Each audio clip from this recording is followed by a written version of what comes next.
All right, good morning, everyone. Apologize for the delay, that's on me. This meeting will now come to order. Public meeting of the Commodity Futures Trading Commission. As always, I want to welcome the members of the public, market participants, and members of the media who are observing today. Also, of course, always pleased to be joined by my colleagues, Commissioner Johnson, Commissioner Goldsmith-Romero, Commissioner Mersinger, and Commissioner Pham. And in keeping with CFTC tradition, I'd like to recite the Pledge of Allegiance and welcome anyone who would like to join. So please stand. I pledge allegiance to the flag of the United States of America, and to the republic for which it stands, one nation, under God, indivisible, with liberty and justice for all. Thank you. So we're going to move to opening statements. I'm going to go first. We have three matters before us today, and I'm going to discuss each in my opening statement, and then when we get to the presentations and the questions, I'll just go straight to questions. Obviously defer to the commissioners on what they'd like to do, but after I give my opening statement, which might take 5 or 10 minutes, then I'll turn to Commissioner Johnson, and then we'll go, of course, in order of seniority. Good morning and welcome again to the Commission's final public meeting of 2023. Today, the Commission will consider three matters, 2 notices of proposed rulemaking and 1 registration application. It's been a very busy year at the Commission. In February, I laid out an agenda aimed at continuing a longer trajectory of refining policy and regulation to alleviate unnecessary burdens and uncertainty while promoting competition and innovation in the U.S. abroad. Today, we continue along the course with important goals in mind, protecting customers and ensuring safe, transparent, and resilient derivatives markets. Before I get to the substance of the matters being considered by the Commission today, I'd like to take a moment and acknowledge the hard performance and work by all of our CFTC colleagues. You'll see some of our staff presenting today, and I'd like to thank each of them for their work on our ambitious regulatory agenda. But there are many staff who have worked behind the scenes to make today possible, and I'd like to thank each of them for all of their work as well. And to all of our staff throughout the offices and divisions who spend every day protecting customers and our markets, thank you for your professionalism and your dedication. I'm incredibly proud to lead this agency. I'll provide a brief overview of the matters on the agenda today and follow up with questions, as I said, during the staff presentations. First on the agenda is a notice of proposed rulemaking to require futures commission merchants, swap dealers, and major swap participants to establish an operational resilience framework, and I support today's proposal. Today's proposal recognizes that while FCMs, swap dealers, and MSPs have generally withstood challenging market conditions since the Commission promulgated its risk management program requirements over a decade ago, the Commission must bolster that foundational framework to promote operational resilience in the face of an increasingly sophisticated cyber attack regime and heightened technological disruptions. A strong ORF is especially important as the financial sector increasingly relies on third-party service providers, the disruption of which can lead to major interruptions and potential corruption of FCM and swap dealer operations. In addition to market impacts, events like these may impact covered entities' ability to comply with the Commission's statutory and regulatory requirements. FCM customers and swap dealer counterparties expect covered entities to take a 360-degree approach to identify, monitor, manage, and assess risks for potential vulnerabilities. Similarly, the Commission must identify, monitor, manage, and assess any potential gaps in its own risk management requirements that could impede sound risk management practices, expose the U.S. financial system to unmanaged risk, or weaken customer protection. Operational disruptions that place a covered entity's financial resources at risk, disrupt the segregation and protection of customer funds, hinder record keeping, introduce uncertainty or delay, or otherwise inject operational risk into the derivatives market must be avoided to the extent possible to ensure customers, counterparties, and market participants have confidence in the integrity of our markets. The operational resilience proposal before the Commission today is the product of many months of in-depth research and operational resilience standards and guidance issued by the prudential regulators, the SEC, National Futures Association, IOSCO, the Financial Stability Board, and other subject matter experts to avoid these operational disruptions and failures. The proposal also reflects staff's own observations and lessons learned from its own oversight activities. And I would also like to take a moment and thank Commissioner Goldsmith-Romero for her time, commitment, and work on this proposal as well. The proposal is holistic, principles-based approach that is calibrated with certain minimum requirements. Specifically, the proposed rule would require covered entities to establish document, implement, and maintain an ORF reasonably designed to identify, monitor, manage, and assess risks relating to three key risk areas: in information and technology security, third-party relationships, and third, emergencies and other significant disruptions. The ORF would also include requirements related to governance, training, testing, and record keeping.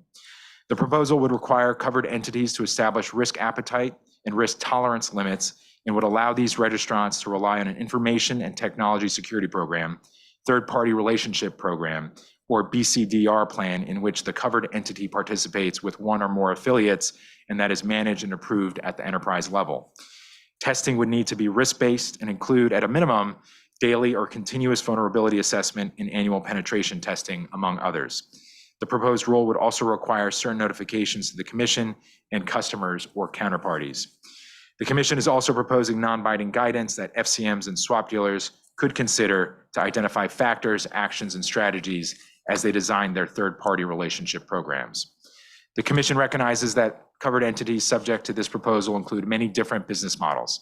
As a result, the proposal is tailored to accommodate firms that vary in size and complexity, including corporate structures in which operational resilience programs may be managed at an enterprise level and governance arrangements with different reporting line structures. In the same vein, the proposed ORF standard would require covered entities to implement an ORF that is appropriate and proportionate to the nature, size, scope, complexity, and risk profile of the firm's business as an FCM or swap dealer, following generally accepted standards and best practices. I look forward to hearing the public's comments on how the proposed operational resilience framework requirements and guidance can strengthen the operational resilience of FCMs, swap dealers, and major swap participants, as well as help protect their respective customers and counterparties in the derivatives market. The 75-day comment period will begin upon the Commission's publication of the release on its website. And again, thanks to the staff and Market Participants Division, Office of the General Counsel, and the Office of the Chief Economist for all their work. Second, the Commission will next propose a rule on the protection of clearing member funds held by DCOs, derivatives clearing organizations. Thank you to Commissioner Johnson and her staff and the staff of DCR, Office of General Counsel, and the Office of the Chief Economist for their hard work on this proposal. The Commission has long-standing regulations that provide comprehensive protections for funds belonging to customers of an FCM. Similar protections, however, are not in place for funds belonging to clearing members of a DCO, whether they are individual market participants or FCMs.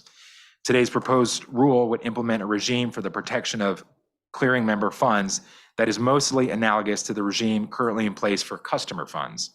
The proposed rule would ensure that clearing member funds and assets receive proper treatment if a DCO enters bankruptcy by requiring segregation of clearing member funds from the DCO's own funds, and that the funds be held in a depository that acknowledges in writing that those funds belong to clearing members, not the DCO.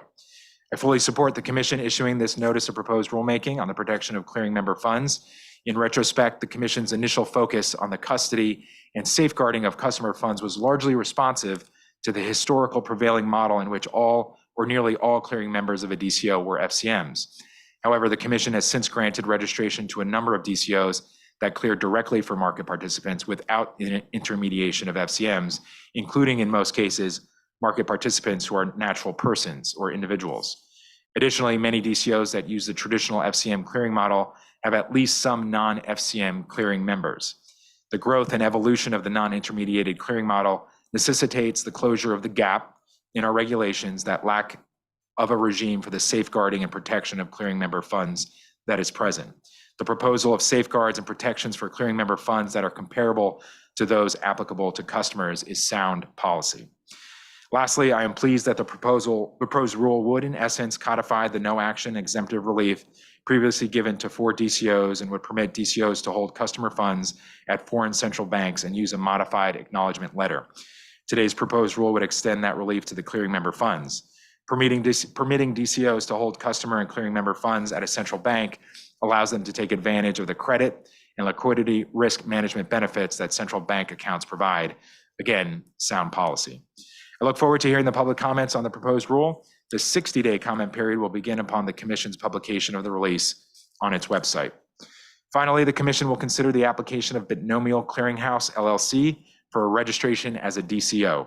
In April of 2022, Binomial Clearinghouse submitted an application for registration as a DCO pursuant to Section 5B of the Commodity Exchange Act and Part 39 of the Commission's regulations in order to clear contracts listed for trading on Binomial Exchange. The exchange is registered with the Commission as a designated contract market. Since its initial submission, Binomial has supplemented and amended its application in response to questions from DCR and to address issues identified in the request for comment on potential issues related to affiliations between DCOs, designated contract markets, or swap execution facilities with intermediaries, such as FCMs and other market participants. This request for comment was jointly released by the staff of DCR, the Division of Market Oversight, and the Market Participants Division, while Binomial's application was being considered by the Commission. To date, we have received 166 comments. If approved today, Binomial will use a traditional intermediated clearing model that will involve clearing members already active on the exchange as FCMs. I support Binomial's registration as a DCO. It's demonstrated compliance with each of the core principles applicable to DCOs set forth in Section 5B of the CEA and with the regulations implementing the core principles set forth in Part 39. This demonstration of compliance is all that is required for registration. Binomial has also adopted rules that specifically address potential conflicts of interest associated with having an FCM affiliate as a clearing member, and also addressed the separate standalone policy that addressed potential affiliate conflicts.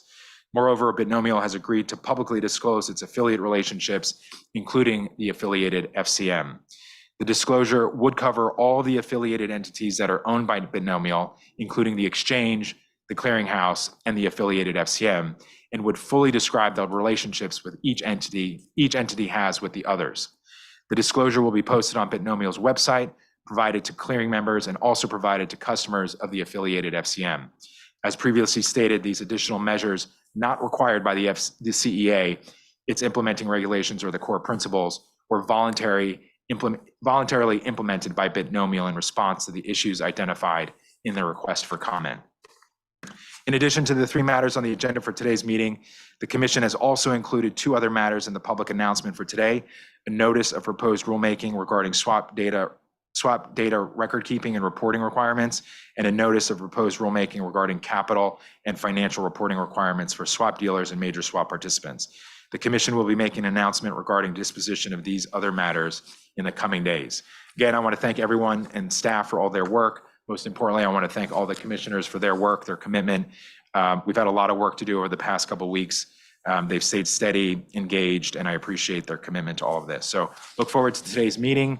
And at this point, I am now going to turn to my colleagues, and we'll start with Commissioner Johnson if she has any opening statement. Thank you. Good morning. Thank you, Mr. Chairman. It's a pleasure to welcome everyone for this monumental meeting. As the chair has outlined, we'll consider two proposed rules that represent the Commission taking invaluable steps toward addressing the most pressing issues in our markets. These issues are at the frontier of an undeniable transformation in global financial markets. We'll also consider, as the chair mentioned, an application for registration of a DCO interested in enabling digital asset trading in our markets. The application immediately illustrates the urgent need for swift, decisive action and a clear direction of travel from the Commission on evolving market structures, enabling the trading of crypto or any novel asset class, as well as traditional derivatives products. Stated more technically, as the chair mentioned, we'll consider a proposed rule on the operational resilience framework for FCM swap dealers and MSPs, and a proposed rule on the protection of clearing member funds held by DCOs, as well as the amended application of Binomial Clearinghouse. As I noted, I'd characterize the efforts we undertake this morning as focused on addressing emerging threats in the context of evolving market structure. The rules and application before the Commission today allow us to consider two burgeoning risks in our markets. These risks that I'd like to argue my entire career as a lawyer in private practice, as in-house counsel, and as an academic, and exceptionally vocally, possibly to the chair and my colleagues' chagrin periodically, as a commissioner, advocating for the CFTC and other regulators to address. MPD will propose a new rule to develop and update existing operational resilience regulations. The amendments seek to ensure that covered entities must identify, monitor, manage, and assess risks posed by their use of critical third parties to handle all manner of covered business activities, as diverse as margin processing, risk management, human resources, and information technology. Firms' cybersecurity is not solely measured by their efforts to protect their own facilities from cyber threats, but also by the ability to prepare for the inevitable cyber disruptions that impact critical contractors and subcontractors. A decade ago, as an academic, I began to participate in a small group of international legal and cybersecurity experts. We were focused on developing regulation to address cyber threats that present the risk to governments, businesses, including the financial services sector, and every form of institution, educational, religious, and philanthropic, that may be a target for cyber threats. We studied the applicability of internationally recognized standards, including the National Institute of Standards and Technology, or NIST, cybersecurity framework, and reporting and assessments to monitor and mitigate the risk of cyber attacks using systems like SOC as defined by the AICPA. My work and expertise focused almost exclusively on the possibility of a coordinated, national security-oriented DDoS attack on financial markets infrastructure, the type of catastrophic disruption that might target domestic exchanges or clearinghouses or large financial institutions, particularly banking firms, leading to a cessation in asset transfers and a deep interruption in the operational mechanics of the global financial system. Allow me to make two observations about the proposed rule now, and I'll offer additional detail later. First, for the last few weeks, I've spoken publicly on the potential for carbon markets to positively impact climate change. What I'd say about that market and this discussion is some markets are quintessentially global. Addressing risks in these markets may yield benefits for citizens, governments, and businesses in every corner of the world. In this context, similarly, some sinister efforts to undermine the success of institutions at the heart of the global financial markets may ultimately have a very similar impact on all citizens and businesses around the world. Looking at the Ion cyber attack quickly, we note that a Dublin-based firm that is not a CFTC registrant experienced a ransomware attack that impacted businesses around the world. As we begin to address cyber threats against critical third parties, we must acknowledge the nature of our market structure is evolving, and our regulation, too, must adapt. We must begin to consider the importance of third parties like as small as Ion or as large as Google, Microsoft, and AWS that provide critical links in the back offices or in the context of clearing and settlement or transaction data storage in derivatives markets. Second, we cannot be backward-looking as we try to move forward in the future of financial markets. We have to appreciate that while we've adopted siloed regulation in the last century, market risks quickly transcend boundaries drafted in the text of our statutes and regulations. Cyber threats are irreverent to our thinking about the divisions of markets within the CFTC or across financial market regulation. Taking a siloed approach to regulation may stymie the effectiveness of the very regulation that we adopt. We live in a world where networked connectivity enables transactions as well as threats to transfer systems to quickly transcend territorial boundaries. Simply stated, while I do support today's proposed rule, I'm deeply thoughtful about the need to immediately supplement this proposed rule or follow it with proposed rules that will address, for example, the risks, cyber risks, and critical third-party resource questions that arise in the context of, for example, DCO markets. This past Monday, during our MRAC meeting, a panel described a work stream that will be taken up in the new year focused on this issue.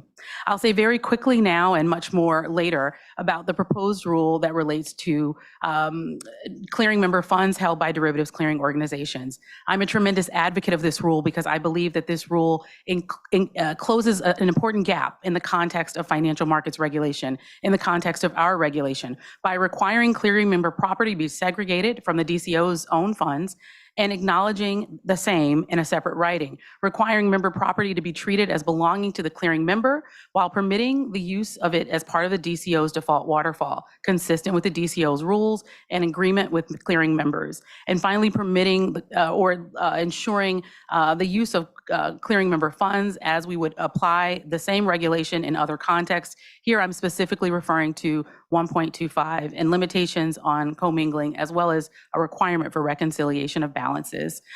With respect to the DCO registration application of Binomial, I'm excited to hear from my fellow commissioners and from the staff as we begin to explore this particular application. But most importantly, you'll hear from me later that I'm a strong advocate for essentially codifying our fixed firm final rules on vertical integration. Vertical integration may pose a significant risk and problem to our financial system.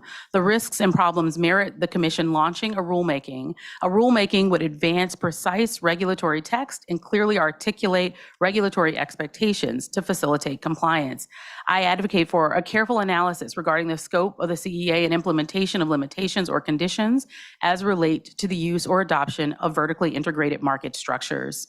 As I close, let me just thank in advance the division, the Market Participants Division, the Division of Clearing and Risk, and my staff that worked tremendously hard to prepare me for today's meeting. My Chief Counsel, Tamika Bent, Senior Counsels Peter Janowski and Julia Welsh, and those in my office, as well as those who are facilitating the running of today's meeting. Thanks so much, Mr. Chairman.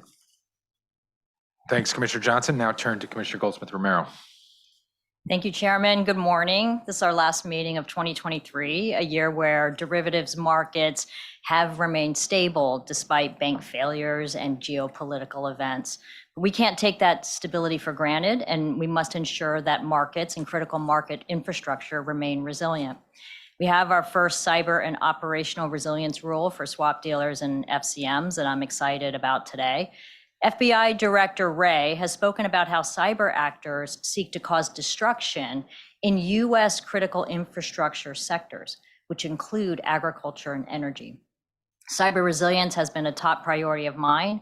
I hope this rule helps advance our markets from cyber response to cyber resilience. We also consider two matters related to clearinghouses that affect the crypto space.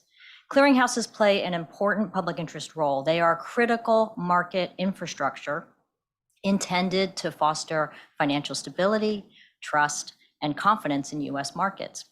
Dodd-Frank Act reforms increase central clearing, thereby increasing financial stability, but also concentrating risk. It's critical that the CFTC maintain vigilance in its oversight of clearinghouses to identify and address risk, to promote financial stability and avoid systemic risk. Both matters today center around bespoke market structures that are not contemplated by the Commodity Exchange Act or our rules, which envision the traditional market structure where separate entities serve as FCMs, exchanges, and clearinghouses. In Binomial, which is a vertically integrated model, the FCM, exchange, clearinghouse, and trading firm would all have the same owner. The proposed member funds rule addresses a direct-to-retail model that removes the FCM, a disintermediated model. Both are popular with crypto and event contract trading, which are two areas where we have seen a rise in retail.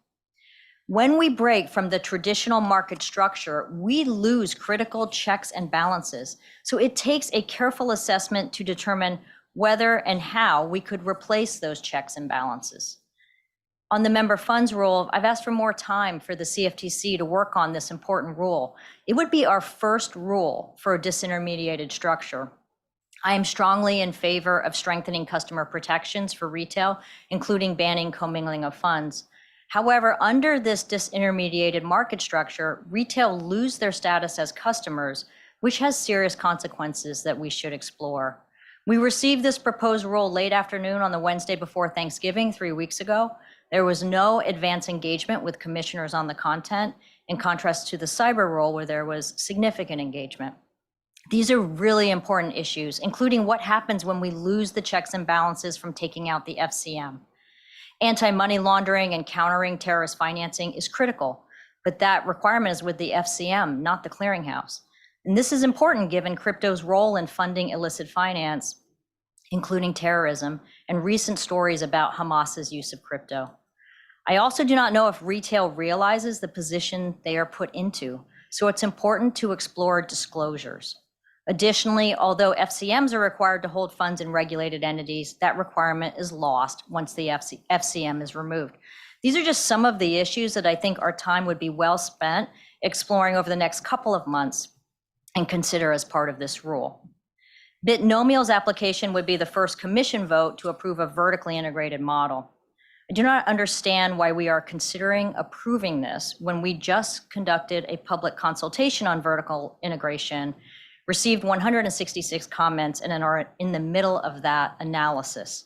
Additionally, concerns with vertical integration have been expressed by the White House, the Financial Stability Oversight Council, Secretary Yellen, and other regulators. We received so many comments expressing serious concerns about conflicts of interest risk of customer harm, anti-competitive risk, contagion risk, financial stability risks, and systemic risks. This means the stakes are high if we get this wrong. I want to thank all of the staff, and I also want to thank everyone who has been engaged on these issues. Your voice matters. Thank you. Thanks, Commissioner Goldsmith-Romero. Now turn to Commissioner Mercier. Good morning, everyone, and thanks for joining us today, and thanks as well to those who are joining us virtually. I'm going to keep my opening remarks short because we have a lot to cover in our final open meeting of 2023, and I'll reserve most of my comments for the time allocated to discussion of the various proposals before us today. However, I do want to take a minute to acknowledge that the three matters before us today are not proposals that we should consider in a vacuum. Each of these proposals is part of a broader policy discussion.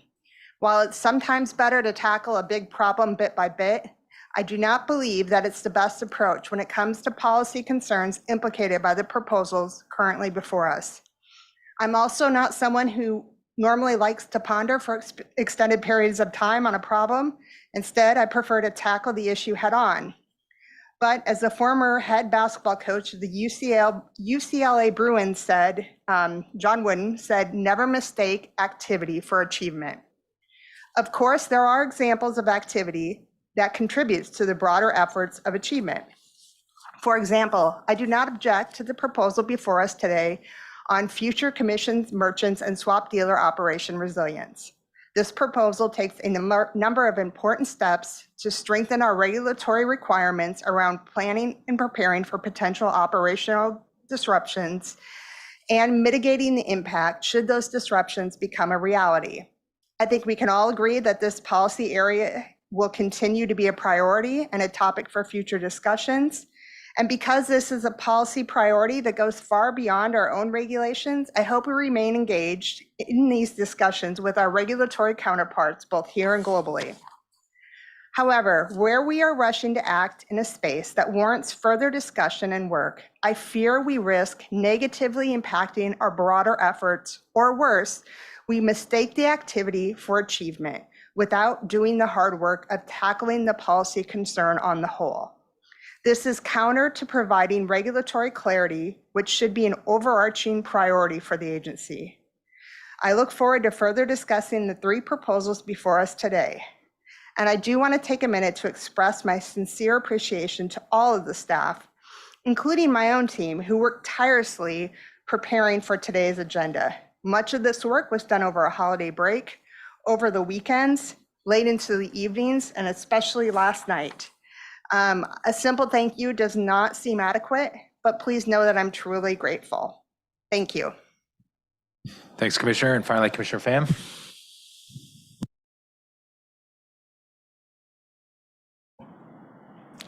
Thank you all so much. Good morning, and I'm pleased to be here with you for our third open meeting of 2023. I would like to start by thanking the staff rule teams here with us this morning.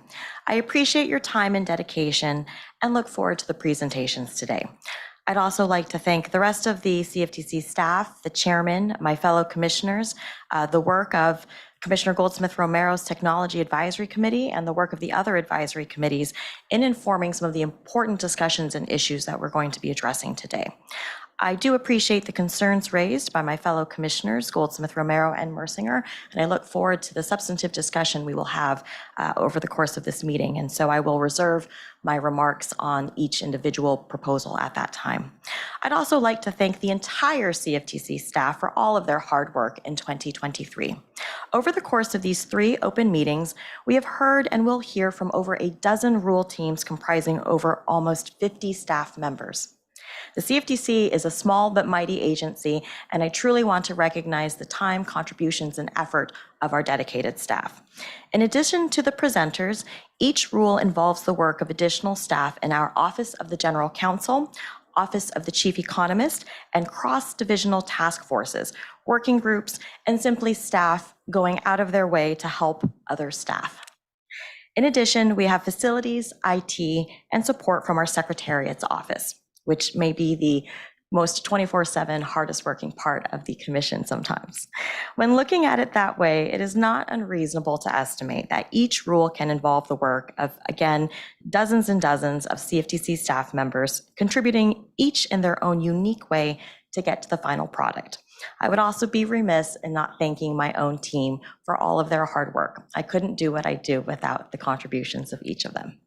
I do want to, however, discuss another issue. So I would like to take this time to renew my call for a CFTC examination program for swap dealers that are affiliates, that are or are an affiliate of a global systemically important bank, or GSIB.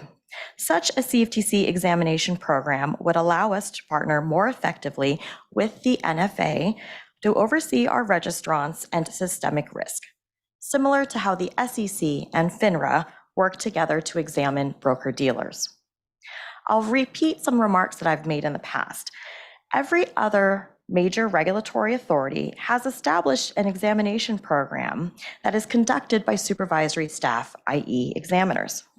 The lack of a CFTC examination program makes the CFTC an outlier among US and non-US regulators. It does not best serve the Commission's mandate to provide oversight of market participants, and it does not meaningfully contribute to market integrity. I am concerned that the Commission's current approach is inherently ad hoc, not applied consistently across market participants, and does not provide a horizontal view to inform the Commission of potential systemic risk. I believe that 10 years after the enactment of the Dodd-Frank Act is just far too long for the Commission to have failed to develop an examination program for its most systemically important registrants.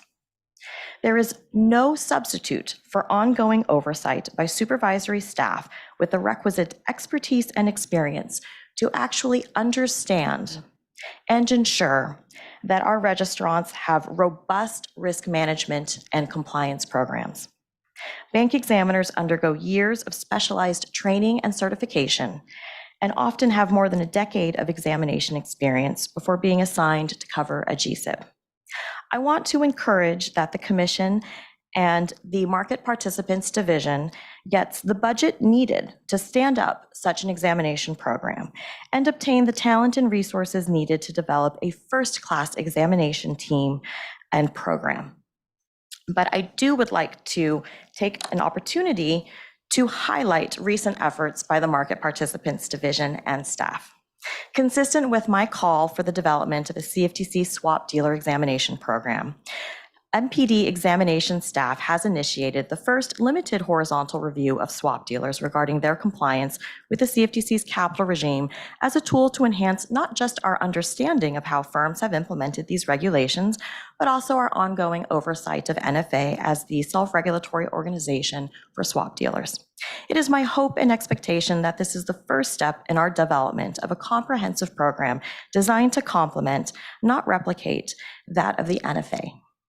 By being more directly involved in the oversight of our registrants, we become better informed regulators, which will only serve to benefit the Commission, our registrants, and the American public. So with that, I'd like to once again thank all of the staff and the Commission for all of the hard work that we've done in 2023. I'm looking forward to today's presentations, and I hope that you all get a nice break after today to enjoy the holidays and spend time with your family and friends. Thank you. Thanks, Commissioner Pham. In a few moments, I'm going to invite CFTC staff to begin their presentation on the first matter on today's agenda. After the presentation, we'll formally open the floor to the commissioners for questions, comments, and a discussion of the matter presented, and then we'll conclude with Commission's discussion with a vote on the matter presented. That sequence will be repeated for each of the matters remaining on the agenda. Each of the votes conducted in this meeting will be a recorded vote, and the result of each vote approving a Commission rulemaking document, should that be the outcome, will be published in the published document will be in the Federal Register. this point, I'm going to ask whether there are any objections from the commissioners to granting unanimous consent to allow staff to make technical corrections to any documents approved at this meeting as necessary to prepare such documents for publication in the Federal Register or otherwise to finalize them. Are there any such objections? Hearing no objections, consent for staff technical corrections is hereby granted by the commission. This time, I'd like to welcome staff from the Market Participants Division for their presentation on the first matter on today's agenda, a notice of proposed rulemaking on an operational resilience framework for futures commission merchants, swap dealers, and major swap participants. Presenting to us will be Amanda O'Lear, Director of Market Participants Division, Pamela Garrity, Deputy Director of MPD, and Elise Bruntel, Special Counsel at MPD. So with that, Amanda, turn it over to you. Good morning, Mr. Chairman and Commissioners. It's a pleasure to be with you today. I am joined at the table today by my colleagues Pamela Garrity, Deputy Director, and Elise Bruntel, Special Counsel, both of the Registration and Compliance Branch of the Market Participants Division. Today, MPD is recommending that the Commission approve for public comment a notice of proposed rulemaking entitled Operational Resilience Framework for Futures Commission Merchants, Swap Dealers, and Major Swap Participants. This proposal marks the first time that this Commission has publicly considered regulatory requirements intended to ensure registered FCMs, SDs, and MSPs engage in a comprehensive risk management and mitigation undertaking designed to holistically reinforce their ongoing operational resiliency. As one can imagine, given the scope and complexity of this topic, the document under consideration today is the result of an intensive effort by the staff in MPD. I would like to acknowledge the contributions from the MPD staff who are not with us at the table today. Tom Smith, Frank Fasanich, Rafael Martinez, Carrie Coffin, Tom Bloom, Ralph White, Fern Simmons, Jake Chaikin, Dina Musa, Philip Newsom, and Catherine Brescia. As you can see, this involves staff from all branches within the division. But we could not have done this alone. Our work greatly benefited from the expertise and insight of staff across the agency. In this regard, I would also like to acknowledge the contributions provided by our colleagues in the Office of General Counsel, including Rob Schwartz, Carlene Kim, Herminio Castro, Jeanette Curtis, and Diana Dietrich. From the Division of Market Oversight, Nora Flood, Kyle Miller, and Roger Smith. From the Division of Clearing and Risk, Robert Wasserman and Julie Moore. From Enforcement, Harry Wedewer. From the Office of International Affairs, Nancy Doyle. And from the Office of the Chief Economist, Scott Mixon and Steve Kane. I would further like to thank the commissioners and their legal assistants for your deep engagement with MPD on this matter, and in particular, Commissioner Goldsmith-Romero. Your expertise and thoughtfulness have been invaluable. I will now turn the presentation over to Pamela for the next part of our prepared remarks. Thank you, Amanda, and good morning, Chairman Behnam and commissioners.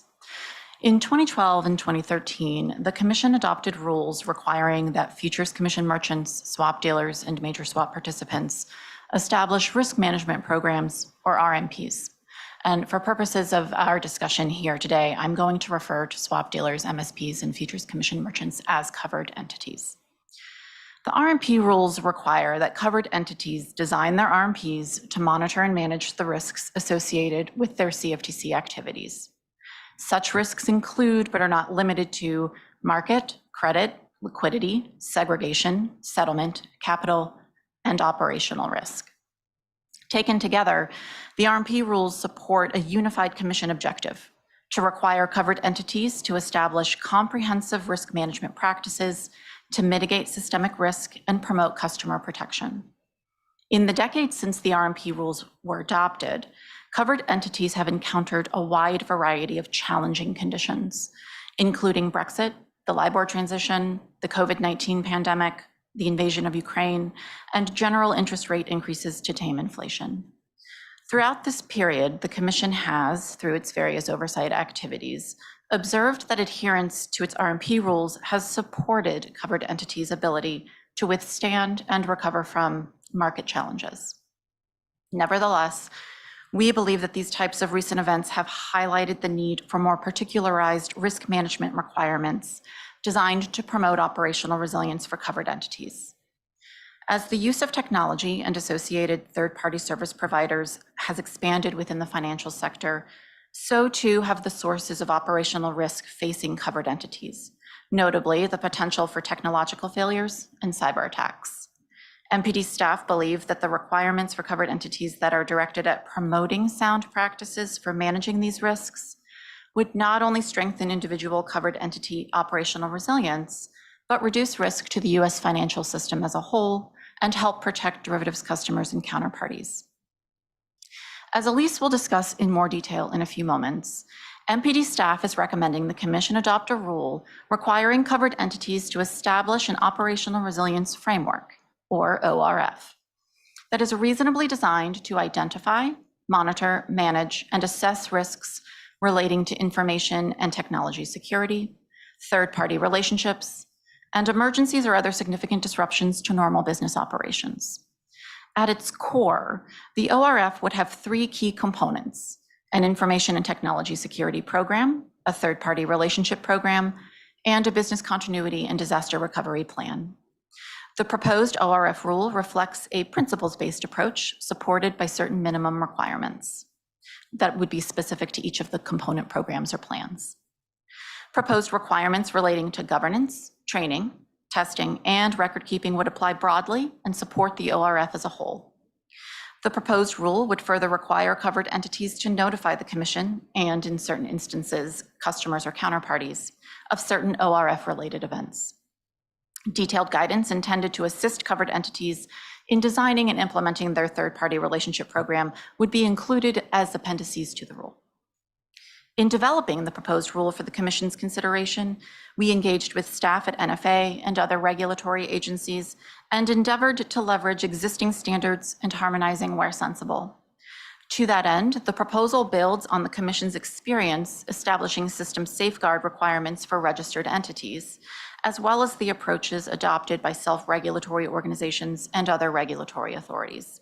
Notably, the proposal draws on approaches adopted by prudential regulators, who also regulate many covered entities, and NFA, whose rules and interpretive notices relating to information security, third-party risk, and business continuity and disaster recovery planning apply to covered entities by virtue of being NFA members.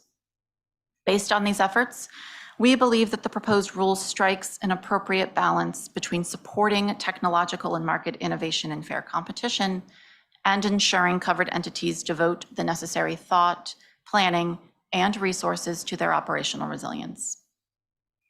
The proposal would codify the ORF rule for swap dealers in existing Commission Regulation 23.603, which currently contains the Commission's business continuity and disaster recovery requirements for swap dealers and MSPs. The proposed ORF rule for FCMs would be codified in new Commission Regulation 1.13. The proposed guidance on third-party relationships would be included in the appendices to Parts 1 and 23 for FCMs and swap dealers and MSPs, respectively. With respect to the standard that covered entities would be required to use when implementing the ORF, the proposal would require that each covered entity implement the requirements of the ORF in a manner that is appropriate and proportionate to the nature, scope, complexity, and risk profile of its business activities as a covered entity, following generally accepted standards and best practices. This standard reflects the general principles-based approach underpinning the proposed rule, which we believe is appropriate given the increased reliance on and rapid evolution of technology within the financial industry and its attendant risks. The requirement for covered entities to follow generally accepted standards and best practices serves to ground their approaches to operational resilience in practices that are widely recognized as effective in aiding financial institutions to mitigate and recover from operational shocks. With respect to the governance framework for the proposal, it is staff's view that the overall objective of an effective governance regime for an operational resilience framework should be the integration of operational resilience topics into existing reporting lines and operational structures, including the entity's overall operational strategy, to ensure active executive engagement and oversight in the management of operational risk.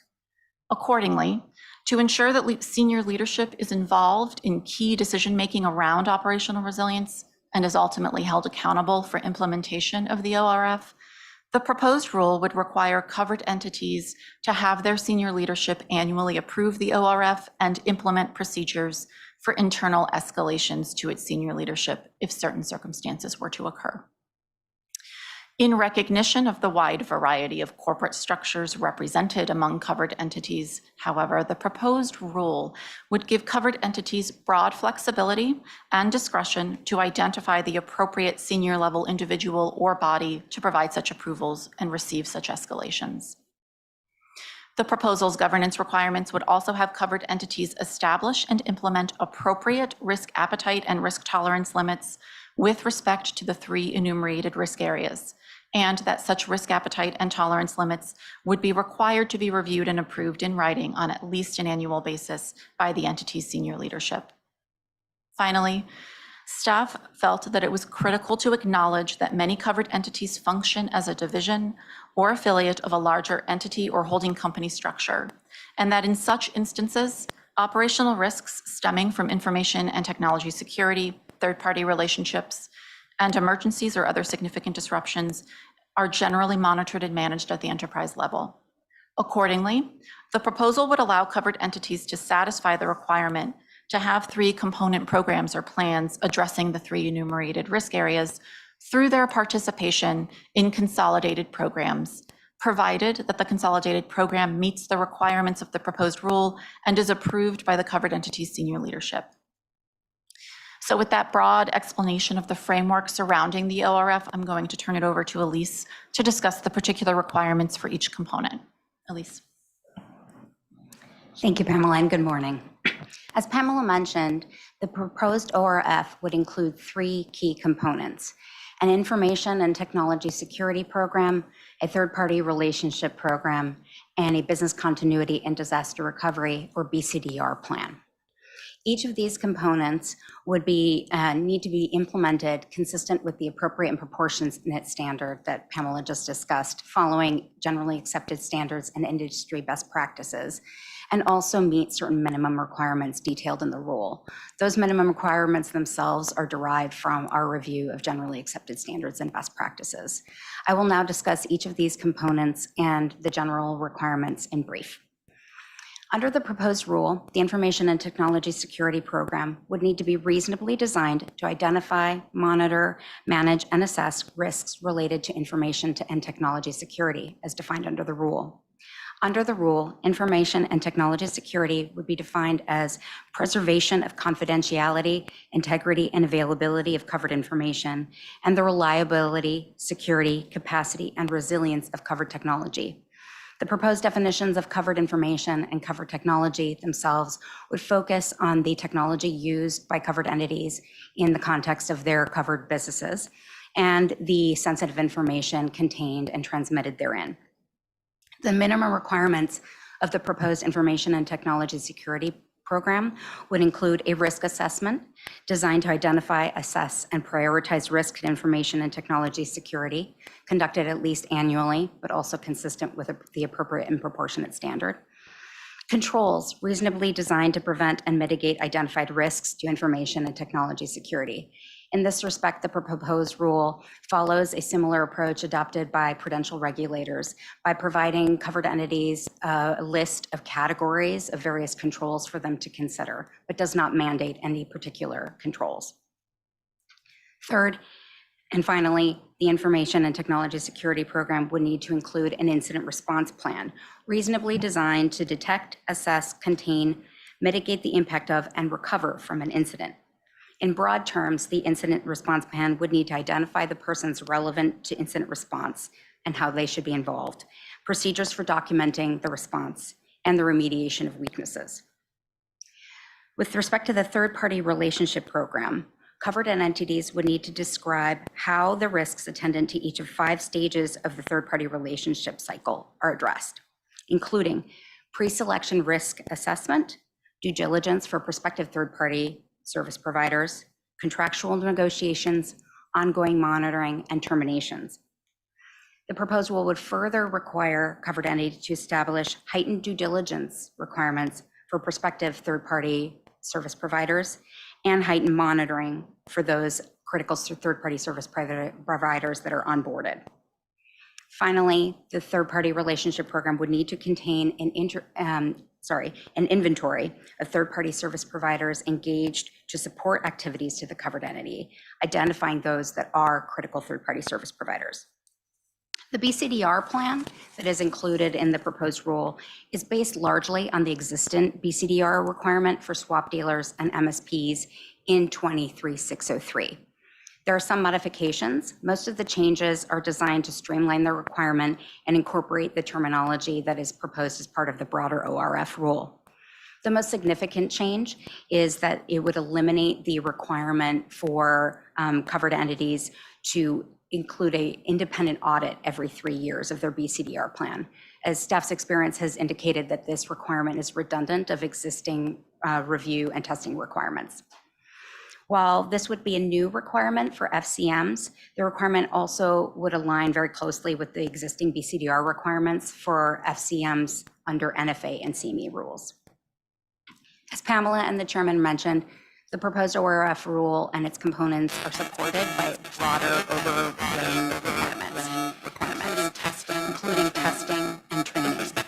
With respect to intent, both of these requirements are intended to help covered entities assess and maintain the effectiveness of the ORF over time. The proposed training requirement would include general cybersecurity awareness training for all personnel conducted at least annually, as well as role-specific training for those personnel that are involved in establishing and implementing the ORF. The proposed rule would generally require that testing be risk-based, such that the frequency, nature, and scope of the testing would be determined by the ORF, by the covered entity, consistent with the appropriate and proportionate standard that Pamela articulated, following generally accepted standards and industry best practices. Nevertheless, similar to the Commission's system safeguard requirements for registered entities, the proposed rule would impose certain minimum testing requirements. Specifically, for the Information and Technology Security Program, the proposed rule would require annual testing of key controls and the incident response plan, vulnerability assessments, including daily and continuous automated vulnerability scans, and annual penetration testing. Consistent with the existing BCDR requirements for swap entities, the BCDR plan would need to include an annual walkthrough or tabletop exercise designed to test the effectiveness of backup facilities and capabilities. Importantly, to ensure the independence and reliability of testing results, the testing would need to be conducted by qualified personnel who are independent of the aspect of the ORF being tested. Additionally, as the chairman and Pamela mentioned, the proposal would require covered entities to notify the Commission in certain instances. Specifically, the Commission would need to be notified of any determination to activate the BCDR plan, as well as any incident that adversely impacts or is reasonably likely to adversely impact information technology security, the ability of the covered entity to continue its business activities as a covered entity, or the assets or positions of a customer or counterparty of the covered entity. Serving as an early warning to the Commission, these notifications would need to be provided as soon as possible, but within 24 hours of the BCDR plan activation or detection of the incident as appropriate.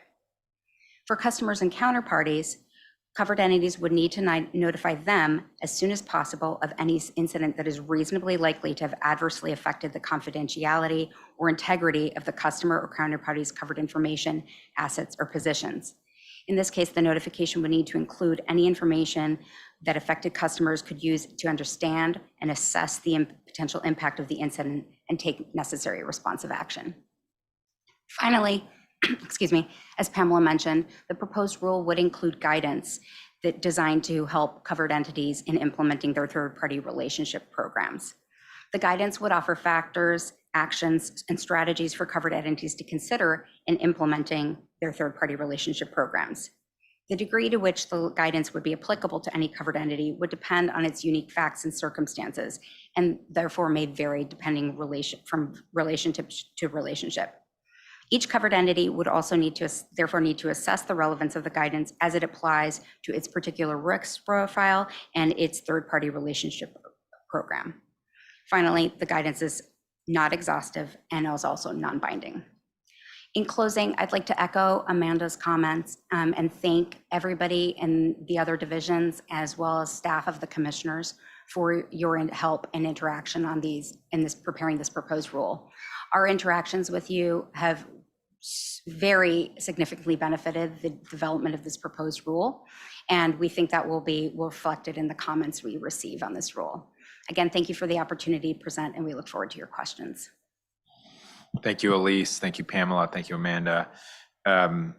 To formally open the commission's discussion and consideration of the matter just presented, I'm going to ask if any commissioner wishes to offer a motion proposing the approval and issuance of the notice of proposed rulemaking on an operational resilience framework for future commission merchants, swap dealers, and major swap participants as presented in the voting draft circulated to the commissioners for this meeting. So moved. Second. So motion and a proper second proposing that the commission approve and the notice of proposed rulemaking and issue it for publication. The floor is now open for the commission's deliberation on this pending motion. I'd like to begin by offering a few questions. As I said at the beginning of the meeting, I won't make any statements at this point, just jump right into questions, and then we'll go to Commissioner Johnson and in order of seniority. I think a huge part of the discussion around cyber and operational resilience is coordination with regulators across the globe, not just here domestically, but also internationally. And we do know that a number of our domestic partners have moved on operational resilience or cyber rules or guidance around a number of issues that you presented. There have been a number of regulatory actions internationally and then also by multilateral organizations. So I think it's important both for the commission, the audience to understand, given the scope of what we're sort of diving into right now, and the interrelatedness between entities that have affiliate entities or deal in pure banking versus derivatives versus securities markets, deal both domestically and internationally. Why is it important that we are doing this framework specifically for FCM swap dealers and major swap participants, as opposed to relying solely on other work by other agencies here in the US or abroad?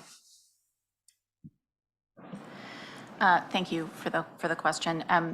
So, as we discuss at length in the preamble, operational risks like cyber and third party can have really significant and swift impact on the markets that we specifically oversee.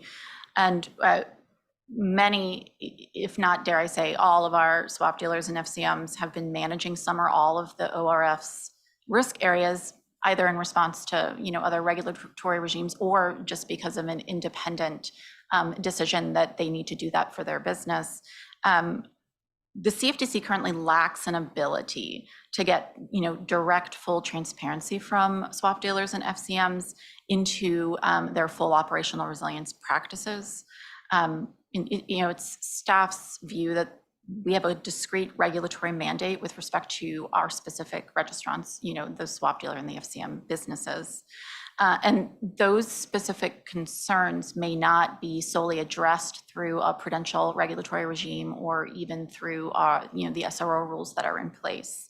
So by adopting rules governing how a specific FCM or swap dealer has to manage these key operational risks, we feel that the CFTC would be fostering both sound risk management practices that will hopefully lead to better operational outcomes, as well as creating a direct path of communication and engagement between the commission and these registrants that we believe could be especially critical in times of stress. And we are hopeful that each of these goals would help support the resiliency of the derivatives markets as a whole. And we feel that that would not necessarily be possible if we were to just defer to prudential regulatory regimes. Thanks, Pamela. I think as a follow-up to that, sort of an important policy discussion I think we're all having in the derivative space is about concentration in the FCM arena, which is directly within the purview of MPD. I think the statistics speak for themselves in terms of the reduction of number of FCMs over the past 20 years, the concentration of clearing within a small sort of batch of the largest clearing member FCMs on both the future side and the swap side as well. And I think we can all agree, I can't speak for everyone, but I think we can all agree that diversity in a large pool of market participants, specifically on the clearing side, is healthy. It gives choice, it lowers cost, reduces risk in many respects. In this particular case, where to your point, we are creating rules or a rule set that is bespoke to our registrants, but also aligns with other regulators' actions, both past and present.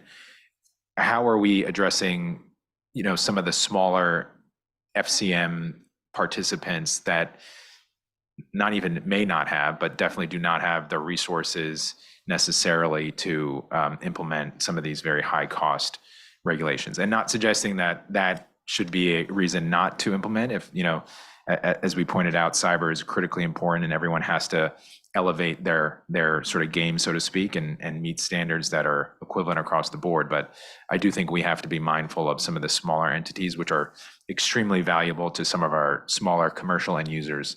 And we would not, I think, want to put regulations in place that would further concentrate the market in larger institutions. So how did we address this? Do you feel comfortable with it? And, certainly look forward to comments about whether it's calibrated appropriately.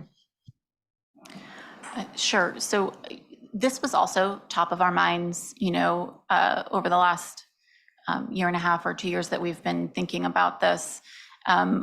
We tried very hard when crafting the rule to emphasize, the proportionate and appropriate standard that each firm should apply when looking at each of the three components of the plan and determining what makes the most sense for their business. And I think from a practical perspective, what that looks like for, the smallest FCM that we oversee is that their ORF program will, in all likelihood, look quite different from the ORF program that has been adopted and implemented by, the largest FCM or swap dealer. It's our view that the way that the rule is crafted, that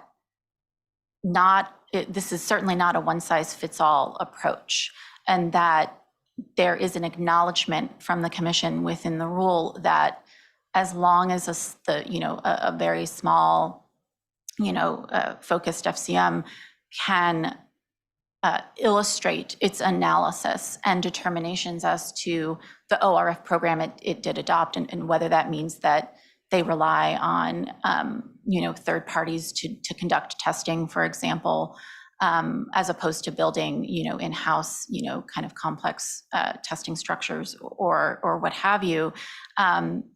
As long as there is, an illustration that they have considered and memorialized why they made certain decisions in implementing each of the component programs, they will have met the standard as articulated under the rule. So we're hopeful that that will be a significant mitigating factor for any costs that would be associated with implementing the rule.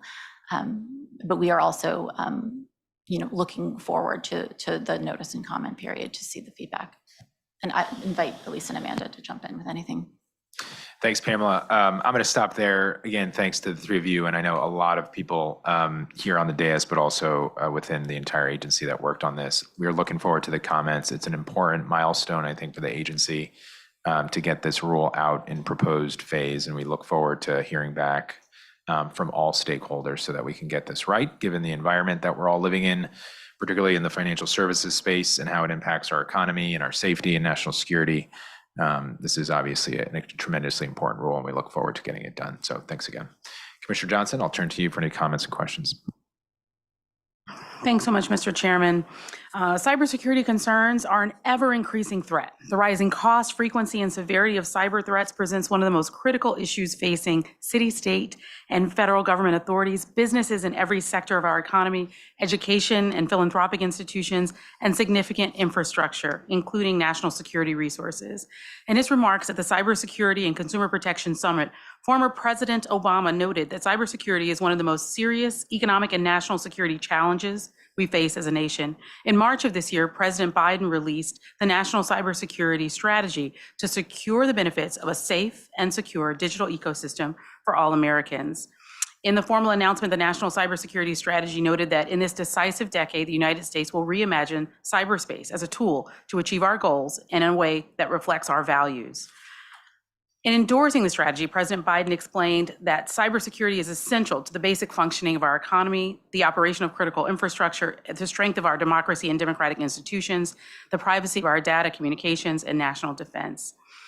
Less than a month before the White House released the National Cyber Strategy, international media headlines reported a ransomware attack that demonstrated that big financial firms may in fact be the most attractive targets for cyber threats, even for firms that have successfully developed business continuity plans to identify, assess, or mitigate cyber risks. The networked or interconnected systems that comprise our operational infrastructure may still render sophisticated, well-resourced firms vulnerable to the knock-on effects of cyber attacks leveled against critical third-party service providers.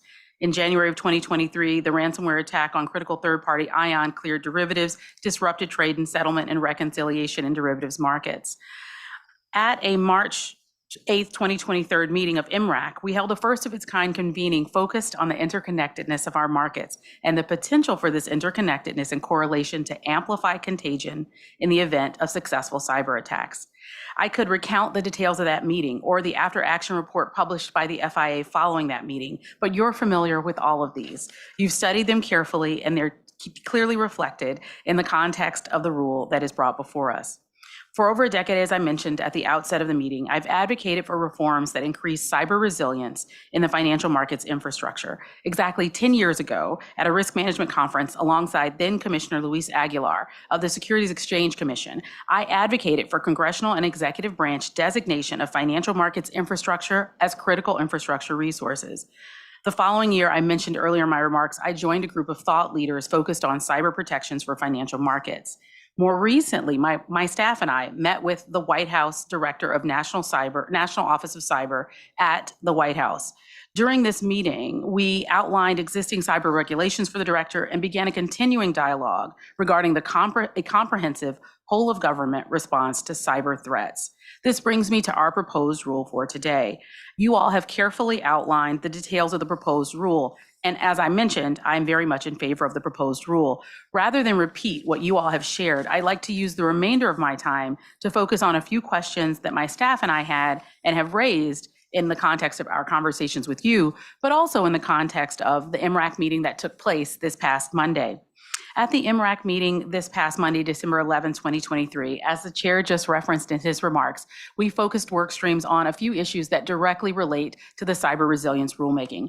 One of them is the work stream on FCM capacity and concentration. We are deeply thoughtful about the extent to which this will impact the effectiveness of the rule.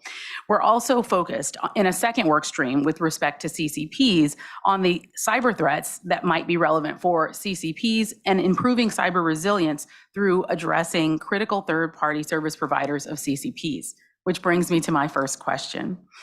I'm deeply thoughtful and thankful for all that you've done to bring today's rule forward. The proactive engagement that my office engaged in with you by way of us reaching out to you, emailing you, sharing our comments and feedback, and your thoughtful integration of those comments based on our dialogue is really the quintessentially the process whereby commissioners and staff engage in developing the text of a proposed or final rule. Where commissioners' offices fail to reach out or where that outreach becomes complicated, you have demonstrated tremendous dignity and integrity in maintaining the power of the pen in the face of incredulous pressure, in my opinion, in a number of instances. And for that, you should be commended. This is a significant rulemaking, and it is important that commissioners engage directly with your office to share the questions and issues that they have and not wait for you to invite those questions or those issues. I also appreciate that you are deeply committed to market integrity and that this cyber regulation will achieve just that. However, my question, long wind up. On the other side of the chair's question, at the outset of his Q&A with you, he asked about prudential regulators that have began to introduce cyber regulation addressing critical third-party service providers. I'll ask a question from the opposite direction that really relates to how this rulemaking has come together over the course of the last year, at least. I think it was December last year that Amanda and I were at lunch, and she was sharing with me reflections regarding this rulemaking coming together. And I think even then it had been 6 or 7 months in progress. I'm curious to talk a little bit about Part 39. And the reason I'm referencing Part 39 is in the materials for this proposed rule, some of what we're thoughtful about is the system safeguards rules that were established under Part 39 for DCOs.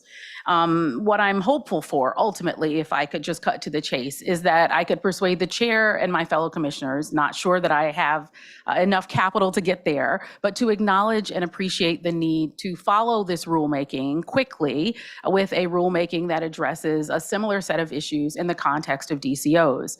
I think that it is difficult to have a single rulemaking that addresses all of the issues that might arise in any market. And waiting for that is almost like waiting for Godot. If you weren't in French class through, I guess, college, maybe you're not familiar with that play. But the thought here is inaction can often very much stymie corrective action that is immediately needed and important. And this and the second proposed rule we'll look at today are absolutely necessary, urgent, and immediate fixes to issues in our markets. So I'm just thoughtful, as you all were working through this, I acknowledge the expertise that Pamela mentioned that you all bring to the focus of this rulemaking, but I'm just thoughtful about the extent to which there is, as best as you know, under consideration, a potential rulemaking that might address not just FCMs, MSPs, and swap dealers, but also reaching a secondary part of our market, as I mentioned in my opening remarks, to avoid a siloed approach to cyber resilience reforms. Thank you, Commissioner. I think your concerns are well taken. We unfortunately, within our division, aren't aware of, the work streams that may or may not exist in our sister divisions. However, I would note that, as always, we are open and available to collaborate both with staff at the commission level and with our colleagues in the other divisions, should this topic be taken up. Yep. Thanks so much, Amanda. Because I guess continuing on that point, one of the thoughts is we have a siloed regulatory market infrastructure, and this problem is not a siloed problem. Cyber threats are not going to be solely directed at the entities that might be part of this proposed rulemaking, but they will most certainly be directed at, and I think we could actually look to the ION incident for an example, any number of third-party service providers that support critical back office clearing and settlement elements of our markets.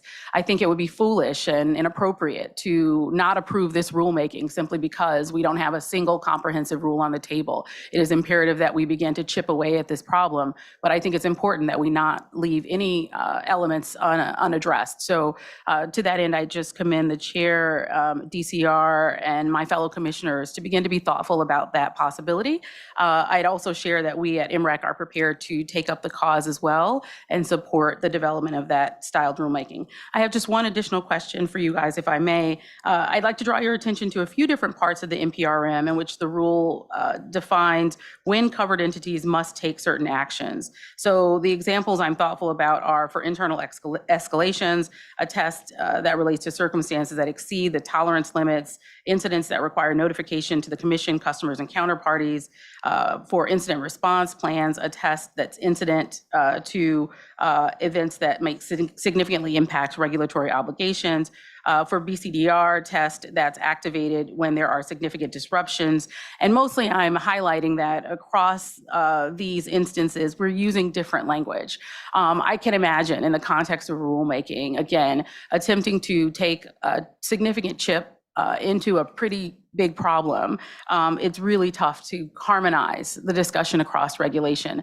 So rather than sort of attacking the use of the different terms, I'd love for you to describe for me why the terminology might need to be different in different contexts, because I can imagine that you have a depth of understanding and expertise across the regulation that could be helpful in educating me at least, but possibly other commissioners about why the language isn't singular. I think that sticking point can be confusing, and I'd rather we not get caught up in this rulemaking or any subsequent rulemakings on terminology that might have a justifiable point of origin.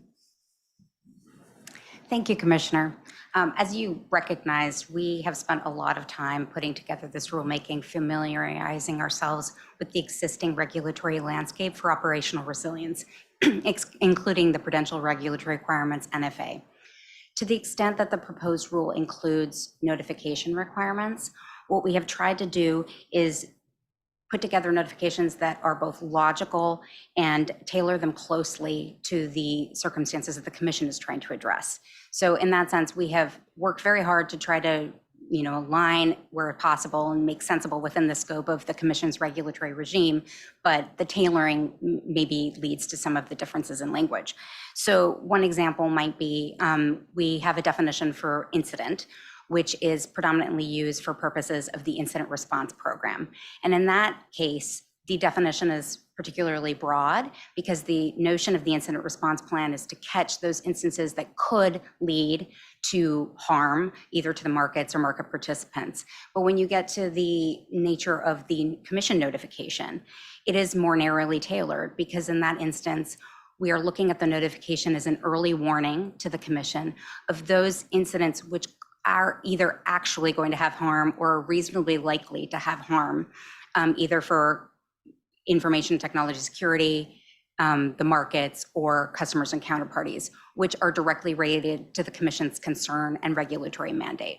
So I do appreciate that there are variations in language and we expect to get comments on that. We hope that they're workable, but we also hope that the document itself illustrates the amount of thought that we put into it and describes with a lot of care the rationale that we had in each case. And we, again, I hope that shines through. That's really helpful. So thanks. Just closing out my first 2 points, Mr. Chairman, I'm grateful that though we want a comprehensive solution, we appreciate immediate action is necessary in some contexts to mitigate the potential risks and threats that cyber attacks pose. So we will take it step by step and we will bring it together piece by piece. And I thank you for the piece that MPD is advancing. I appreciate also that there are challenges in identifying appropriate standards and deciding on how best to approach the application of those standards and even the terminology within those standards. So thank you for your thoughtfulness articulating the reason and rationale for the selection of certain language and the exclusion of efforts to harmonize where it might create difficulty or an unworkable framework for market participants. Thanks so much, Mr. Chairman. Thanks, Commissioner Johnson, and points taken. Appreciate your engagement on these issues and advocacy for a more comprehensive approach, which I think we can all agree is important. So we'll certainly look forward to MREC's deliberations and output, but also at a commission level, thinking about what we could do in 2024. So thanks again. Commissioner Goldsmith-Romero. Thank you, Chairman. I'm so excited to see us up here today. It's really been a lot of hard work over a long time, and I want to thank you, particularly Amanda, Pamela, and Elise, but I also don't want to leave out all the others in MPD and the entire team throughout the CFTC. I don't know, should we call them Team Cyber, Team Operational Resilience. It's been a really interesting experience because everyone cared. And that's the main thing. And people can have differing opinions and we're trying to get to the best result. And I'm really glad to be here. It just took this collective effort. So thank you. Thank you, Chairman, for entrusting me to help on this and contribute in some way. So I'm going to make it easy for you. I'm just going to read a statement because I don't have any questions because we've been doing this for a long time. So thank you. Thanks to everyone. I also want to thank all who engaged with us. It was a very collaborative effort. This is a critical role for the CFTC. FBI Director Wray recently said, today's cyber threats are more pervasive, hit a wider array of victims, and carry the potential for greater damage than ever before. And we face some of our most complex, most severe, and most rapidly evolving threats. This rule would advance our markets to cyber resilience, further the White House National Cybersecurity Strategy and President Biden's executive order. Cyber resilience is one of my top priorities over the last year. I and the staff have been meeting, engaged with the White House, other financial regulators, NIST, NFA, swap dealers, FCMs, ISDA, SIFMA, public interest groups, third-party vendors. There's been a lot of meetings. I also sponsor the Technology Advisory Committee with its cybersecurity subcommittee stacked with cyber experts. But it takes this type of collective public and private engagement to thwart cybercrime and stay ahead of the continuously changing threat and to protect our nation's critical infrastructure. And that's what I want to talk about for a little bit. Director Ray has said cyber actors seek to hit us somewhere that's going to hurt. In 2021, there were ransomware incidents against 14 of the 16 US critical infrastructure sectors, including Colonial Pipeline and the world's largest meat supplier, JBS. Director Ray said, ransomware gangs love to go after things we can't do without. Well, our nation can't do without ag, energy, metals, and financial markets on which derivatives markets are based. So there's no time to waste for cyber resilience. And I think this is a pretty comprehensive rule given all of the work and engagement that we have engaged in. In June, I presented 5 key pillars of cyber resilience. All of these pillars are contained in the proposed rule. 1, a proportionate and appropriate approach. 2, following generally accepted standards and best practices. 3, elevating responsibility through governance. 4, building resilience to third-party risk. And 5, leveraging the important work already done in this space. And your wonderful and comprehensive presentation today covered all of these. Let me talk just a little bit about them, not in the detail you did, because you did a great job. Requiring a resilience program that is appropriate and proportionate to the nature and risk profile of each business follows the national cybersecurity strategy. And then, as Pamela said, it's not a one-size-fits-all approach. This rule would apply to global banks and companies involved in U.S. critical infrastructure such as energy, ag, or supply chains. So FBI Director Ray testified just this month before Congress that one of the most worrisome facets of state-sponsored adversaries is their focus on compromising U.S. critical infrastructure. He raised the SolarWinds attack conducted by Russia, and he said the FBI has seen Russia conducting reconnaissance on the U.S. energy sector. Director Ray also has said China has a bigger hacking program than all other major nations combined, and they've stolen more American personal and corporate data than all nations combined. He said the Chinese government has hacked more than a dozen US oil and gas pipeline operators, not just stealing their information, but holding them and all of us at risk. So swap dealers and FCMs and major swap participants that are involved in critical infrastructure sectors will need to build resilience for these cyber threats, and there's no time to waste. Just like the CFTC's rules for exchanges and clearinghouses, we would require swap dealers and FCMs to follow generally accepted standards and best practices like NIST or ISO for international companies. These are a clear set of cybersecurity expectations that are risk and outcome-based rather than prescriptive. And they are adaptable to the size and the type of business, to the chairman's point about the different sizes and compliance. Consistent with the national cybersecurity strategy, this rule also elevates responsibility to defend cyberspace, getting away from the vulnerability caused by one person clicking on the wrong thing that leads to total disruption. And swap dealers and FCMs are more capable and best positioned to reduce cyber risk. So building cyber resilience really requires elevating this responsibility to those who make the strategic decisions about the businesses. The proposed rule, as Elise said, would require the resilience plans to be approved annually by the senior leader and for incidents to be escalated promptly. It would also require senior leaders to set and approve the risk appetite and risk tolerance limits. I'm interested in hearing if the proposal's definition of these terms set a clear expectation and align with generally accepted standards. So we'll hear from comment on a lot of these terminology issues as you told Commissioner Johnson. The rule also requires building resilience to third-party risk, an issue brought into sharp focus with this year's attack on ion markets. Banking regulators released their interagency third-party risk management guidance that would apply to many swap dealers. We met with all of the bank regulators, the staff here and I met with the Federal Reserve, the FDIC, and the OCC, all who have worked on this guidance, and all were working on promoting cyber resilience. Like that guidance, the proposed rule includes an inventory of third parties, heightened due diligence and monitoring on critical third parties. And then we also propose the third-party risk guidance. I'm interested in commenters' views, of course, on whether we have the guidance right for harmonization. The White House's 2023 cybersecurity strategy recommends organizations harmonize where sensible and appropriate to achieve the better outcomes. That's what we've tried to do with this rule. And I appreciate, Elise and Pamela, you raising that in some instances we have a differing standard, and we'll look forward to comments and see where we end up on that. The proposal importantly recognizes that most companies have enterprise-level cyber programs, operational resilience programs, and so they can use those programs under this rule generally, as long as it complies. So I'm interested in commenters' views on, did we achieve the appropriate harmonization, or do we need greater harmonization with bank regulators' rules and guidance, and also NFA guidance?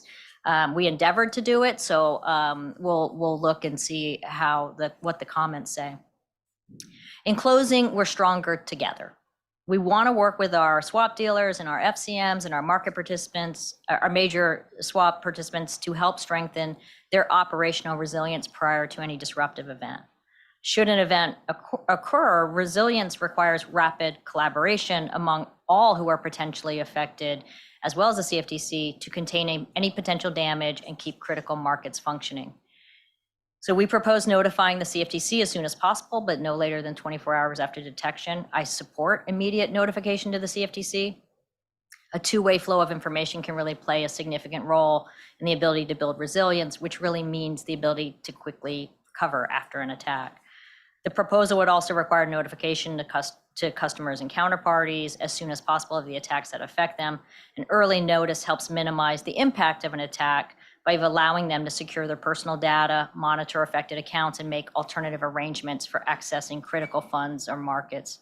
But if we all can work together, we can harden our defenses and thwart cyber criminals and protect critical US infrastructure and national security. Together, we can build a safer and more resilient cyberspace. And I just want to end by saying how proud I am of all of you and everyone on our staff who worked very, very hard on this. And I very much look forward to the comments. Thank you.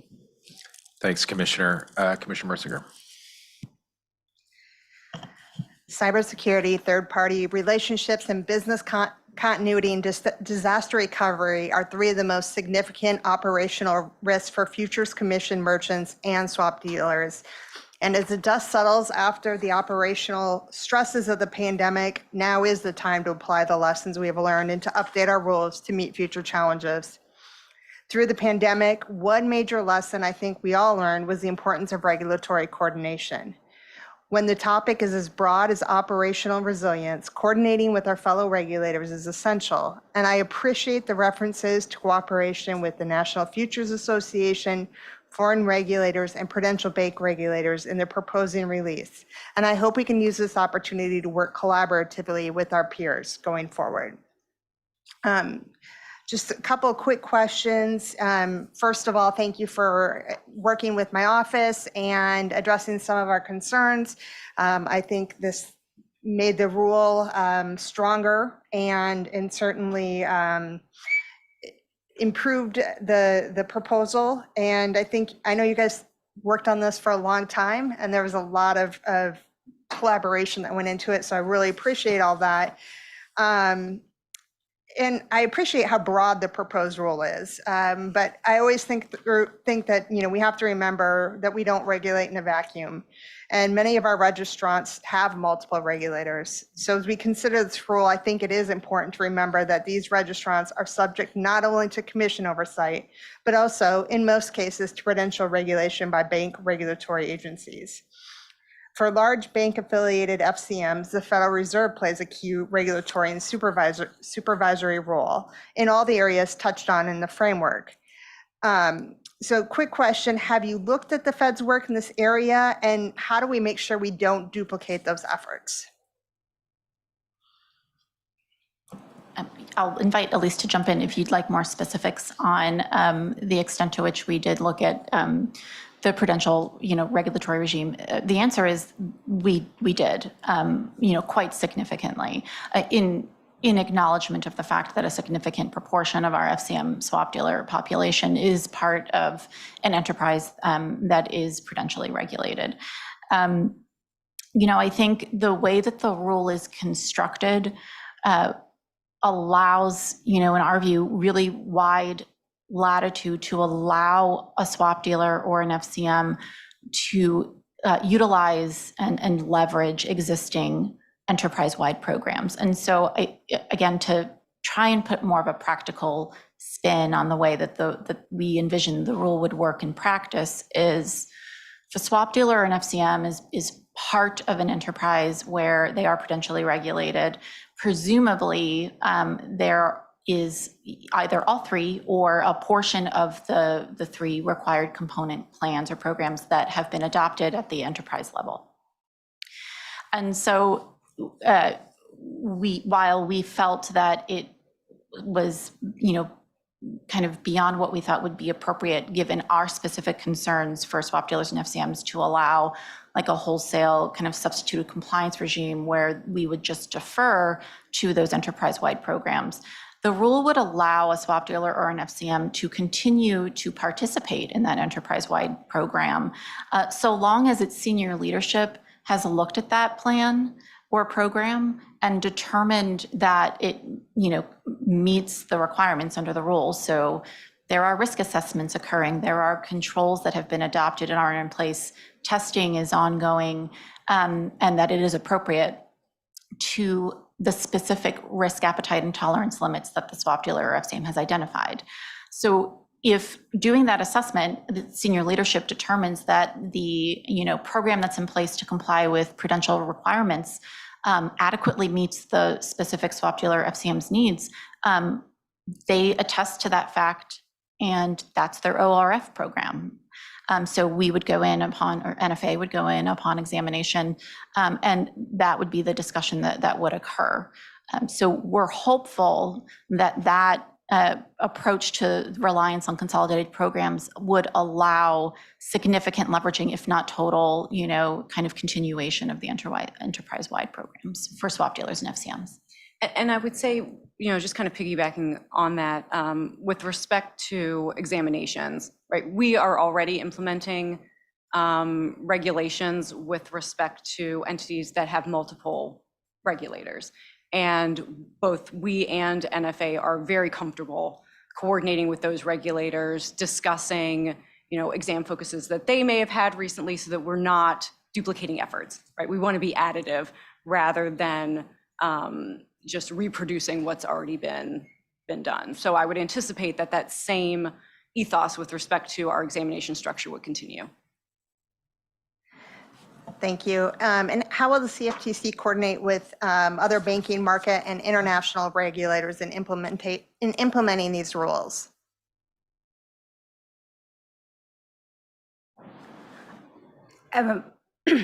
Given that MPD is relatively new to this, I think our involvement within the international space is going to enhance over time. My understanding is that DMO and DCR are actively involved in various work streams, either through FIBIC or others. And I would anticipate that if this rule becomes adopted, that we would continue furthering MPD specific interests in those work efforts. We've participated in other, even in preparation for this rule, and other industry-wide efforts directed at operational resilience. This is an area that is very important to us, and we imagine being keenly involved in any important international and interagency discussions. Thank you. Yeah, I think it's important that we keep in mind that we are not the only regulators looking at this, and that if we begin to duplicate efforts too much, it actually starts to almost water down the information that we're getting. The proposed release notes that many covered entities have implemented practices that are compliant with Commission's proposed regulation. And given that many covered entities are already complying with our rules, likely due to compliance requirements from other regulators, do you think there are opportunities where we could streamline compliance burdens for registration and the implementation of this rule beyond, kind of what's identified, or is that something where commenters could weigh in and offer ideas of ways to further streamline? I think, the idea is if they're already meeting our requirements because of their other regulatory responsibilities, I would hope that we find a way to ensure that we're not, again, duplicating efforts or requiring kind of an add-on beyond what, if they're satisfying our requirements, that kind of, we're done here. We should, move on and focus on other important registrants in this area. Absolutely. I think, again, that was really top of our mind. We really wanted to become very well versed in what our swap dealer FCM population must already do. That was very much the background or foundation upon which, we started as we looked at what we felt was necessary to address risks attendant to an FCM or swap dealer business. I think that it was important to us to ensure a rule that is less about an exercise of, okay, I have to have written policies and procedures that regurgitate reg text, right? And so we didn't want a rule that would require, first or second or even third line personnel at an entity to spend, 60, 80, 120 hours a year checking boxes.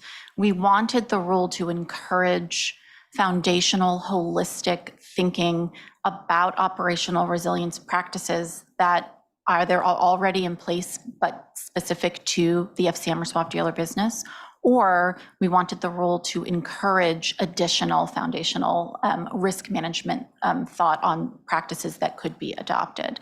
And so we're hopeful that the rule does that, and that therefore a lot of duplicative efforts in terms of memorializing or having a check the box exercise will be avoided. But like you mentioned, we are very much looking forward to comments to see how that intention has been received. Thank you. And just one other area, and I know we brought this up with you as well, but just kind of from on the ground conversations that I've had, I know one of the frustrations for some of our regulated entities and registrants is kind of the back and forth of these forms to verify that they are abiding by different cybersecurity standards, depending on who the regulator is. And I think as these rules are developed and we're seeing more of kind of a, people are accepting these generally accepted practices like NIST cybersecurity, not that I'm asking to predict the future or anything, but, do you think there will be a movement towards, using those standards and saying that you're abiding by those standards to somehow, provide some sort of credentialing or something where these entities are not constantly going back and forth to prove that they are abiding by all the various cybersecurity standards when they're being regulated and we are saying they're abiding by these cybersecurity standards? Thank you for the question. I appreciate the practical challenges, right, involved. I think that part of our perspective is that FCMs and swap dealers, as a part of their active risk management, as Pamela was discussing, that sort of interaction, that review of their potential third-party service providers is an important aspect of risk mitigation. As we saw with ION and other incidents that have occurred, having some awareness and some assurance with respect to the third party that you're hiring and doing the type of due diligence that you can is really crucial for you understanding the risks of the relationship that you're entering into and to developing your own potential controls, other mitigating actions internally. I also think that while the reliance on generally accepted standards and industry best practices is beneficial and certainly helps promote a universal understanding, some sort of baseline understanding within the industry of what is required for good cyber hygiene. I don't know that NIST or any other standard has one dictated line, right? As I read the standards, they're generally written for a lot of discretion, a lot of judgment, and a lot of interpretation given the individual circumstances of the entity that is applying them. And so I think that leaves room for questions, and an individual covered entity firm that is covered by this rule might determine that certain cybersecurity practices, such as multi-factor authentication, are super important, right? And so they might have questions about a potential third-party service provider. Have you implemented this, right? And I think that, so there's not like a bright line of separation when you develop these sort of interrelated relationships. And I think that from a CFTC standpoint, we want our registered entities to be engaging in that type of discussion, because that helps make the overall system stronger and more resilient, which is the ultimate focus of this rule. So I do appreciate the practical difficulties, and hopefully as time goes on and there's more understanding, maybe some of those can be mitigated. Maybe they'll be, there are the SOC 2 reports. There are certain baseline documents or sources for due diligence that might aid in reducing some of those costs. But I do think that the action, the analysis, and the care is important. And it is why it is one of those things that the third-party relationship program would require FCMs, swap dealers, MSPs to think about and what's important to them. And then also the guidance would recommend that they think about those with respect to the third-party service providers that they are onboarding. And I think, with respect, I believe, to part of your question relating to, potential credentialing of standards, this is entirely anecdotal, based upon outreach that we conducted during the development of the rule. But that is a topic that we have heard about. I am not good at tea leaf reading, and so I don't know that I'm prepared to say whether or not I think that credentialing might be something that starts to happen. It is something that our swap dealer and FCM population discussed. I would say, though, that I didn't receive a particular level of consternation about it. I think at this point in time, the information that we received is that they appreciate having a wide variety of standard setting bodies from which to analyze what is appropriate for their particular business models. That was particularly important and instructive for us as we were crafting the rule, because we did not want to prescribe one particular set of standards, given the breadth of the different business varieties among swap dealers and FCMs. And so I think, based upon the outreach that we have done, firms appear to today be comfortable looking at the standards as they develop and as they change, and as NIST adopts additional standards to consider. I think that flexibility in being able to adapt their programs as new standards are adopted and endorsed appears to us to be of critical importance to our FCM population at this point.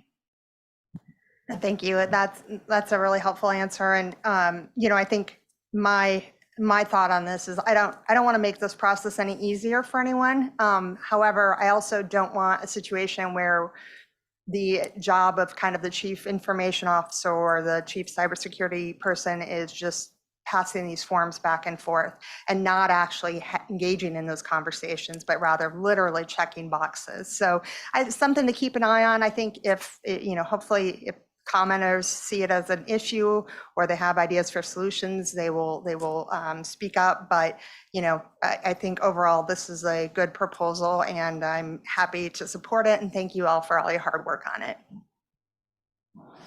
Thanks, Commissioner Mercer. And Commissioner Pham. Hello. I know that we've had so many discussions over, honestly, I think back to 2016 about some of the elements of certainly operational risk and cyber and some of the other things that have gone into this rulemaking. So I really want to thank the focus of the DSIO and now MPD on all of these very important issues that contribute to making sure that our registrants have robust risk management and compliance programs, and that we are doing our job in ensuring that we are upholding financial stability and protecting against systemic risk. And yes, you heard that correctly, 2016, when I was in the private sector talking with the division staff. So I wanted to first talk a little bit about my background and experience and familiarity with the subject of what is in this proposal, just to provide a bit of context for the efforts that I have taken and the concerns that I have, and again, and being pleased about working together with my fellow commissioners and with the staff on how this proposal ultimately ended up.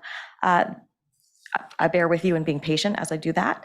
Then I wanted to reiterate some of my recent public statements that address risk management, which I think is and operational resilience, which is very informative, I think, to what we're going to be looking at. And then finally, I'll wrap up with a couple just questions back and forth about some specific elements of this program. So I think just to go through a little bit of a laundry list, I have been involved with operational resilience since 2019, not only in helping to coordinate the global regulatory advocacy with the FSB, with the US prudential regulators, the UK, including the Bank of England, the Australian Prudential Regulatory Authority, the EU and the EU authorities, and so on.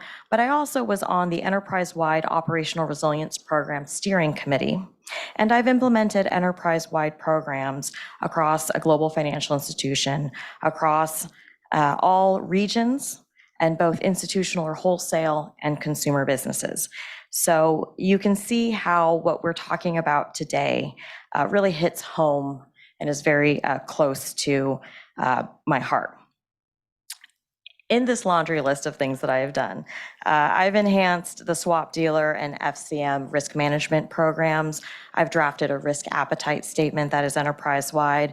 I've implemented NFA's update to its Information Systems and Security Programs rule, which addresses cyber risk.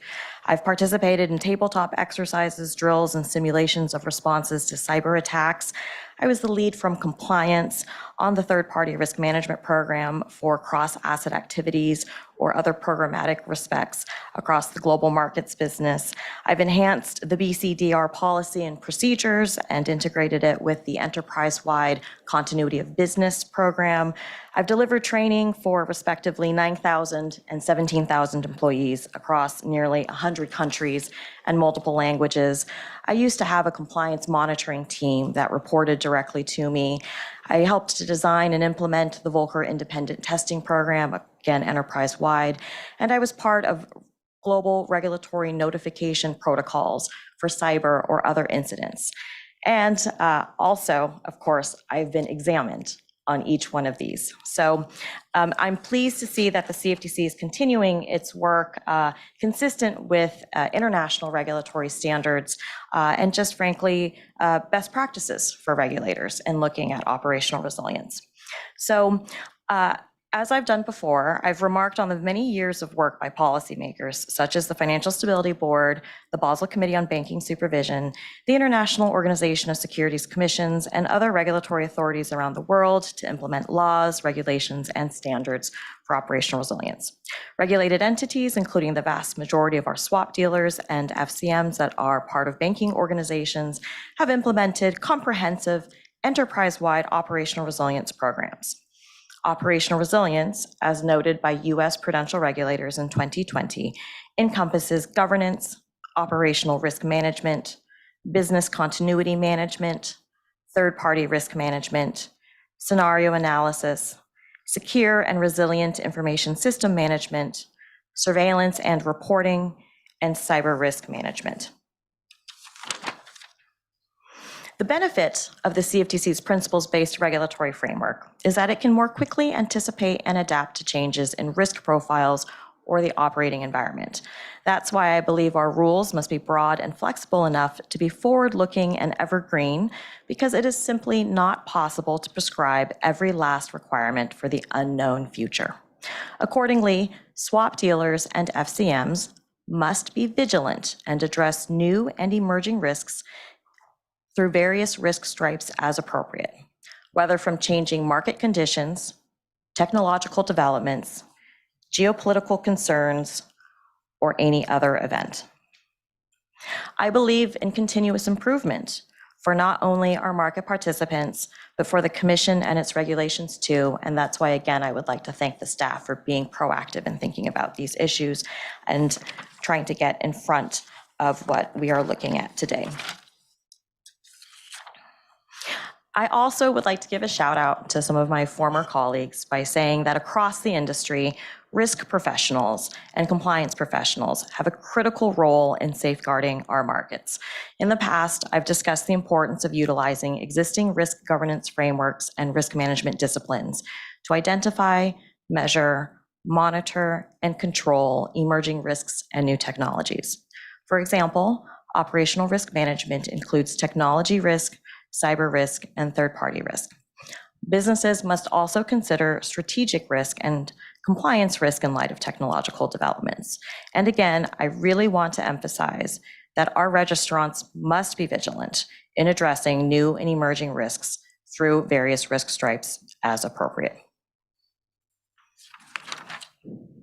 Now, issuing this proposal can be beneficial to initiate an open process to request information and stimulate dialogue with the public. And that's why, although there has been some hesitation or trepidation around what the Commission might do coming on to the tail end of operational resilience implementation globally, I do think it's important that we're taking this step today because it's critical that the public has the opportunity to provide input on any potential amendment or expansion of our existing programmatic requirements that is informed by actual experience from compliance and risk management officers, other control functions, and practitioners who have implemented and complied with, for example, our risk management program rules for the past 10 years, oftentimes within a broader enterprise-wide risk management program that's pursuant to other requirements from other regulators. I'd like to echo some of the comments made by my fellow commissioners that because the CFTC's rules are often only one part of a much broader risk governance framework for financial institutions, the Commission must ensure that it has the full picture before coming to conclusions to ensure that our rules not only address any potential regulatory gaps or changes in risk profiles, but also avoids issuing rules that are conflicting, duplicative, or unworkable with other regulatory regimes. For example, the last time I checked earlier this year, the CFTC currently has 106 provisionally registered swap dealers, and of these 106 entities, both US and non-US, all but a handful are also registered with and supervised by another agency or authority, such as a prudential, functional, or market regulator. Most of these swap dealers are subject to 3 or more regulatory regimes. So therefore, it is imperative that the Commission and the staff consider how our rules work in practice together with the rules of other regulators, whether foreign or domestic. And this key point is easily apparent in looking at the CFTC's substituted compliance regime for non-US swap dealers, where the Commission has expressly found that non-US swap dealers in certain jurisdictions are subject to comparable and comprehensive regulation. And so therefore, for example, our rules permit such non-US swap dealers to, quote, substitute compliance with home jurisdiction risk management regulations to satisfy our rules 23-600. So with that, I'd like to get to asking for how much I welcome the input from the commenters to inform the Commission and the staff regarding the application of the RMP rules, of our operational resilience rules to swap dealers and FCMs, especially those entities that are part of a banking organization, and to describe in a detailed manner the policies, procedures, processes, systems, controls, testing, and audits that are part of their enterprise-wide programs and associated governance requirements. In that way, it will be more clearly apparent to the Commission and staff that the vast majority of swap dealers and FCMs are part of enterprise-wide operational resilience programs that the industry spends billions of dollars on each year with thousands of personnel across the 3 lines of defense. One of the things I wanted to say as a preliminary matter, and I appreciate that the staff have taken some of the previous experience that we've had with the system safeguards requirements, but I just want to take this moment to note that swap dealers and FCMs are very different from exchanges and clearinghouses, and so I don't want us to over-rely on the system safeguards rule sets, because to me it's the difference between, for example, the SEC's Reg SCI and the heightened standards for risk governance that's issued by bank regulators. And I do think that the approach the staff have taken today has tried to really balance that. And again, I thank you for being thoughtful about it. A comment on definitions. Words matter. It's very important for us to be precise in the words that we use. And so I really encourage all commenters to look at the definitions that the staff have proposed or the commission has proposed in this and to let us know if those definitions work or if any changes need to be made. I also note that we are issuing commission guidance as an appendix to the proposed rule text today. And it does have a level of prescription that's not currently found, as far as I know, in any other rule set for these swap entities or the covered entities here. And so I want to know from the staff today some thoughts on the choice to do commission guidance instead of staff guidance. And then what does this mean? Are we going to have the same level of guidance for other risk stripes? And why does it make sense to do it for just third-party risk management instead of, again, more broadly operational risk management or some of the other things?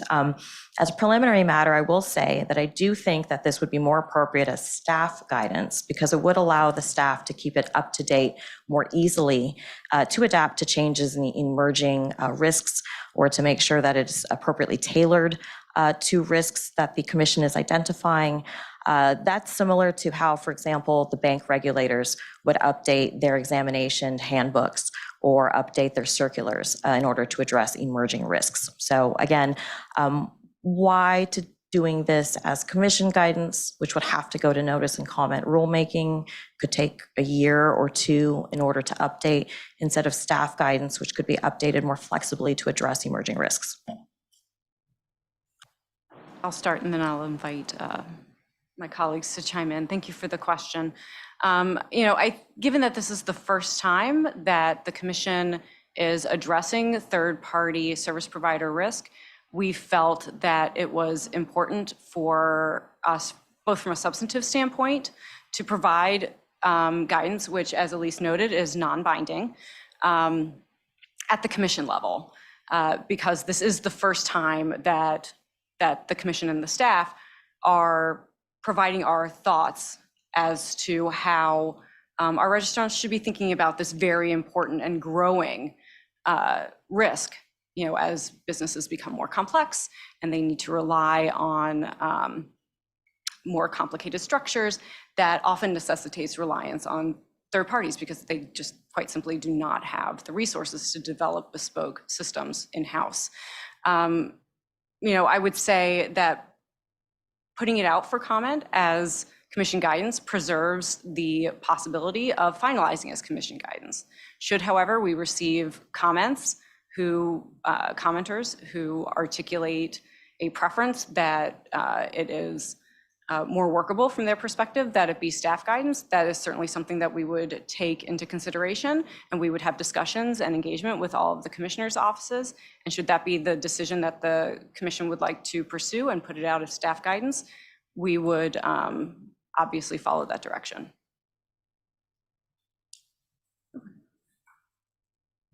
Thank you for the thoughtful response. Another question I had is that I've noted that we used the term risk tolerance limits in this proposal. And so I wanted to understand what the standard might be for risk tolerance limits and if it's the same or different from the standard that is required under the risk management program rules because it is the same words. Thank you, Commissioner.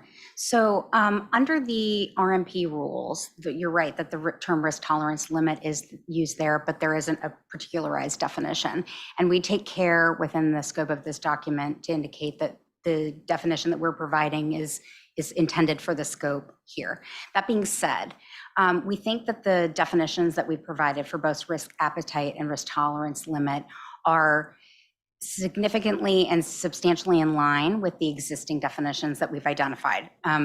NIST has put out definitions. There are definitions from the banking regulators. There are definitions from BCBS.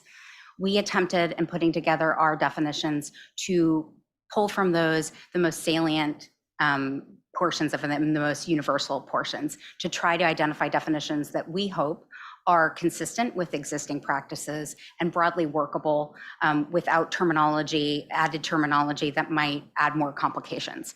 So for those listening, just to keep it simple, the definition for risk appetite would reflect the aggregate amount of risk that a covered entity would be willing to assume to achieve its strategic objectives, while the risk tolerance limit would mean the amount of risk beyond its risk appetite that a covered entity would be prepared to take through mitigating actions.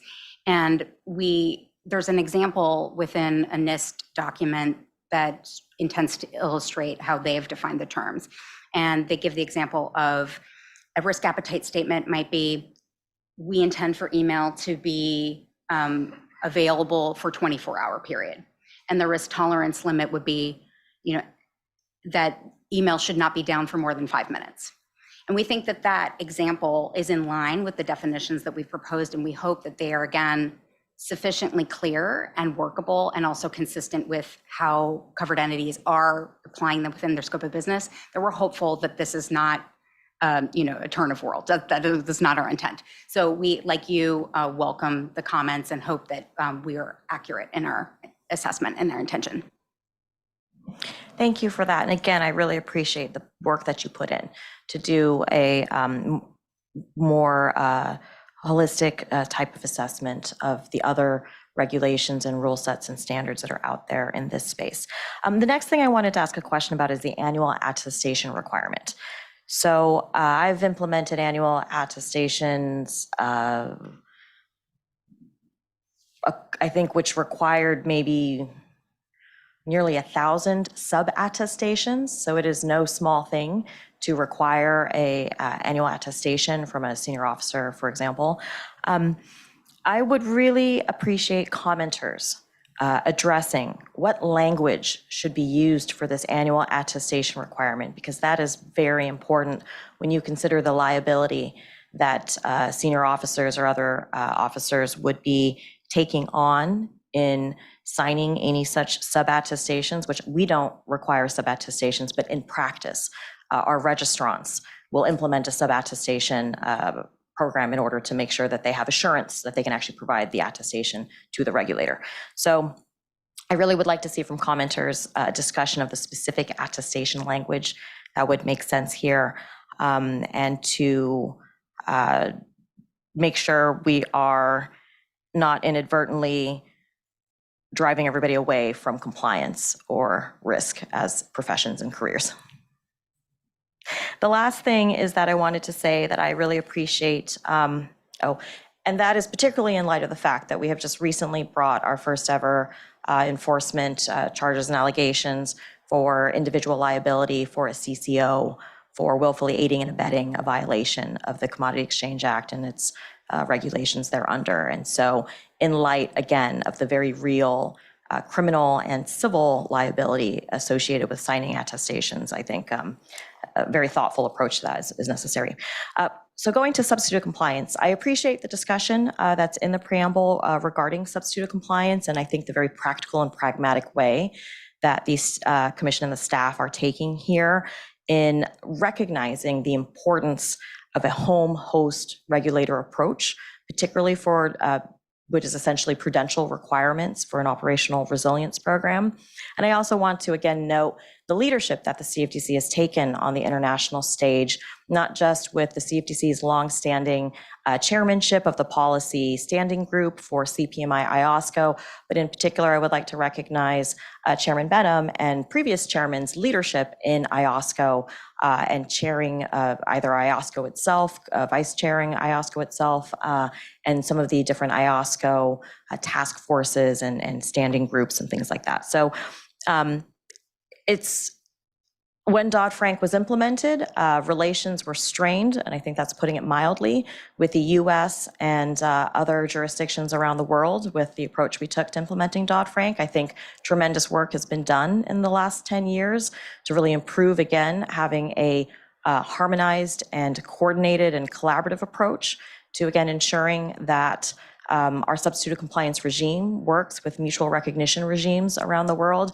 and in particular in the issuance of the IOSCO principles for deference, which again establishes that home host regulator approach and the standards associated with recognizing a substitute compliance approach and a mutual recognition approach. So that's really important context for what we're doing here. How do you anticipate the substitute compliance process to work here, maybe it would be helpful for you to just recap that. We have been going obviously through substitute compliance with respect to swap dealer capital and financial reporting requirements, but maybe just a really quick recap of how the process works to apply for jurisdictions to apply for substitute compliance with respect to what this would be an entity level requirement. Yes, Commissioner, thank you. As you indicated, in 2020, the Commission adopted a cross-border rule with respect to swap entities and how the substituted compliance process. And that rule, as you identified, indicates currently that 23603, which currently contains the business continuity and disaster recovery requirements, are an entity level requirement, Group A requirement, which means that it applies broadly at an entity level, regardless of the identity of the counterparty. And as the proposed rule lays out, we would consider the ORF, if adopted, to have the same level of substitute compliance availability. So it would remain, 23603 would remain a Group A entity level requirement. As it stands now, the comparability determination for BCDR plans was issued under the guidance, which was from 2013. So the 2323, which is the adopted cross-border rule, lays out a process for requesting a comparability determination. And so we would anticipate that covered entities or jurisdictions that are interested in obtaining a comparability determination for the ORF broadly would apply to the Commission following the process in 2323. And there would be active staff engagement, Commission engagement in assessing the foreign regulatory requirements to identify areas where there is comparability. And if found, the Commission would be issuing a new updated comparability determination that would address the ORF in its entirety and not just the BCDR requirements. Thank you for explaining that. With that, that concludes the first portion or my first round here. And again, just thank you so much. And I appreciate, again, the work with my fellow commissioners, with Commissioner Goldsmith, Romero, with the chairman on this. And again, just emphasizing that the CFTC's broad global jurisdiction is perhaps unmatched by any other US regulator except maybe the Fed. And the fact that we regulate both US and non-US GSIBs and other swap dealers and registrants really makes it important that we recognize the importance of substitute compliance and that we do follow a home host regulator approach. Thanks, Commissioner Pham. So I'm going to actually ask the Commission if they have a second round of questions or anything. Yeah, please go ahead, Commissioner Johnson. Thanks so much, Chairman. I just want to thank you guys again for being, and it was really made very apparent in your colloquy with Commissioner Pham, leading the Commission, leading the nation in a first of its kind set of rules regarding critical third-party service providers. I'm really grateful that my fellow commissioners were not deterred by the fact that this is a part of a story that we're going to have to tell about cyber resilience, both in the context of the entities that are supervised by MPD and more broadly across the Commission. So I want to be exceptionally clear and not misunderstood that I'm tremendously in support of today's proposal, but I'm really hopeful, as the chair mentioned, to see a comprehensive approach unfold over the course of several rulemakings that buttresses this rulemaking in the context of MPD supervision and then across other divisions. I think that it's not comprehensive in the sense of whole market structure resolution instantly is perfectly fine because it is necessary and it is sufficient. And I think we have to be conscious and thoughtful about our critique about approaching regulation when we think about things like this. I also want to just share, because I have you all here, and as Commissioner Pham mentioned earlier, definitions are really significant and a significant part of our regulation. In conversation regarding another rulemaking, and I hope the chair will give me a little bit of latitude here, conversations with DCR about the second rule that the Commission will take up later today became deeply focused on an element of that rulemaking that arises out of a regulation not within our jurisdiction, and that's the AML regulation under 31 CFR 1000.100T, the definition of financial institutions for anti-money laundering regulations. What is true for my critique of our our approach here, that we are siloed, is also true for our meeting, which is to say, unlike the latitude I have when teaching a law school class, I can cold call on anybody in the room. I don't think the chair would give me sufficient latitude to cold call upon you once you all have left the podium. So what I'd love to just ask is, in the context of engaging with the U.S. Department of Treasury on anti-money laundering issues, my assumption is that you at MPD and the General Counsel's office are typically a first line of defense. And again, this isn't with respect to this proposed rulemaking, but because we won't have the benefit of your ability to respond once we transition. Sure. So yes, that's accurate. And I think in part that is driven, or maybe entirely, driven by the fact that I believe currently it's FCMs and IBs, futures commission merchants and introducing brokers, are registration categories that are included within the financial institution definition for FinCEN regulatory purposes. And because those registration categories fall within MPD's sphere of influence, we, in collaboration with OGC, tend to be the first point of contact. That's fantastic. Thank you so much, Amanda, Pam, Elise, and everyone else who worked on this rulemaking. Thank you, Mr. Chairman.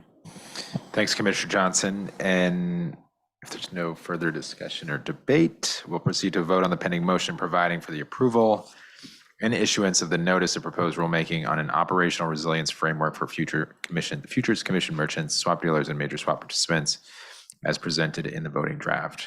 Are the commissioners prepared to vote? It appears the commission is ready to vote. Mr. Kirkpatrick, will you please call the roll? Thank you, Mr. Chairman. The motion now before the commission is on the approval and issuance of the notice of proposed rulemaking on an operational resilience framework for futures commission merchants, swap dealers, and major swap participants, as presented in the voting draft circulated to the commissioners for this meeting. Commissioner Pham. Aye. Commissioner Pham votes aye. Commissioner Mersinger. Aye. Commissioner Mersinger votes aye. Commissioner Goldsmith-Romero. A hearty aye. Commissioner Goldsmith-Romero votes a hoary aye. Commissioner Johnson. Aye. Commissioner Johnson votes aye. Chairman Behnam. Aye. Chairman Behnam votes aye. Mr. Chairman, on this matter, the ayes have 5, the noes have 0. Thanks, Mr. Kirkpatrick. The ayes have it. The motion carries. The notice of proposed rulemaking on an operational resilience framework for futures commission merchants, swap dealers, and major swap participants is approved to be issued by the commission. Once again, thanks to the team. Great work. Long time coming, but appreciate your expertise and your dedication. Thank you.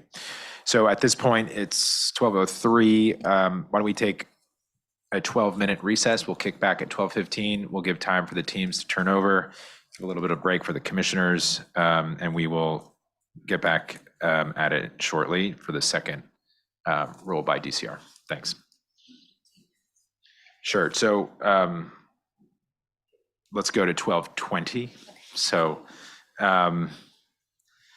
actually, Mr. Kirkpatrick, you probably want me, is there a motion to recess this meeting for 20 minutes? So moved. Second. It's been moved and probably seconded. This meeting stand in recess for 20 minutes until 12:20. All in favor, please say aye. Aye. Say, all opposed, please say no. Votes unanimous in favor of the motion. This meeting stands in recess for 20 minutes until 12:20. Thanks.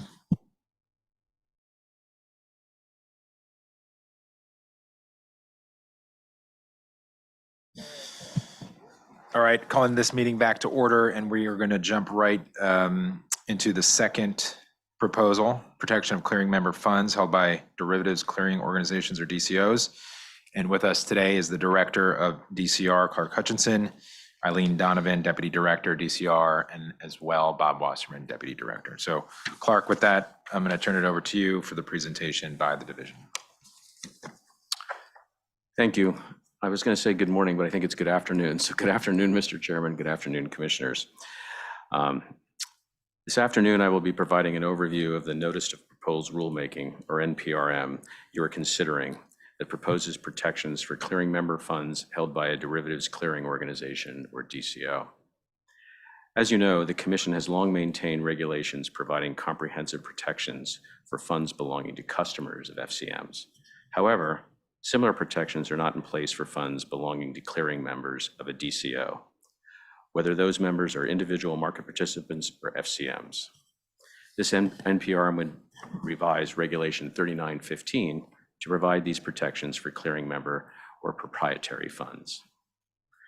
Specifically, new Regulation 3915F would require a DCO to account for proprietary funds separately from its own funds, and to hold proprietary funds in accounts that are named to clearly identify the funds as belonging to clearing members. Further, the proposed rule would require a DCO to obtain a written acknowledgement letter from any depository holding clearing member funds. The NPRM includes a template letter that DCOs would use for this purpose, which is substantively the same as the current template letter for customer funds found in Regulation 1.20. The proposed rule would permit DCOs to commingle proprietary funds belonging to multiple clearing members in a single account, but would not permit DCOs to hold clearing member funds together with customer funds or the DCO's own funds. Finally, the proposed rule would only permit DCOs and depositories to use proprietary funds as belonging to clearing members. In addition to the new rules detailing how clearing member funds are held by a DCO, the NPRM would amend Regulation 3915E to limit the investments a DCO can make with clearing member funds, limiting them to the investments permitted for customer funds under Regulation 1.25. The NPRM would also add new Regulation 3915G, which would require a DCO to confirm on a daily basis the amount of proprietary and customer funds it owes to each clearing member, and to verify on a daily basis that it's holding enough proprietary and customer funds to cover the amount it owes to all clearing members. In addition to the protections for proprietary funds, the NPRM includes rules that would permit a DCO to hold clearing member and customer funds at the central banks of G7 countries and take advantage of the credit and liquidity risk management benefits that central bank accounts provide.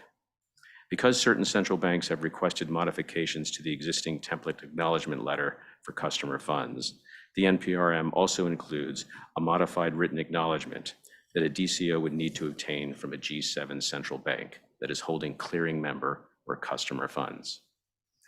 I would like to thank the staff of DCR, OCE, and OGC who worked on this NPRM, specifically from the Division of Clearing and Risk, Scott Sloan, Tad Polly, Eileen Donovan, and Bob Wasserman. And from the Office of the Chief Economist, Alex Furco and Scott Mixon. And finally, in the Office of the General Counsel, Herminio Castro, Carlene Kim, Eric Remler, and Kenny Wright. Mr. Chairman, I turn it back to you, and we welcome any questions from the Commission. Thank you, Clark. To formally open the Commission's discussion and consideration of the matter just presented by the staff, I ask if any commissioner wishes to offer a motion proposing the approval and issuance of the notice of proposed rulemaking on protection of clearing member funds held by derivatives clearing organizations as presented in the voting draft circulated to the commissioners for this meeting. I so move. Second. So motion and a proper second proposing that the commission approve the notice of proposed rulemaking and issue it for publication. The floor is now open for the commission's deliberations on that pending motion. I'd like to begin by offering a few questions and views of my own, and then we will go in order of seniority to Commissioner Johnson. Thanks, Clark, again for that presentation and a summary of the proposal. I think it would be good to level set a little. Where are we now, and what would this proposal, if passed, accomplish specifically from a bankruptcy perspective for clearing members? Okay, I think, let me give a partial answer to that question, then I'm going to turn it over to Bob. But I think it's important, as you said, to level set that it's been well established, well known, I think well regulated by us since time immemorial that customer funds have been protected. And that's something that I think we've all mentioned in prior open meetings this year, that protection of customer funds is paramount. And with the advent of disintermediation proposals that we've received, it became clear that they're no longer customers as previously thought of. We have now people who are really members of a clearinghouse, although they seem like customers. And it became clear to us that it's important that we start to protect those same members like customers would be protected. So as I said in my opening remarks, there's an overarching umbrella of logic here to say, let's make things as parallel as we can.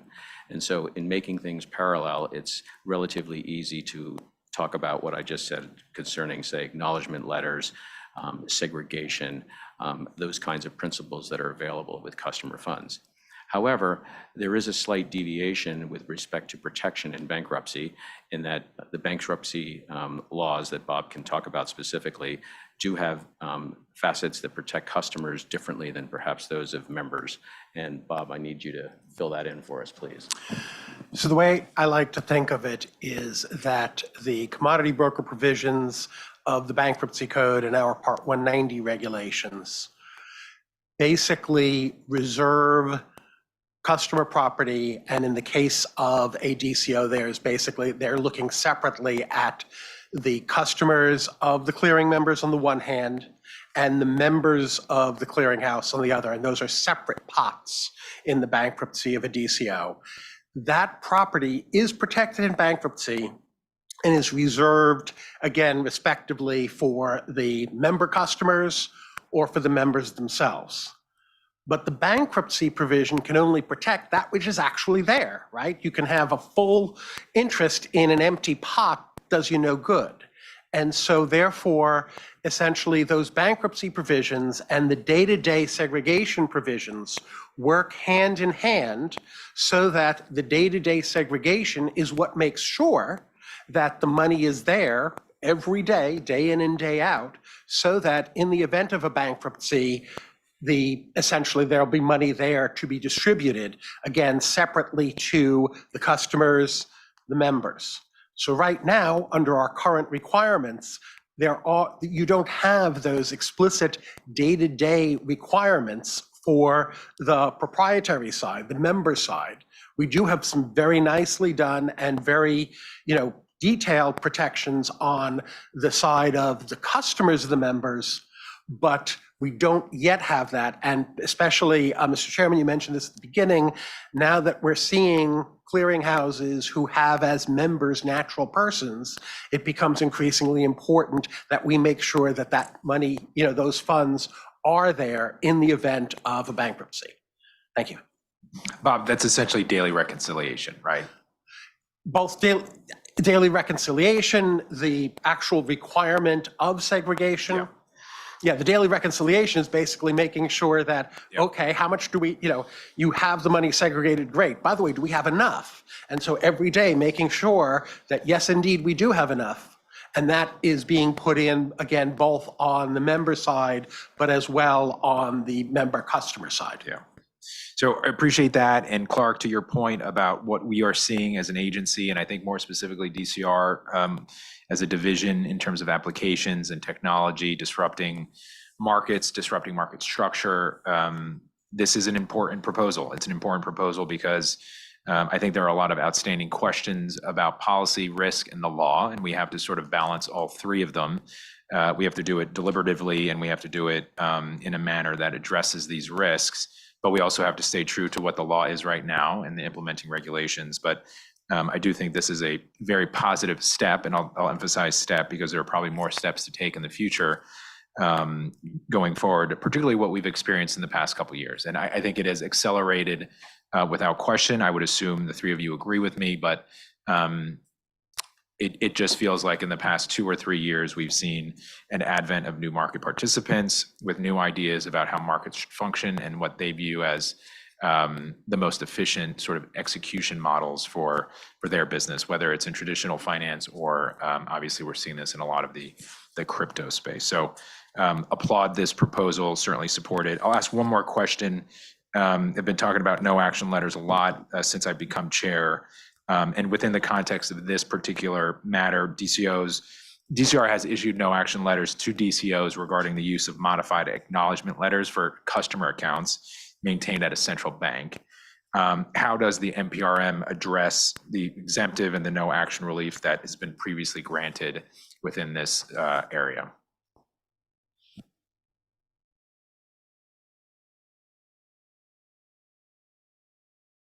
There we go. Okay. Thank you for the question, Mr. Chairman.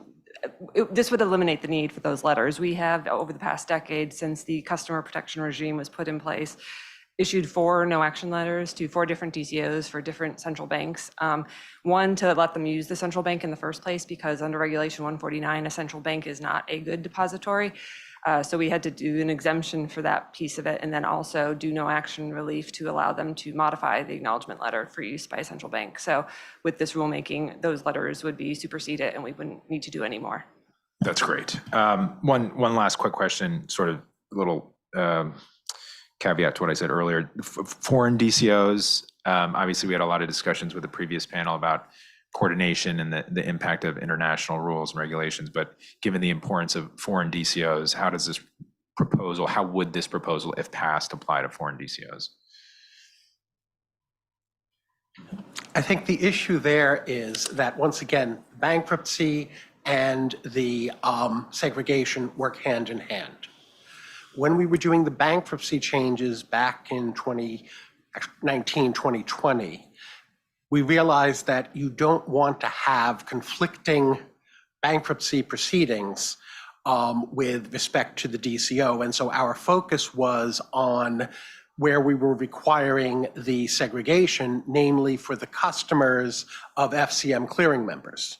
And in 190.11b, we explicitly carved out the member, basically that there were very limited application then of the Part 190 bankruptcy rules to a foreign-based DCO that was subject to a proceeding as defined in the bankruptcy code in a foreign jurisdiction.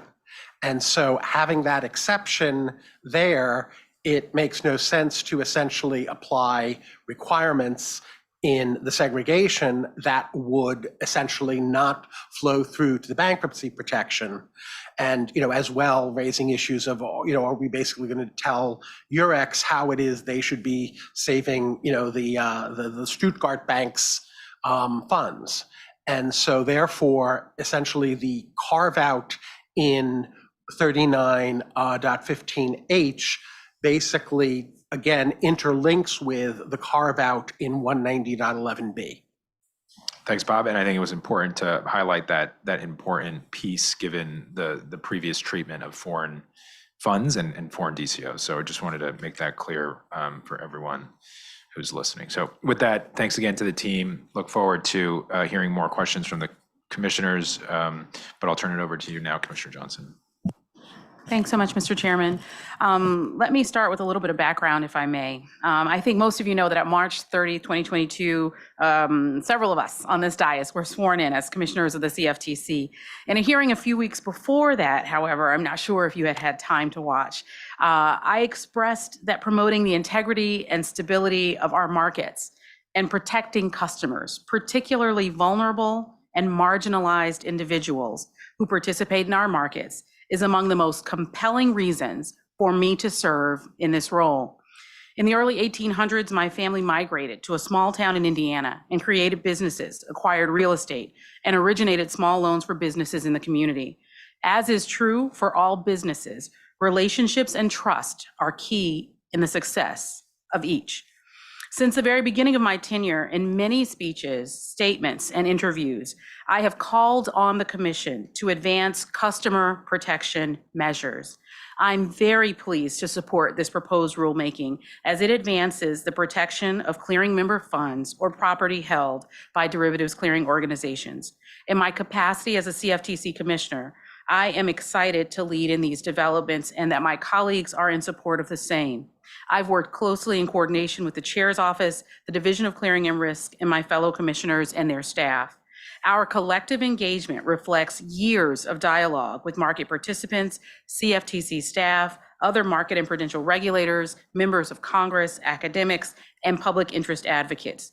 18 months ago, the Commission held a convening to explore the implications of a derivatives clearing market structure that offers direct-to-client services. The antecedent for this rulemaking and many others I hope the Commission will support began during those discussions. Perhaps we were prescient because we were able to, in the context of that convening, begin conversations that have materialized in the rulemaking today. At the center of the segregation of customer property or the separation of member property rules is one central thought: trust. I believe that this rule enables us to fulfill our mandate at the CFTC, to allow trust, but to also verify.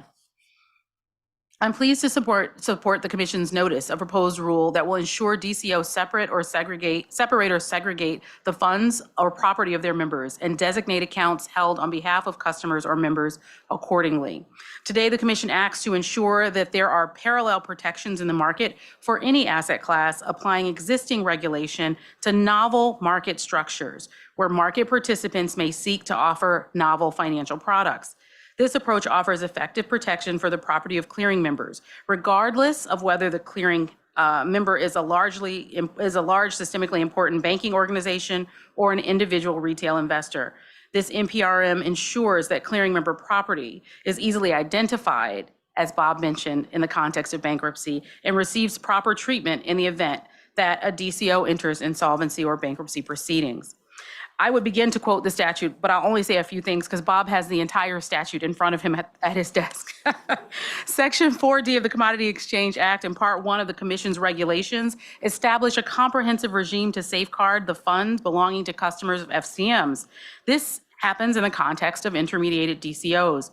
The customer regime is set forth in Part 1 of the CFTC's regulations, and in general, the customer protection regime requires FCMs to segregate customer funds from their own funds, deposit customer funds under an account name that clearly identifies them as customer funds, and obtain a written acknowledgement from each depository that holds customer funds.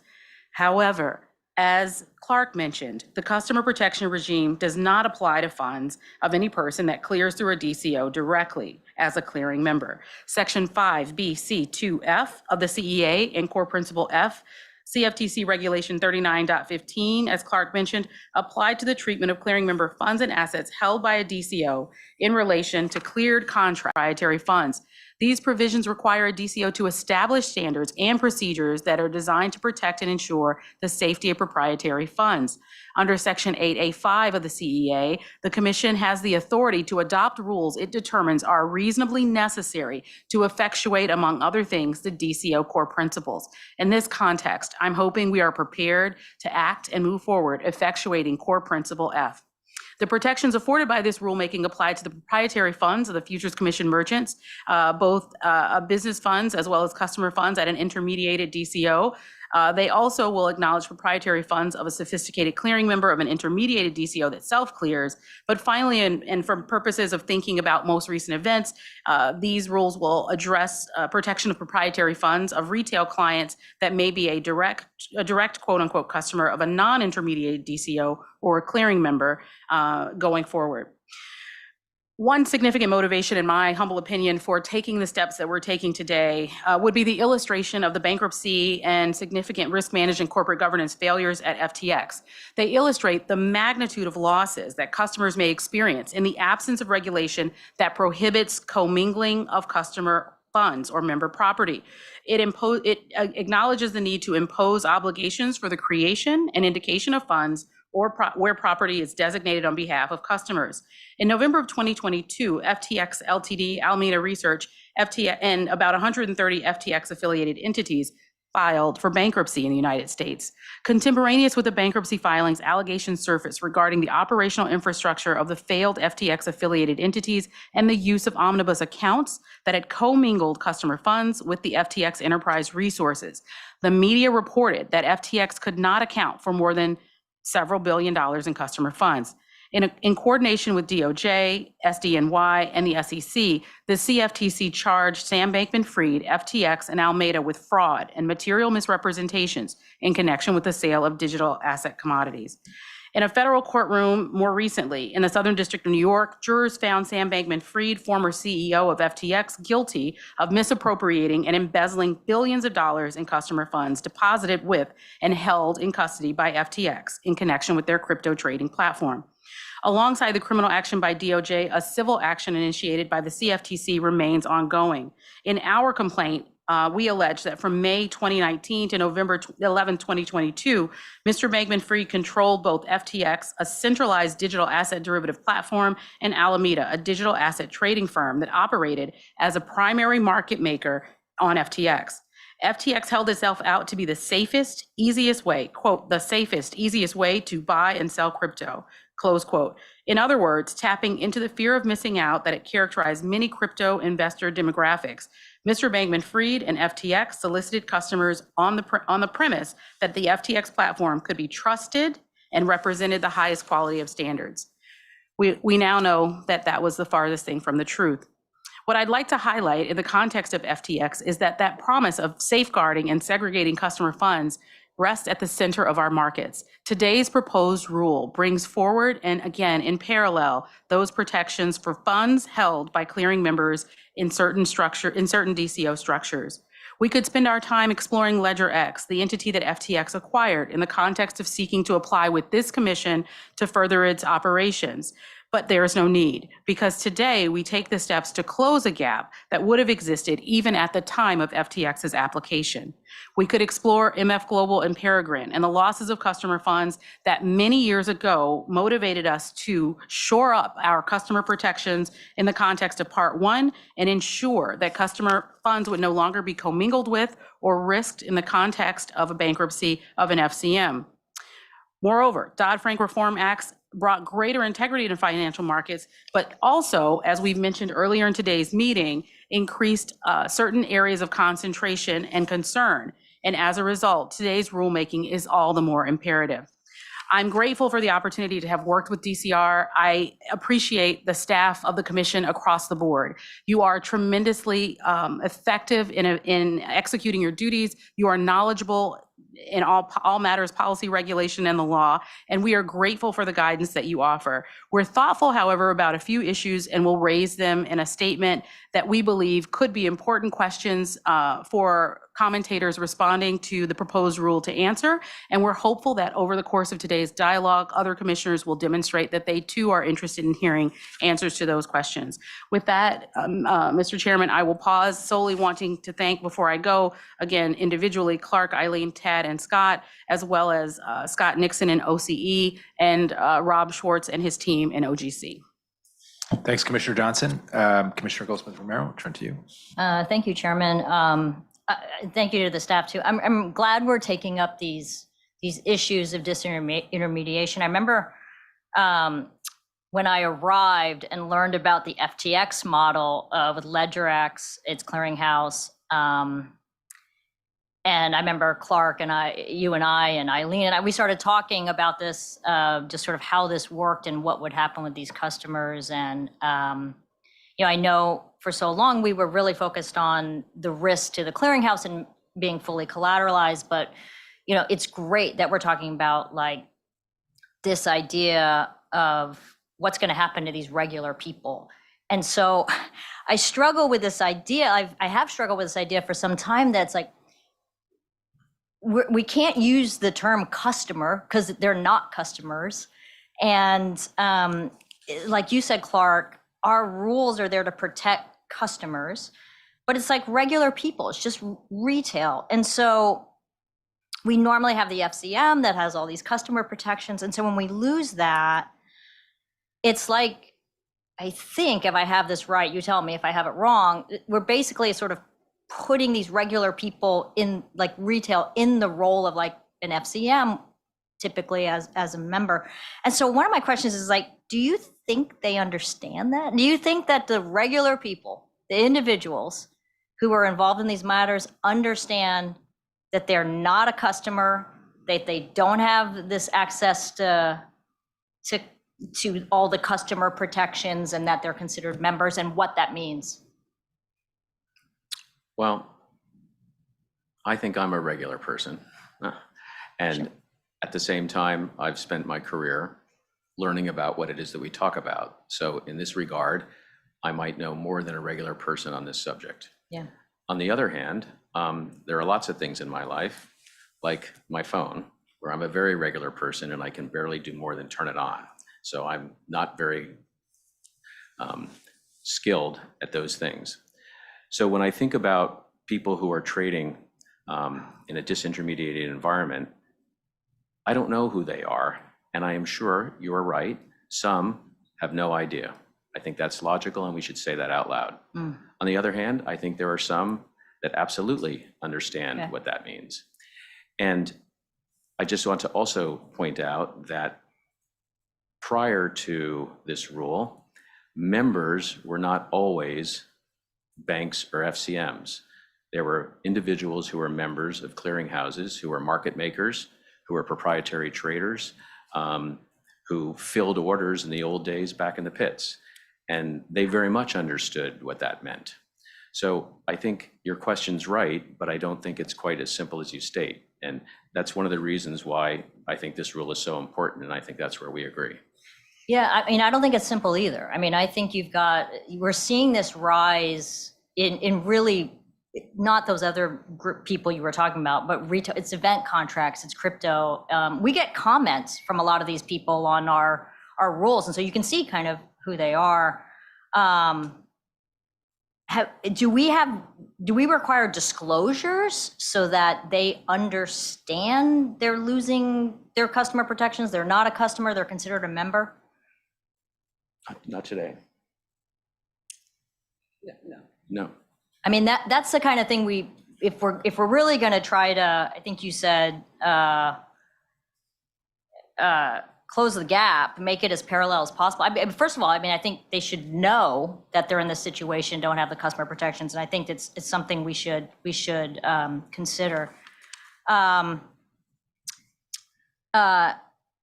And then on that same vein, if we're trying to make it as parallel as possible, some of the requirements FCMs have with respect to customer funds, I think there's some requirements on where the funds can be deposited if it's an FCM. This is like a bank or trust or regulated entity, is that right? And Well, does that customer still funds, exist? you're right, bank, trust company, other FCMs, Yeah. and DCO.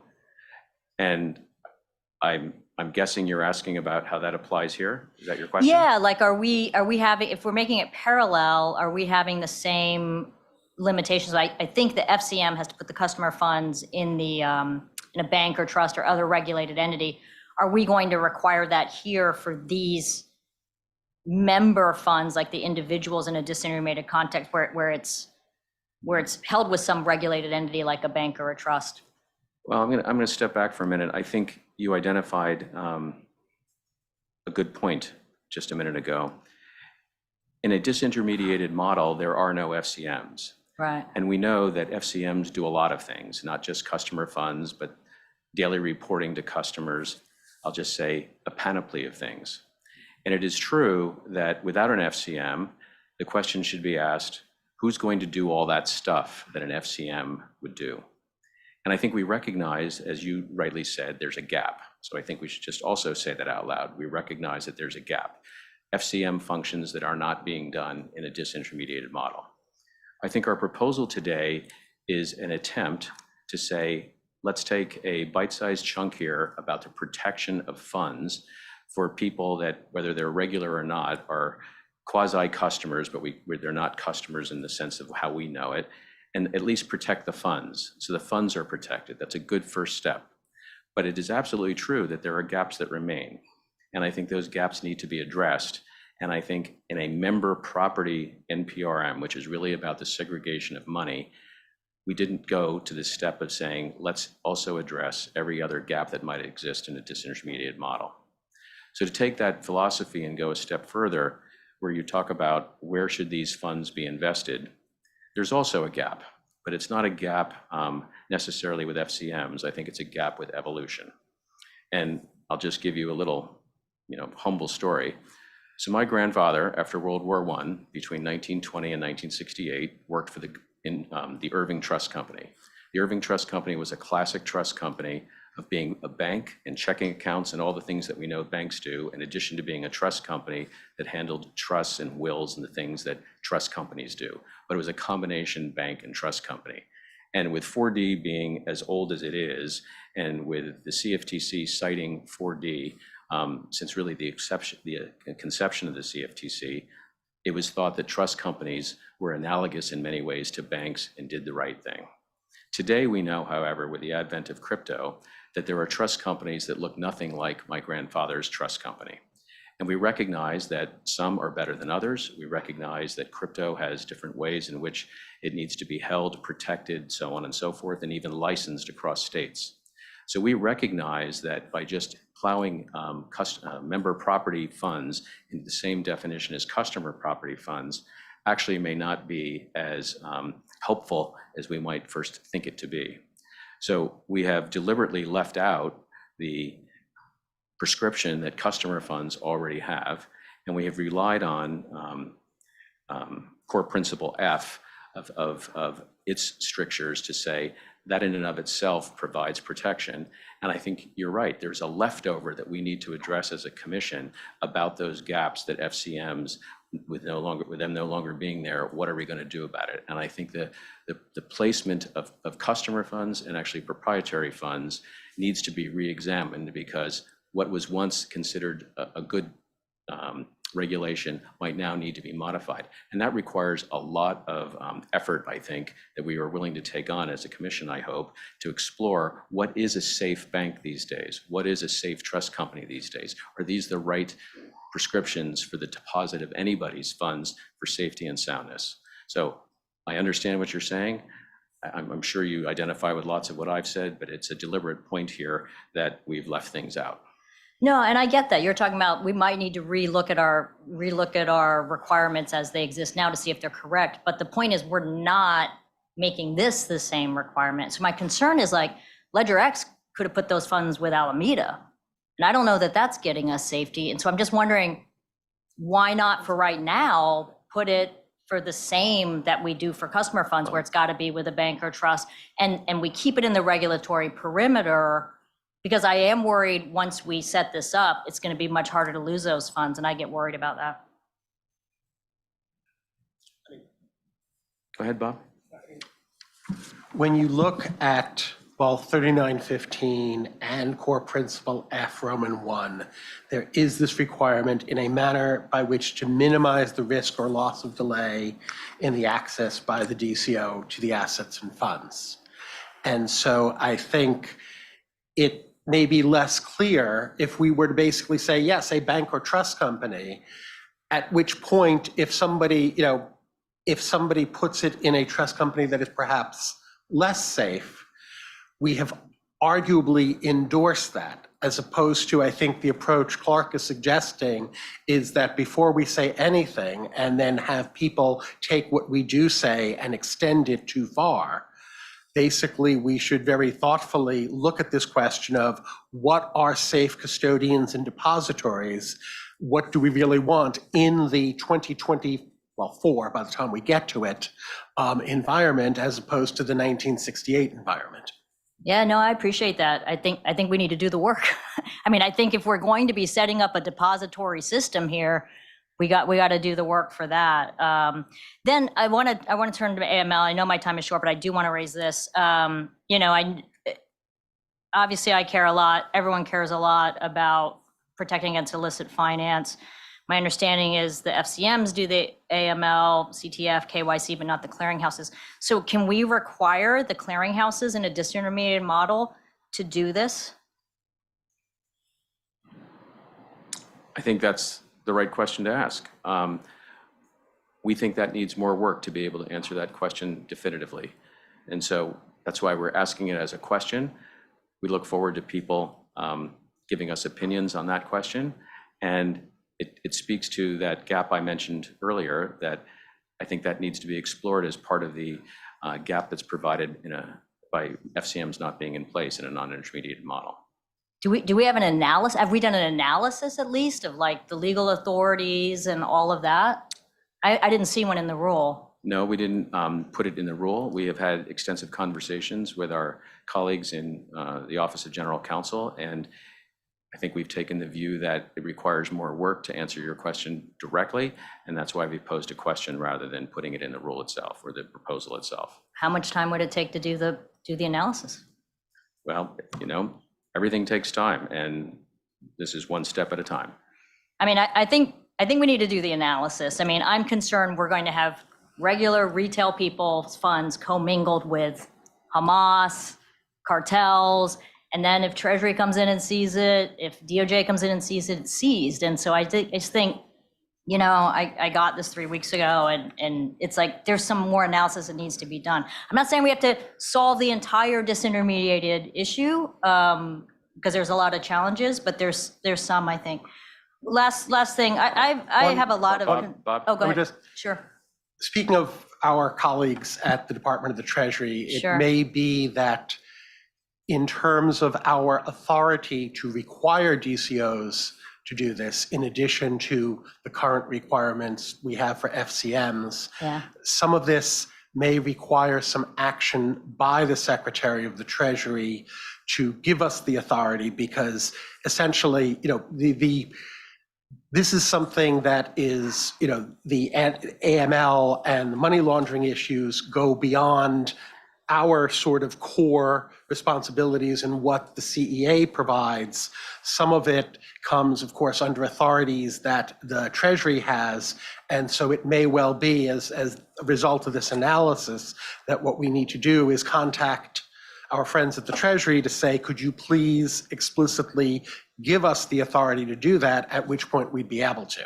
Yeah, no, I appreciate that. Or we may look at our own core principles and our own authorizing, you know, laws and think we have authority. I just think we need to do the analysis.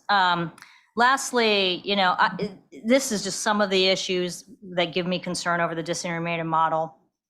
FSOC has also expressed concern, and in their October 2022 report, they recommended that member agencies, which include us, assess the impact of vertical integration, direct access to markets by retail customers, on conflicts of interest and market volatility, and whether vertically integrated market structures can or should be accommodated under existing laws and regulations. I mean, I think there's more work that needs to be done here, and we talk about closing the gaps. I don't want to leave something on the table, but, you know, while I appreciate that new crypto wants to come in and disrupt markets and market structure, and they may have determined they want some new model for their own efficiency, I do think we have to be very careful in what we accommodate, which is exactly what FSOC said, that we should be determining and assessing, should we accommodate it? And I think we have important public interest responsibilities.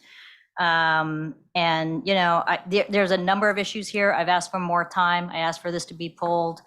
You know, we just got it Wednesday night before Thanksgiving.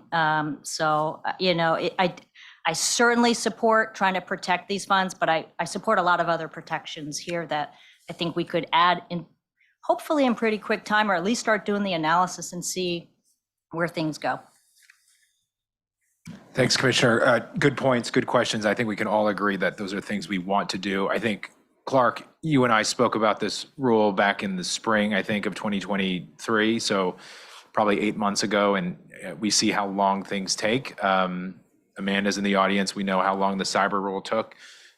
So appreciate, I think, your support of the core of what this proposal is trying to accomplish and does accomplish around customer funds. But ultimately, as you point out, there's more work to do, and we're going to continue to do that work. We're going to work with OGC. We're going to work with our counterparts across the U.S. government, make sure we have the authority, see if we don't have the authority, if we need to request new authority, but essentially fill these gaps. And if it means we have to do it piecemeal, we have to do it piecemeal, because we don't want to leave gaps that we can fill quicker than others left alone until we have the entire puzzle put together. I think that presents risks we don't want to approach. So good thoughts, good questions, and certainly things we'll take up in the new year. So with that, Commissioner Mercinger, I'll turn to you. Thank you. And thank you to the DCR team who've been working on this. I think we've all made the point that customer protection is foundational to the work that we do here at the CFTC. And certainly this proposal begins to consider those important policy questions that are raised by new developments in our market, namely the trend of DCOs clearing directly without the intermediation of futures commissions merchants, and many for market participants who are individuals. In fact, many of the policy questions involved here stem from our experience with the treatment of market participant funds held by LedgerX, a CFTC registered DCO owned by now bankrupt FTX. Thankfully, the market participant funds were not misappropriated by LedgerX or FTX, And for that, I credit the steps the commission has taken to date to protect market participants clearing directly at a DCO via conditions that the commission has imposed in the registration orders of LedgerX and other DCOs that offer this disintermediated model. Unfortunately, the proposal before us fails to discuss what we've learned to date about how this disintermediated model and the conditions the CFTC has imposed via those DCO registration orders are working, such as what are the successes, where can we approve, and how the commission could best draw from those successes and make those improvements. I also would like to have seen a discussion about the requirements in this proposal and how they compare to the conditions we have included in those DCO registration orders that are for DCOs that currently offer disintermediated models. I also have a few concerns around the cost benefit analysis in the proposal. There are a number of areas where we say things like we're preventing the misuse of funds. We're helping prevent the misuse of funds. We're ensuring that funds are not misused, or we're making it more difficult for funds to be misused. And then when we're describing the cost, the proposal says things like the total cost of this regulation will depend on a number of factors, and the exact cost will depend on a number of factors. Customer protection is foundational to the work we do here at the CFTC, but that does not absolve us of our responsibility to perform a thorough cost-benefit analysis. And I certainly hope that we get some good qualitative assessments from commenters who are willing to provide what they believe the costs will be of implementing this rule. There were some imprecision and inconsistencies throughout the preamble that I believe are a direct result of a rushed timeline. And there's a footnote that was recently added that creates a very awkward situation where we're acknowledging that this rule relies on requirements under CFTC regulation 1.25. However, as we all know, we have a proposal out on 1.25. I think the more prudent approach would be to wait on finalizing that proposal before we move to this regulation. However, we are moving forward, and these are critically important issues. And, you know, I guess at some point in time, we may have to figure out whatever rules we finalize under regulation 1.25, how it could potentially impact this rule. At the end of the day, I would have just liked more time with this rule.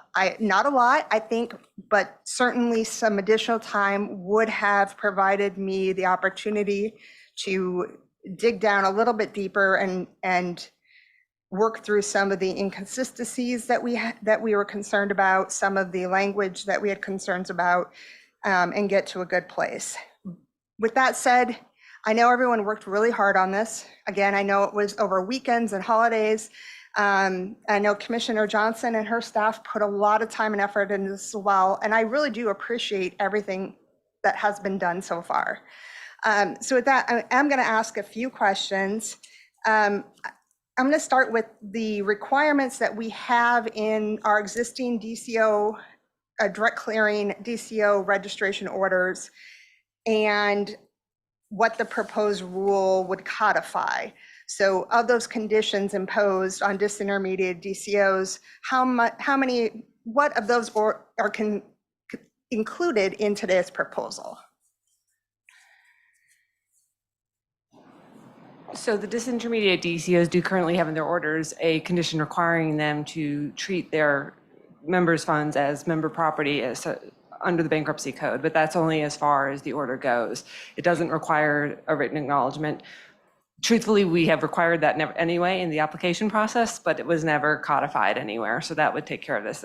But that's as far as the orders go, and we do have, I apologize, maybe you missed it, we do have a footnote in there that notes that this is addressed in conditions to the order, but again, that's only as far as it went. It just said they had to treat it, these funds as member property and nothing more than that. And I know Commissioner Goldsmith-Romero mentioned the AML, and there is a question there that says, should the commission require DCOs to comply with applicable anti-money laundering requirements? And I just want to make sure I fully understand this. Currently, and based on the discussion that Bob had, so DCOs do not have that requirement at this time, correct?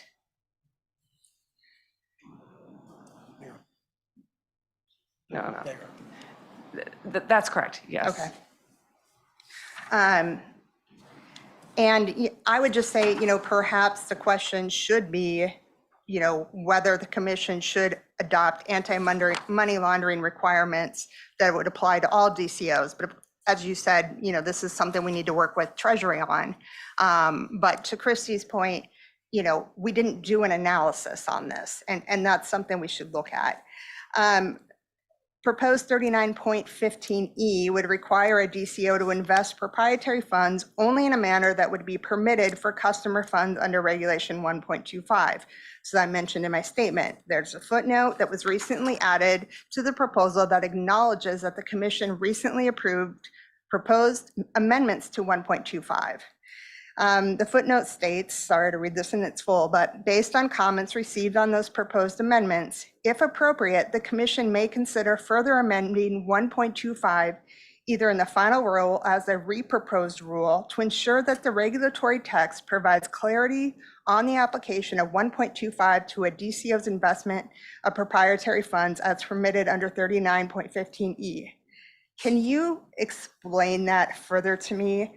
Does that mean that it's possible that our proposal under 1.25 will need to be changed because of what we're doing here? And if that's the case, can we even do that under APA rules or requirements? Can we make that change in a final rule, or whatever? If there's a change needed, are we going to have to repropose 1.25? No, so this was purely a technical point. There was some discussion of whether 125 itself has to refer to proprietary funds, or can we just rely on 3915 saying 125 applies to proprietary funds and just rely on the cross-reference. There was some, I'll be honest, there was some disagreement among staff on that. So all that's saying is we may consider in the end in 125 actually putting in a reference to proprietary funds, but it's not to suggest that we would change 125 as to proprietary funds. It would apply equally to both customer and proprietary funds. However, 125 comes out in that separate proposal. And that's something we could do in the final rule versus having to repropose 1.25? Yes, because it's purely a technical change. Again, we're proposing already to apply 125 to proprietary funds. So if we wanted to actually put the words in 125 that this applies to proprietary funds, we could do that without notice and comment. Thank you. Again, I appreciate everyone's work on this, and certainly my staff as well, because there were a lot of late nights this week, which that comes with the territory. But as I said, I would have really liked a little more time with this role, but I appreciate all the work that's gone into this. We know it's complicated because Bob Wasserman has his CEA open on his desk, so this is serious. And I just appreciate everyone's time today. Thank you. Thanks, Commissioner Mercier. We'll turn to Commissioner Pham. Hello, everybody. And again, thank you for the good discussion and thought that's gone into this proposal today. And again, I appreciate all of the concerns raised by the chairman and my fellow commissioners. And I will provide a statement now. I first want to start off by thanking the rulemaking team. So I'd like to thank Scott Sloan, Tad Pauley, Eileen Donovan, and Clark Hutchison in the Division of Clearing and Risk for your work on this proposal. And I appreciate the time that the staff took to answer my questions. First, to be clear, the Commission already has extensive rules in place for protecting FCM customer funds, which my fellow commissioners have noted. Arguably, it is the one thing that the CFTC is best known for. For these FCM customers, FCMs must segregate customer funds from their own funds, deposit customer funds under an account name that clearly identifies them as customer funds, and obtain a written acknowledgement from each depository that holds customer funds. This customer protection regime also establishes accounting and reporting requirements applicable to customer funds and limits both the types of investments that can be made with customer funds and the type of depositories that can hold customer funds. With respect to clearing member proprietary funds, also known as house accounts, DCOs have to establish standards and procedures designed to protect and ensure the safety of proprietary funds and hold them in a manner that will minimize the risk of loss or delay in access by the DCO to the funds. DCOs also have to invest clearing member proprietary funds in instruments with minimal credit, market, and liquidity risks. Today, the Commission is proposing new regulations for the protection of clearing member funds based largely on the customer segregation requirements for FCMs and DCOs in Regulation 1.20. This proposal explains that new safeguards are needed for the direct participants at DCOs because the Commission has registered a number of DCOs that clear directly for market participants without the involvement of FCMs, i.e. these DCOs are only clearing for individuals. And second, that many DCOs that use the traditional FCM clearing model have at least some non-FCM clearing members. While I appreciate the intent of today's proposal, I believe we must be careful in changing a regulatory framework that has served our markets without any real issues for decades. I believe that the Commission must have had a good reason when it originally distinguished between house accounts and customer funds. Speaking from a practical perspective, I worry that if it ain't broke, don't fix it. There have been a lot of specters raised today that actually don't have much to do with our actual regulated markets. I share the concerns, however, where DCOs clear directly for market participants without FCMs. And here I'm talking about retail market participants. I would go further and state that the proposal's targeted approach may miss the larger issues. When a DCO simply faces direct retail participants that our rules categorize as clearing members, we effectively allow for a model that eliminates the intermediaries and the protections that they provide for customers. Intermediaries perform critical functions, and that is why markets all over the world require brokers and stringent protections for clients. If the Commission anticipates this type of DCO clearing model to proliferate, we should step back and consider all issues these direct clearing retail DCOs raise. These types of concerns around retail participants are why I have proposed that the Commission needs an Office of the Retail Advocate. I continue to believe that having an Office of the Retail Advocate is a tried and true way to advance customer protection and may be especially effective in the area raised by today's proposal. For example, perhaps there should be a distinct registration category and requirements for direct clearing DCOs because they raise singular issues, risks, and concerns. Foremost, who provides retail protection where there are no brokers or intermediaries? Frankly, I dislike a model where DCOs have clearing members that are retail.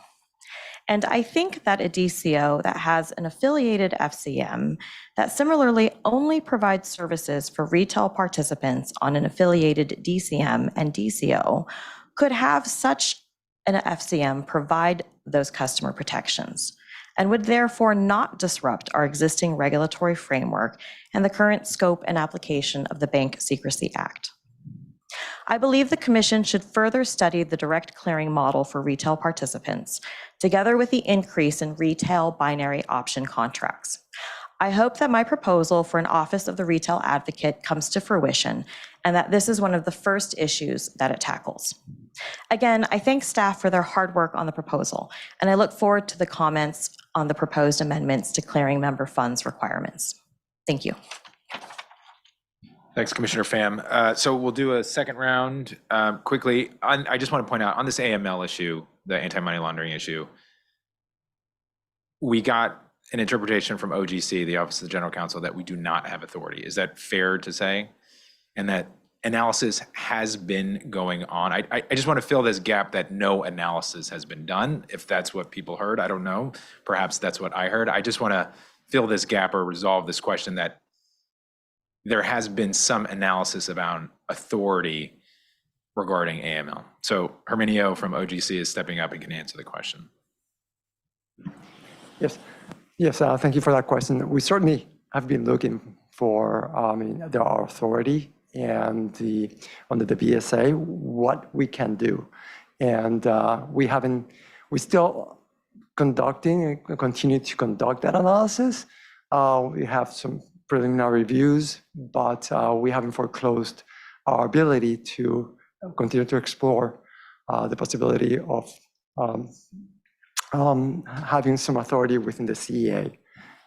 But at the same time, the structure, the USC, the Treasury requirements appear to require us to consult with Treasury, and the implementing regulations from Treasury also calls for us to to consult with them. So we still need to explore all the areas and at the same time, whether we have our own independent authority. So we are exploring that as well. Thanks, Herminio. And Sure. I think with that in mind, 1, analysis is going on. 2, it's difficult. 3, it requires a multi-agency approach. And 4, what we have in the document, which is a question, is probably the right procedural approach to pose it to a larger audience and perhaps get some feedback that might inform our final decision.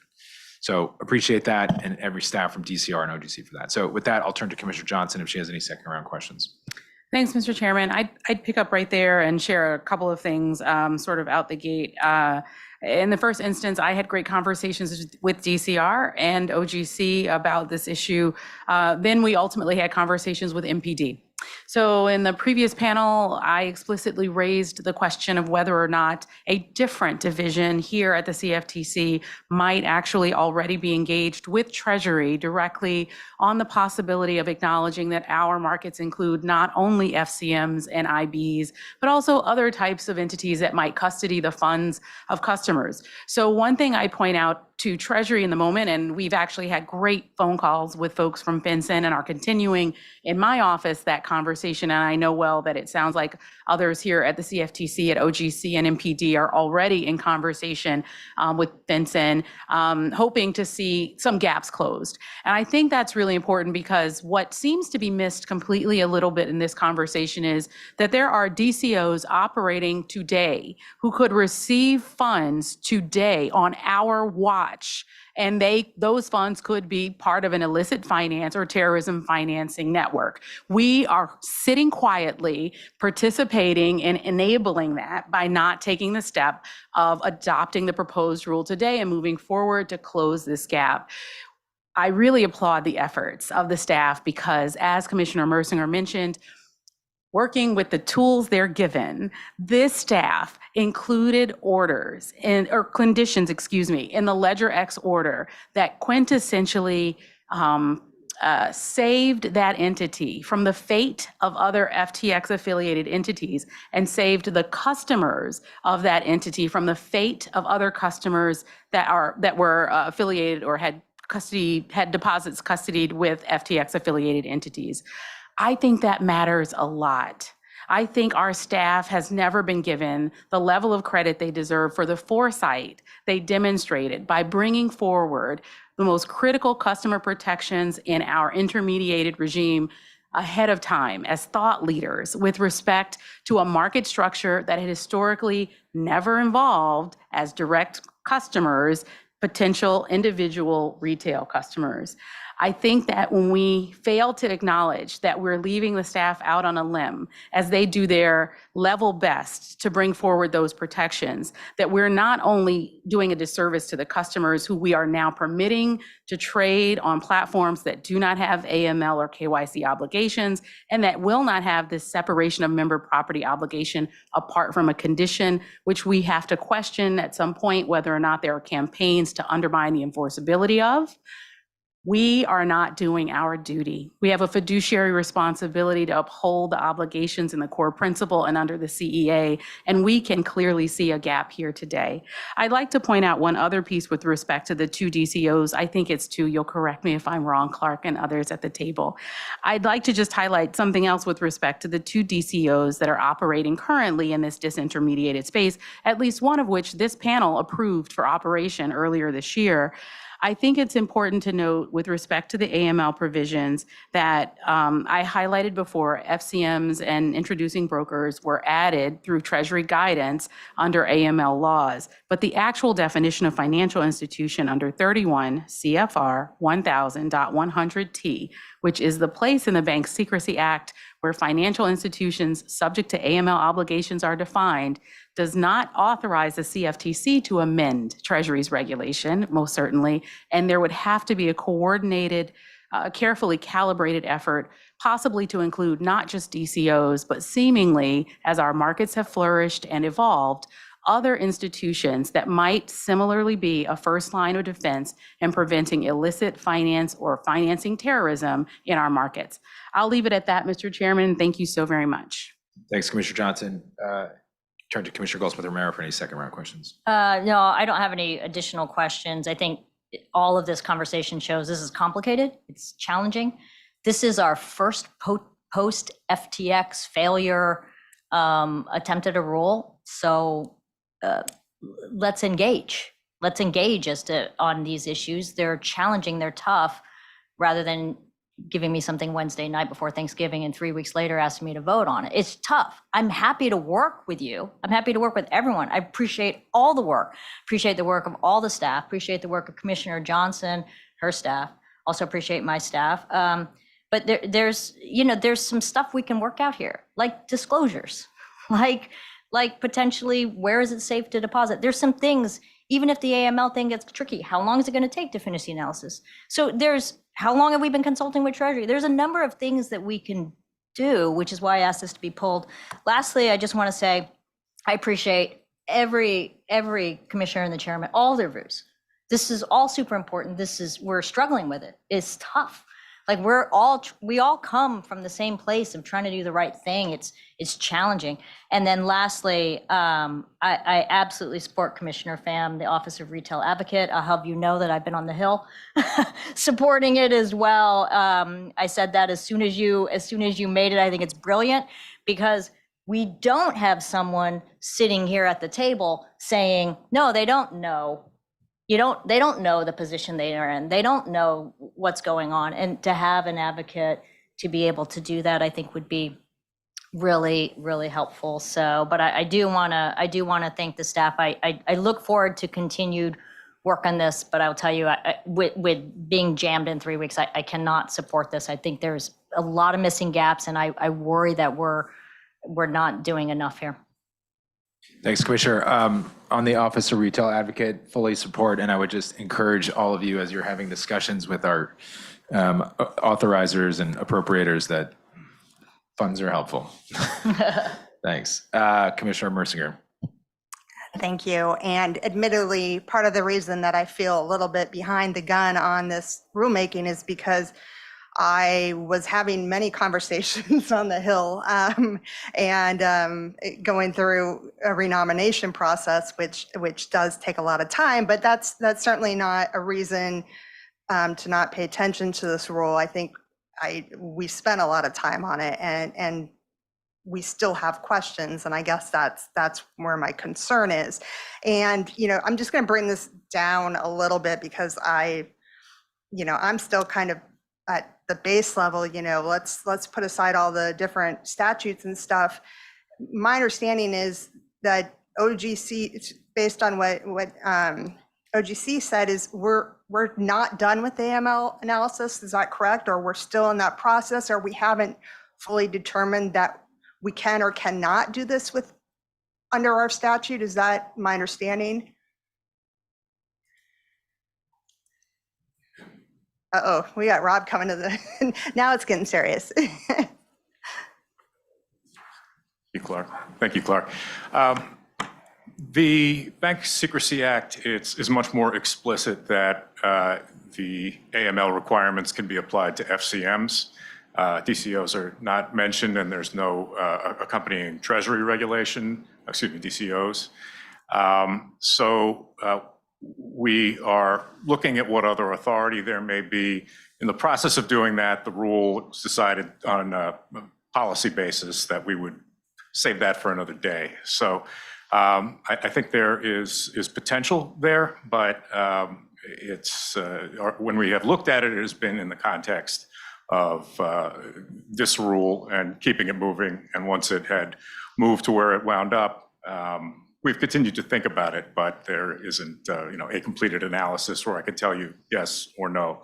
We do have that authority, but it has some promise.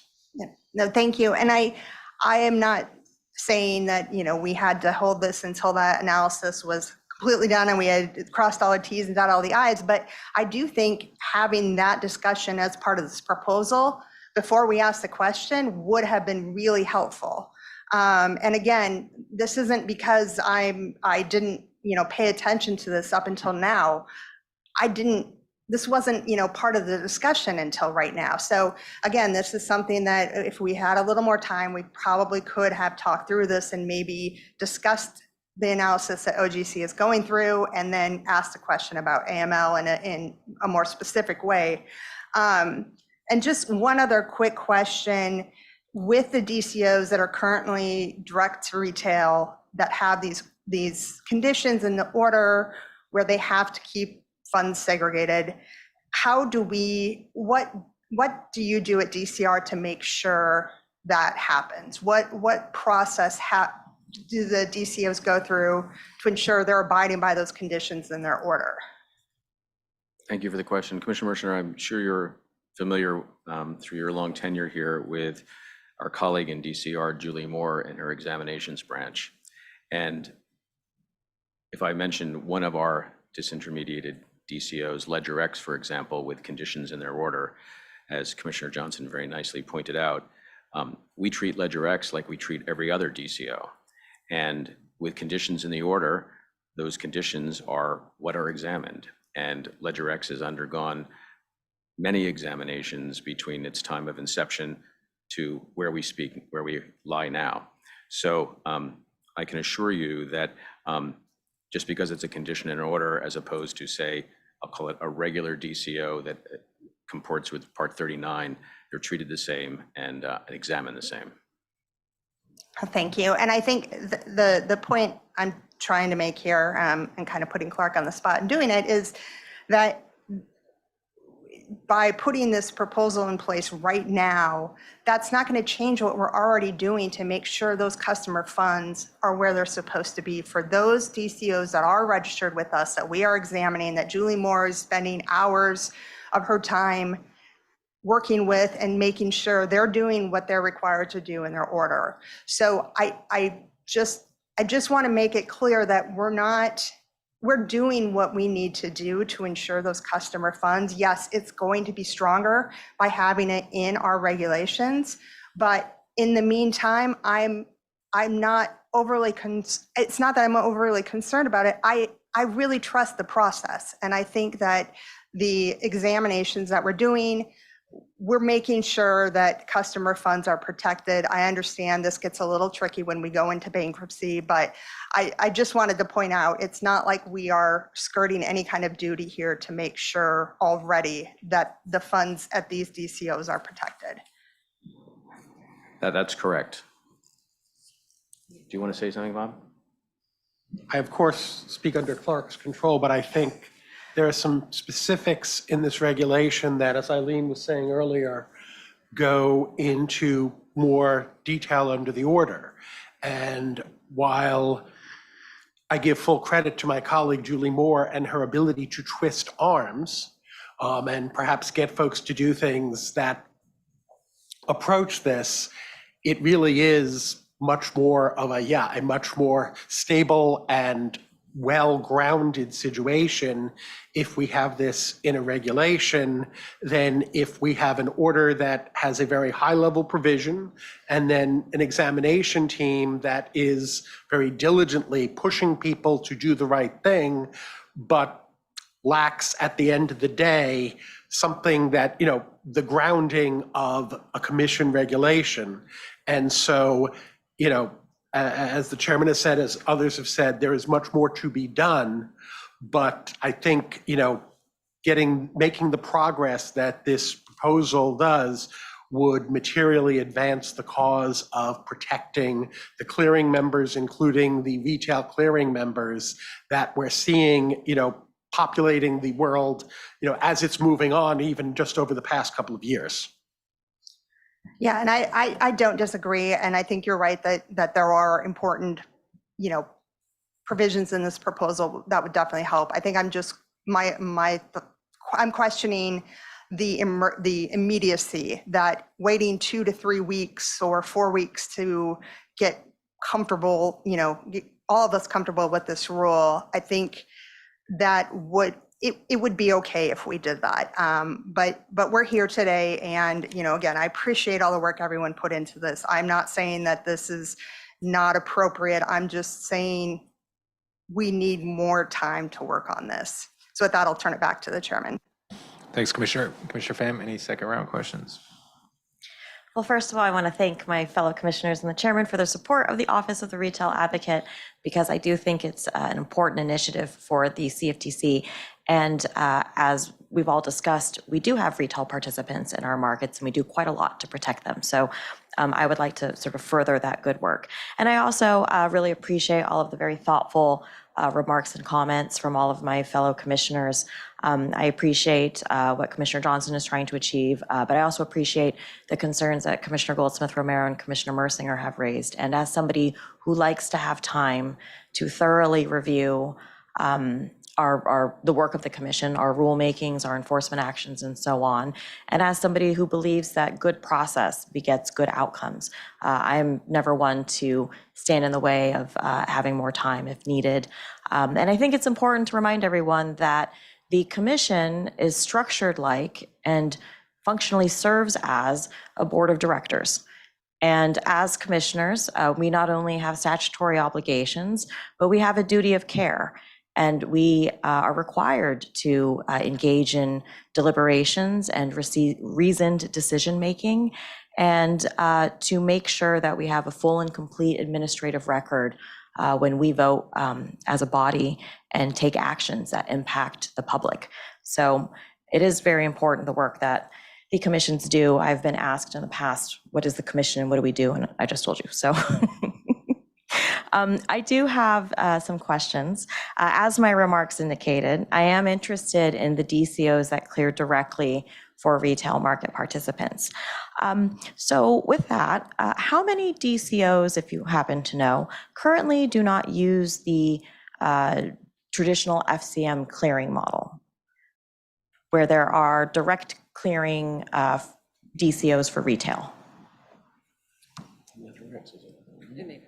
2, LedgerX and NateX. Okay. Do we expect more to apply for registration? Yes. Okay. And are we currently working on considering what other issues that these DCOs raise beyond just clearing member fund protection? Yes. And would staff be open to roundtables or further discussion on the topic? Yes. Yes. These are all easy questions. And this is actually a more perhaps a conversational question. Does staff believe, maybe even at least preliminarily, that these direct clearing DCOs for retail could benefit from having a separate registration category, as I just suggested in my remarks? I haven't done the analysis and thought it through, and can speak to, I think, some of the precepts that you just said. Off the top of my head, it has logic to it, and I would support looking into it. Thank you so much. I always appreciate being able to look into ideas. Thank you for everyone. Thanks, Commissioner Pham. So having heard from each of the commissioners, if there's no further discussion or debate, we'll proceed to a vote on the pending motion providing for the approval and issuance of the notice of proposed rulemaking on protection of clearing member funds held by DCOs as presented in the voting draft. The commissioner is prepared to vote. So it appears the commission is ready to vote. Mr. Kirkpatrick, will you please call the roll? Thank you, Mr. Chairman. The motion now before the commission is on the approval and issuance of the notice of proposed rulemaking on protection of clearing member funds held by derivatives clearing organizations, as presented in the voting draft circulated to the commissioners for this meeting. Commissioner Pham. Concur. Commissioner Pham concurs. Commissioner Mersinger. No. Commissioner Mersinger votes no. Commissioner Goldsmith-Romero. No. Commissioner Goldsmith-Romero votes no. Commissioner Johnson. A full-throated yes. Commissioner Johnson votes a full-throated yes. Chairman Behnam. Aye. Chairman Behnam votes aye. Mr. Chairman, on this matter, the ayes have 2, there is 1 vote to concur, and the noes have 2. Thank you, Mr. Kirkpatrick. The ayes have it. The motion carries and the notice of proposed rulemaking on protection of clearing member funds held by DCOs is approved to be issued by the commission. Thanks again to the team, Bob, Eileen, and Clark. Does the commission want to break before we get to the third? You're good? Okay, so if it's okay with staff, we're gonna proceed. Rob, thanks for stepping in. I think Bob, you'll perhaps step back. And we're gonna welcome Daniel O'Connor to the table. So to take up the final item on today's agenda, again, going to turn to DCR to make a presentation on the amended application of Behnam Clearinghouse LLC for registration as a derivatives clearing organization. Clark, we can give you a minute if you'd like. Yeah, Daniel is coming to the table. Okay, and we'll he give him will a second. present for us. So No one problem. moment, please, Mr. Chairman.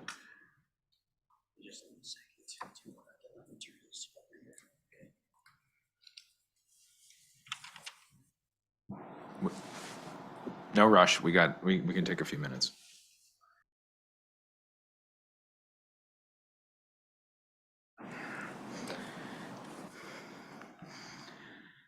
Thank you. Good afternoon, Mr. Chairman and Commissioners. My name is Dan O'Connell, and I am a special counsel in the Division of Clearing and Risk. I'm here today to present the application of Behnam Clearinghouse LLC for registration as a derivatives clearing organization. Before I begin, I would like to thank my colleagues in DCR for their work and support on this application. Clark, Eileen, Parisa Nori, August Imholtz, Julie Moore, Malcolm Alexander Neal, Amy Wilson, David Gresiak, Shalom Moses, and Hong Sherwin, as well as our colleagues in the Office of General Counsel who lent their support to this matter, Eric Remler, Carlene Kim, and Herminio Castro. In order to register as a DCO, a firm must first submit an application, including the exhibits and information required by Form DCO. DCR staff then reviews the application to ensure that the applicant has fulfilled the requirements of Form DCO and will be able to comply with the core principles for DCOs enumerated in the Commodity Exchange Act, as well as the Commission's implementing regulations. Behnam submitted its application for registration as a DCO on April 26, 2022. As is typically the case with DCO applications, staff's review of Behnam's application was a multi-month process that involved numerous rounds of written questions and answers and requests for additional documentation exchanged with the applicant. It included a review of governing rules, policies, procedures, and controls, financials, corporate formation documents, and IT systems information, to name a few areas. It also involved participation by staff from DCR's clearing policy, examinations, and risk surveillance branches. This review, spanning among other areas, an applicant's compliance and risk management infrastructure, financial resources, participation requirements, information technology systems, and governance framework, is extensive and in-depth and seeks to ensure that an applicant at launch will be able to comply with the relevant requirements under the CEA and Commission regulations and will be able to sustain such compliance. Following its review, DCR staff concludes that Behnam's application is according to law and satisfies the requirements to register as a DCO under the core principles and Commission regulations. Accordingly, DCR staff recommends that the Commission approve its proposed order registering Behnam as a DCO. Behnam Clearinghouse is a Chicago-based LLC formed in Delaware. It has an affiliated exchange, Behnam Exchange LLC. It is wholly owned by the exchange, itself a Delaware corporation. Behnam Inc., also a Delaware company, is the parent company of the exchange and ultimately the clearinghouse. The exchange has been registered as a designated contract market since 2020 and began operations in 2021. It offers for trading physically delivered Bitcoin futures contracts and options on Bitcoin futures contracts. The exchange offers 2 futures contracts, a Bitcoin futures contract and a DESI version of the same contract, which is 1/10 its size. The exchange currently clears these contracts through the Minneapolis Grain Exchange and has several Futures Commission merchant participants that clear these products at MGEX. Behnam would, upon registration, clear these contracts listed for trading on the exchange. Beyond the exchange, staff also wishes to note an additional affiliate, Behnam Clearing LLC, which registered as an FCM in 2022.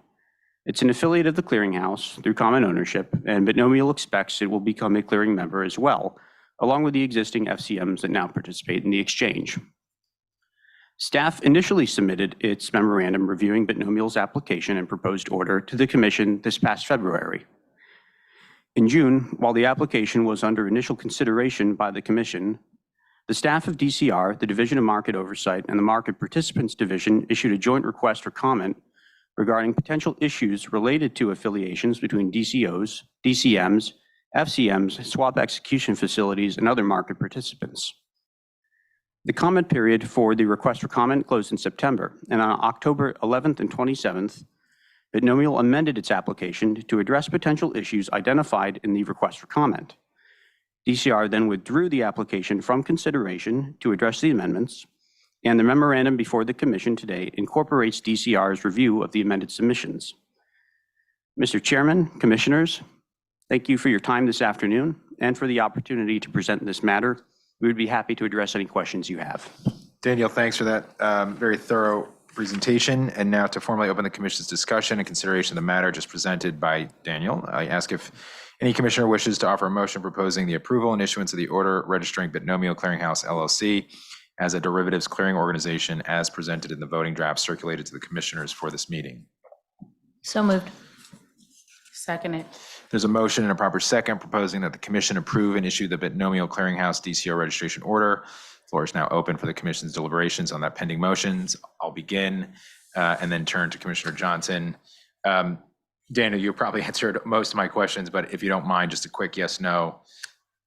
Behnam is in full compliance with the law and regulations. All right. Yes, that is staff's conclusion following its review. This is in a discussion we've had earlier, we're seeing a lot of changing dynamics in our markets. This is a vertically integrated structure. Do we have any existing structures like Behnam that are currently registered with the CFTC? So we have several. So we have an entity called Miami Holdings. Miami Holdings is the owner of Minneapolis Grain Exchange and its affiliated DCO, Minneapolis Grain Exchange Clearinghouse. And Miami Holdings also holds LedgerX, where there is a DCM for LedgerX and there's a DCO for LedgerX. And so those are two vertically integrated entities. In addition, the concept of vertically integrated needs to be defined because historically, for example, the CME it is an exchange and a clearinghouse under the CME. The same holds true for ICE, such that those are vertically integrated entities. Behnam is a vertically integrated entity in this proposal, but also includes an FCM. But as I mentioned earlier, the Minneapolis Grain Exchange, LedgerX under Miami Holdings, there's also an FCM in that construct. And so those are vertically integrated and operating now. Thanks, Clark. A process question. We have sort of a regulatory deadline to respond to petitioners, to applicants. I think it's 180 days. Can you confirm that in the regulation? That is correct. Go ahead. That deadline, it can be extended. It has been extended numerous times. In this instance, I think That's correct. Under Regulation 39.3, we can ask an applicant to agree to an extension, and they agreed to several extensions, but they stopped agreeing in June. Of this year? Yes. So they agreed to several extensions and then stopped in June of 2023, now 6 months ago. And the last question,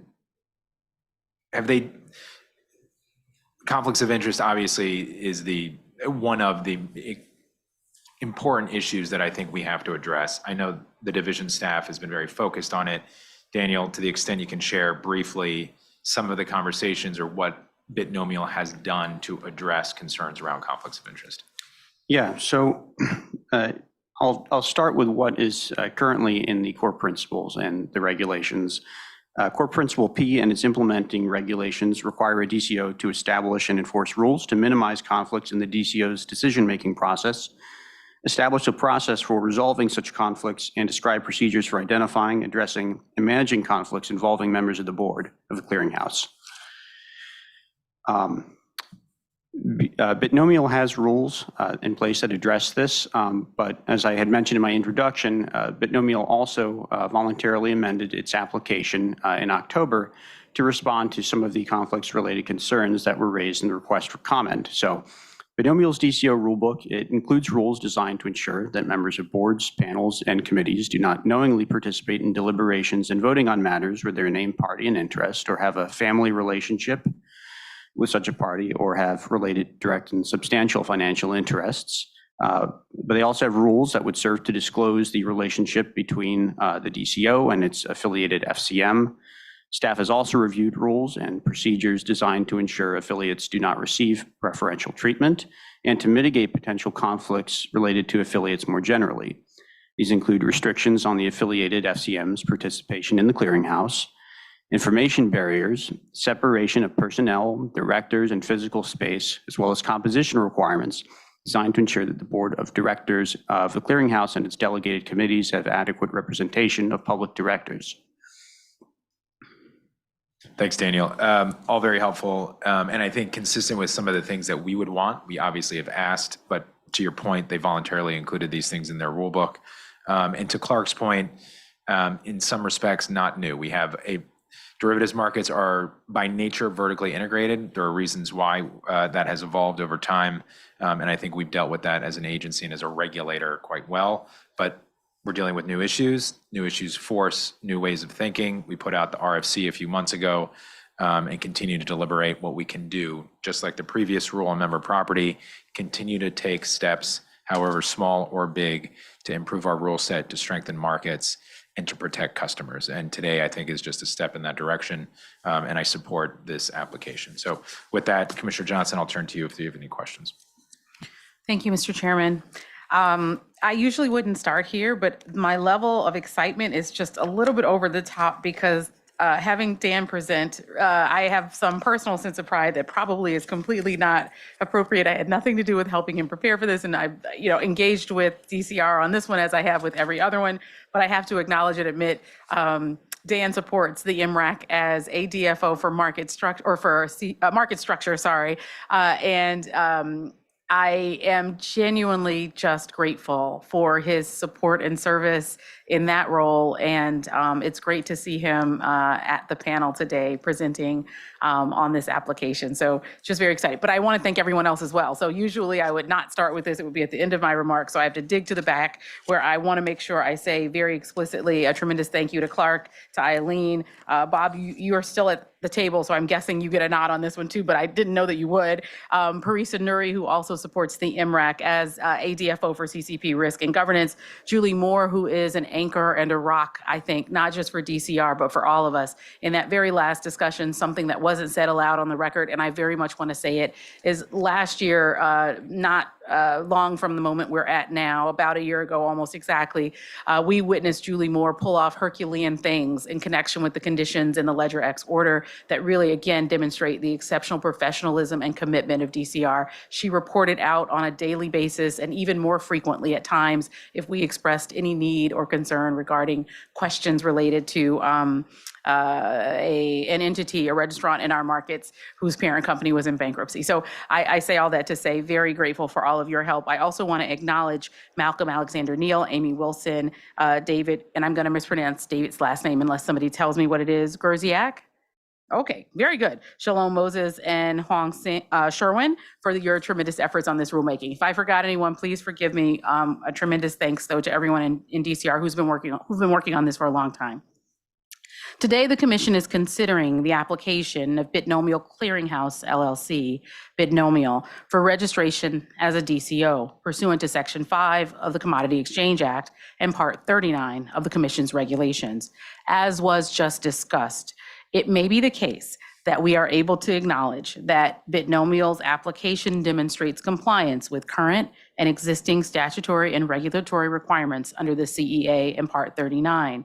In light of the same, however, I would note that Binomial, an intermediated DCO with Futures Commission merchants as clearing members, represents a vertically integrated structure. Binomial will clear contracts listed on Binomial Exchange, which currently consists of physically delivered Bitcoin futures contracts and options on Bitcoin futures contracts. Binomial Inc., the parent company, is the ultimate parent and holding company of entities that operate exchange clearing and settlement firms. The exchange is registered with the CFTC as a DCM as of 2020. The exchange provides surveillance and disciplinary process services, shares certain personnel with Binomial, performs certain activities on behalf of Binomial, including technology services, settlement services, surveillance and compliance activities, and provides meaningful managerial resources as well as helping with ongoing compliance obligations. Binomial Clearing LLC is registered with the CFTC and a member of the NFA. Although not currently operating, it's registered as an FCM as of September 12, 2022, and will likely become a clearing member as well. Binomial Settlement LLC is authorized as a digital asset settlement facility by the exchange and is not licensed or registered with the CFTC. Ultimately, the focus of all of this outline is to acknowledge the vertical integration between an exchange and a DCO in a traditional market structure. And though we've seen that many times, the integration of affiliated FCM with an exchange or DCO is novel and an evolving market structure that could create additional risks without adequate supervision, oversight, and guardrails. At the outset of my remarks today, I suggested that the proposed rules we were looking at and this particular application really illustrate evolving market structures for our markets and the need for us to increasingly think carefully about the risks posed by vertically integrated structures and the enforceability of commission regulation and the need to carefully consider our obligations under the APA. Binomial is a DCO and will be subject to existing commission regulation and supervision requirements that are designed to ensure that they are fair, effective, and efficient, and that they reduce systemic risk. While we await the commission launching a formal rulemaking, which I will formally call for and have shared with the chair, I think is quite imperative. I'm expressly advocating for the applicant to, and I think we've seen this, adopt mitigating procedures to address conflicts of interest and address other similar concerns. It's imperative that in the absence of a formal rulemaking that imposes certain structures in terms of conflicts of interest, that we are directly engaged with market participants who are seeking to bring novel structures or novel financial products into our markets. I said earlier, and I want to say very fully on the record now, I advocate a formal rulemaking process that would advance precise regulatory text and clearly articulate regulatory expectations to facilitate compliance and ensure awareness of the scope of the CEA and implementations of limitations or conditions that we otherwise have deployed. Without sufficient risk management, corporate governance, and conflict of interest guardrails, vertical integration may present endemic conflicts of interest. To the extent the CFTC imposes additional regulations to address concerns around the aggregation of services offered to a customer under the same corporate group, Binomial will be required to comply with those requirements. Additionally, the FCM is not yet active, and so at the time of the application, this additional flavor is only a prospective concern, yet it merits careful consideration. So in calling on the commission to launch a rulemaking process, I'd acknowledge, as the chair just acknowledged, that the commission has already engaged in public debate and discussion regarding the use of vertically integrated market structures. I'd like to also highlight that at this past Monday's MRAC meeting, Monday, December 11th, 2012, we took the first step in thinking carefully ourselves about vertical integration and how it might be impactful in our markets. Vertically integrated company is the owner, supplier, manufacturer, and distributor without help or need from other external parties. During the MRAC meeting on Monday, I noted that vertical integration is not new, nor is it unique to digital asset markets. In fact, as I think Clark pointed out, we've seen traditional financial market participants with proper oversight, I would note, engage in vertically integrated structures and achieve greater efficiencies, reduce costs, and perhaps more control along the manufacturing and distribution process. The difference, however, I think, is that CFTC regulations with respect to those traditional market structures have imposed myriad obligations on the firms that adopt vertical integration, such as capital requirements, system safeguards, know your customer procedures, and segregation of customer funds. They've been refined over time, in fact, over decades.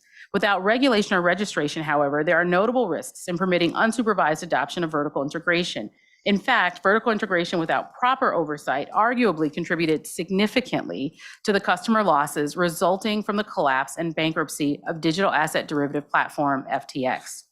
Futures contracts have long traded on designated contract markets while being cleared on DCOs, where the DCM and DCO are affiliated entities. This structure, as I noted, can be valuable for straightforward processing, reducing breakage and shorter turnaround times, all of which reduce transactional risk. As derivatives markets have evolved, new vertically integrated structures among affiliated entities are being introduced. It is time to carefully calculate the costs and risks associated with this. The collapse of FTX and other crypto finance companies casts a spotlight on the ways this market structure has changed and may lead to catastrophic compliance failures. FTX, a centralized digital asset derivatives platform, and Alameda, a digital asset trading firm that operated as a primary market maker on FTX, present a prime example of the concerns that may arise from a vertically integrated structure. If we were to focus on vertical integration, I think the Commission could potentially articulate effective regulation that might ensure against these types of risks. In fact, international global standard-setting bodies have already begun these discussions. IOSCO published formal guidance with recommendations on conflicts of interest and vertical integration in the crypto markets, setting forth principles that emphasize the importance of accurate, transparent disclosure and to the general public and regulators across jurisdiction. Many market participants submitted consultations for the IOSCO solicitation before the consultation period closed. Also, closer to home, last fall, FSOC called on regulatory agencies to engage in thorough analysis of vertical integration and to determine if the model can be supported by existing laws. On June 28th, our DMO and DCR launched an RFC inviting market participants to comment on how we might be better informed regarding the potential risks and issues. I could go on about the 160 plus comments that I think offer thoughtful insight, which I believe the Commission should take action to take under consideration today. In the current moment, I believe the proposal satisfies regulation under Part 39, but the query would be how we might better ensure transparency with respect to the reality of the asymmetries of information that arise in the context of the business's operation. So for these reasons, I will share, I had extensive conversations with DCR, extensive conversations with the applicant. We made some suggestions regarding how to improve transparency and disclosure with respect to customers' ability to appreciate the vertical integration of their structure, of their organizational structure. And it was helpful to see that they have now, in this revised application, complied. I don't have any immediate questions for DCR on this matter, but I'm really hopeful that the takeaway from my contribution today is to implore the Commission, my fellow commissioners and the chair, to take up a rulemaking process on vertical integration as soon as practicable to ensure that all market participants in the crypto space or otherwise are establishing effective conflicts of interest policies that ensure against the type of concerns I've described. Thanks, Mr. Chairman. Thanks, Commissioner Johnson. Good thoughts as always. Appreciate that. Commissioner Goldsmith-Romero. Thank you, Chairman. I appreciate all the statements by the Chairman and Commissioner Johnson. Appreciate all the hard work of the staff and everyone in DCR. Has this been, and also let me say, all of the divisions who issued the joint request for comment. I think that's very helpful. I just want to note that.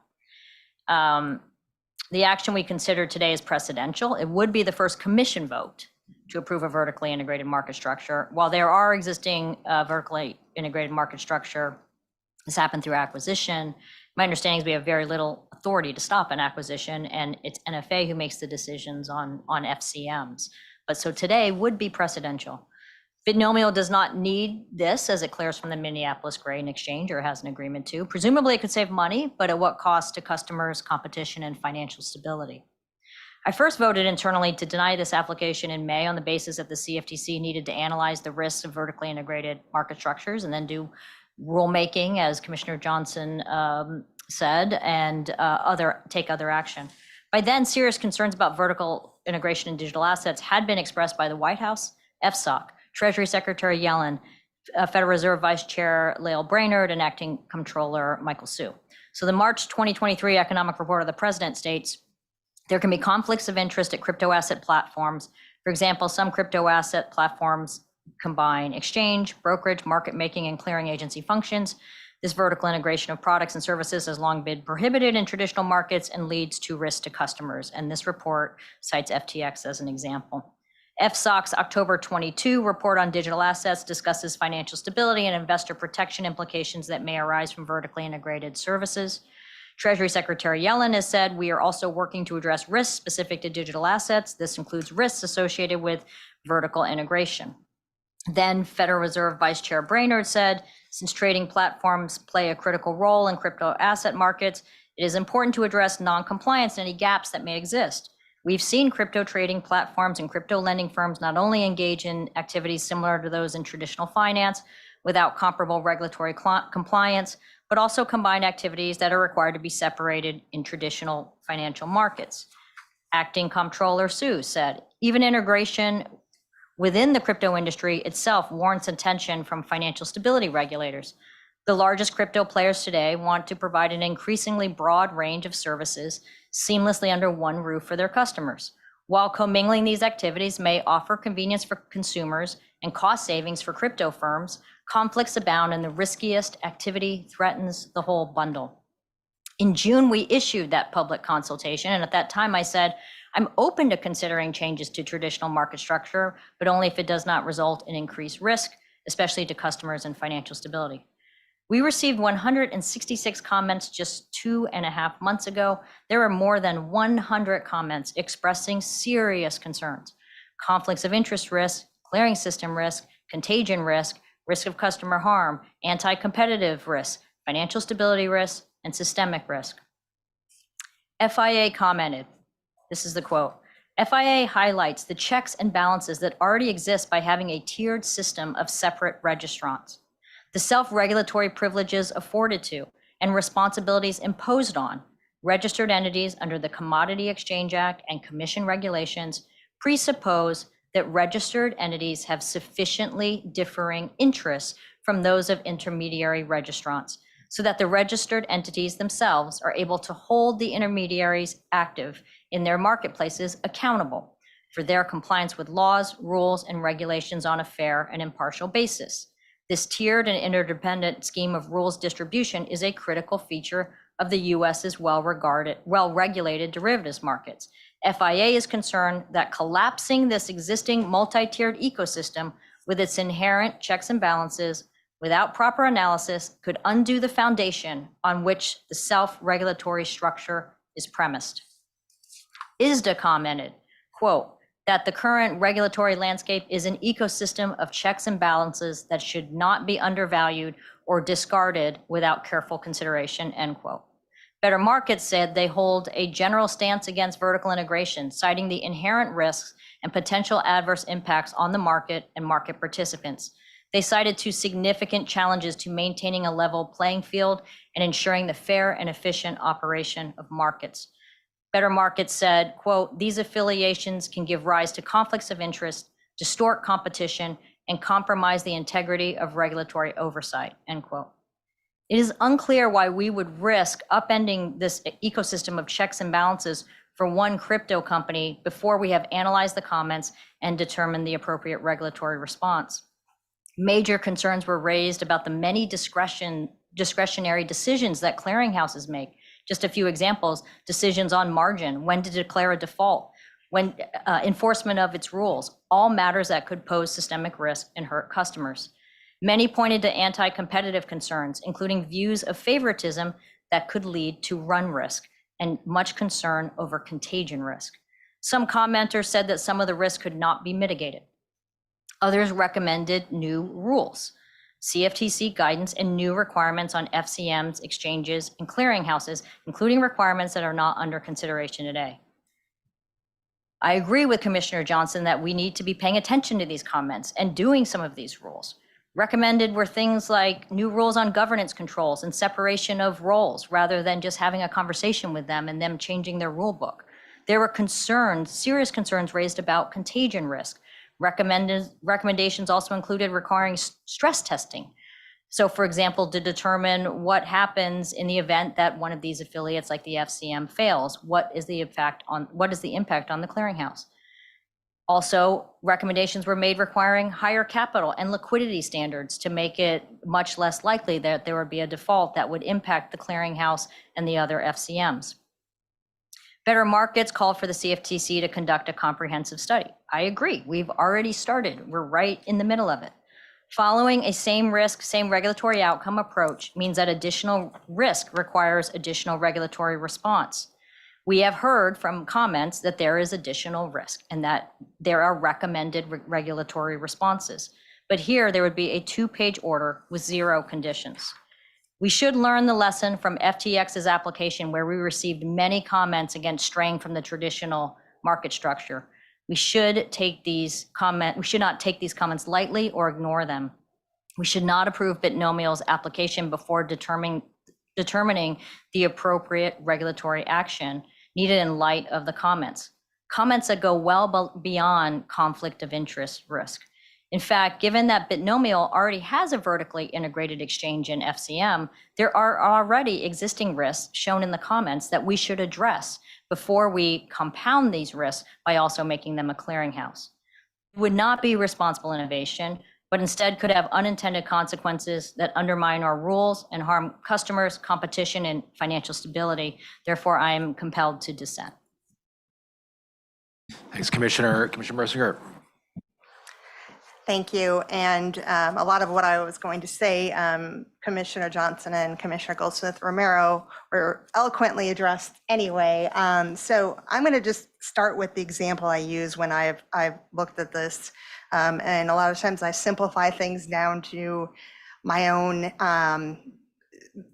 my own situation at home. And when I've looked at this application, I've always said this reminds me of the kids' baseball games when the umpire doesn't show up. And so some unfortunate parent from one of the 2 teams gets stuck being the umpire. And regardless of that person's integrity, I mean, nobody has questioned that person's integrity or whether or not they can do the role. But I tell you what, there is so much conflict and drama that ensues simply because the umpire has the association with one of the 2 teams. So that's kind of the way I have looked at this. And you know, as you can tell, the application has raised a lot of questions and concerns within the agency. And I would say that's part of the reason this has taken a lot of time. I know I've been talking to Clark and Eileen and others a lot about this particular application because of the concerns that have been raised already on vertical integration. And, you know, at the end of the day, when you look at the regulations implementing the DCO core principles, they were created for a very different market structure. There's no indication that when those rules were drafted and put into place, the commission had ever contemplated a DCO having an affiliated entity that serves an intermediary role as a registered FCM. And so to the point that Kristen and Christy made, you know, we have to look at our rules. We have to make sure that our rules count for common ownership and integration of affiliated FCM. We've received a lot of public comment regarding this, and I think that we just have to start this process. I stand ready to work with the divisions and the chairman and my fellow commissioners. And while this may be the first time we've had to vote on this, I'm confident this won't be the last. And Clark, you made that point as well. And the longer we wait, the more complicated and convoluted this process will get. I know how hard you all have worked on this. I really appreciate all the work that you have done, and certainly working directly with me and my office. You know, but at the end of the day, we're forced to act on an order that affects an applicant before we get the right rules in place, and that concerns me. But I am also somebody who strongly believes in the letter of the law. And when an entity meets existing applicable statutory and regulatory requirements, as Behnam does here, then as a matter of fairness and legal obligation, we have no choice but to allow approval of the application. And this is especially true in light of the fact that other entities have been able to hold simultaneous DCO, FCM, and DCM licenses through acquisition without requiring a commission vote. I will also say that Behnam has worked very closely with my office in good faith to ensure certain safeguards were included in their rule book. Dan did a great job of summarizing it, but I do want to actually get a little bit more specific because I think these are important conditions and they're not in order, but they are in their rule book. So for example, Behnam will not be the only clearing member on Behnam DCO. There will be at least 2 other unaffiliated clearing members. Behnam FCM shall not have more than 50% of the open interest in any contract cleared by Behnam DCO. All the clearing members must be properly notified that Behnam DCO has affiliate FCM. Behnam FCM shall not have access to Behnam DCO's material non-public information. Behnam DCO shall only have access to Behnam FCM's material non-public information to the same extent as it has access to material non-public information of other FCMs. Behnam DCO shall not provide preferential treatment to their FCM. Their FCM shall be subject to the same rules. They'll be subject to the same access criteria. They'll have to maintain separate physical office space. They'll have to maintain robust technological firewalls. And they cannot have shared employees between the DCO and the FCM.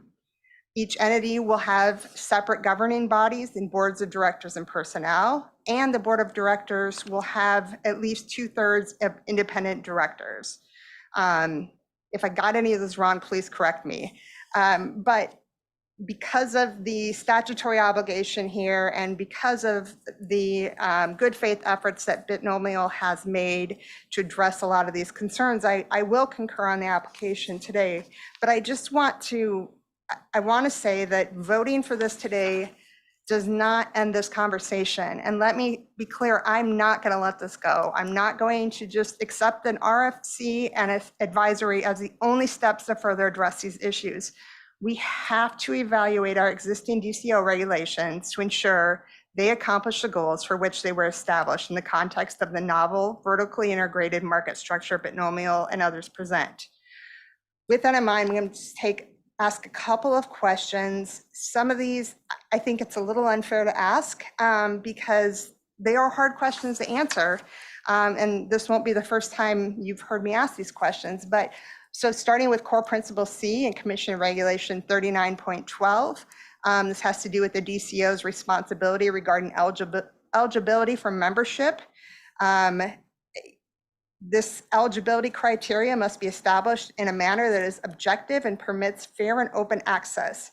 Do we feel confident that Behnam DCO can apply fair and can be objective and fair in the requirements when the entity determining and monitoring the compliance with those requirements is owned by the same company that owns the entity being judged using those criteria?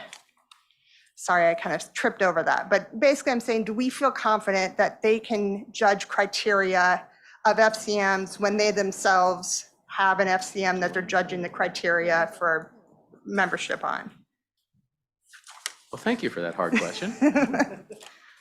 I have several thoughts about that. First of all, I will admit that a word that was used earlier today is a matter of trust. And you only get that matter of trust through meeting people personally, speaking to them over time, and getting a view as to whether their word is good.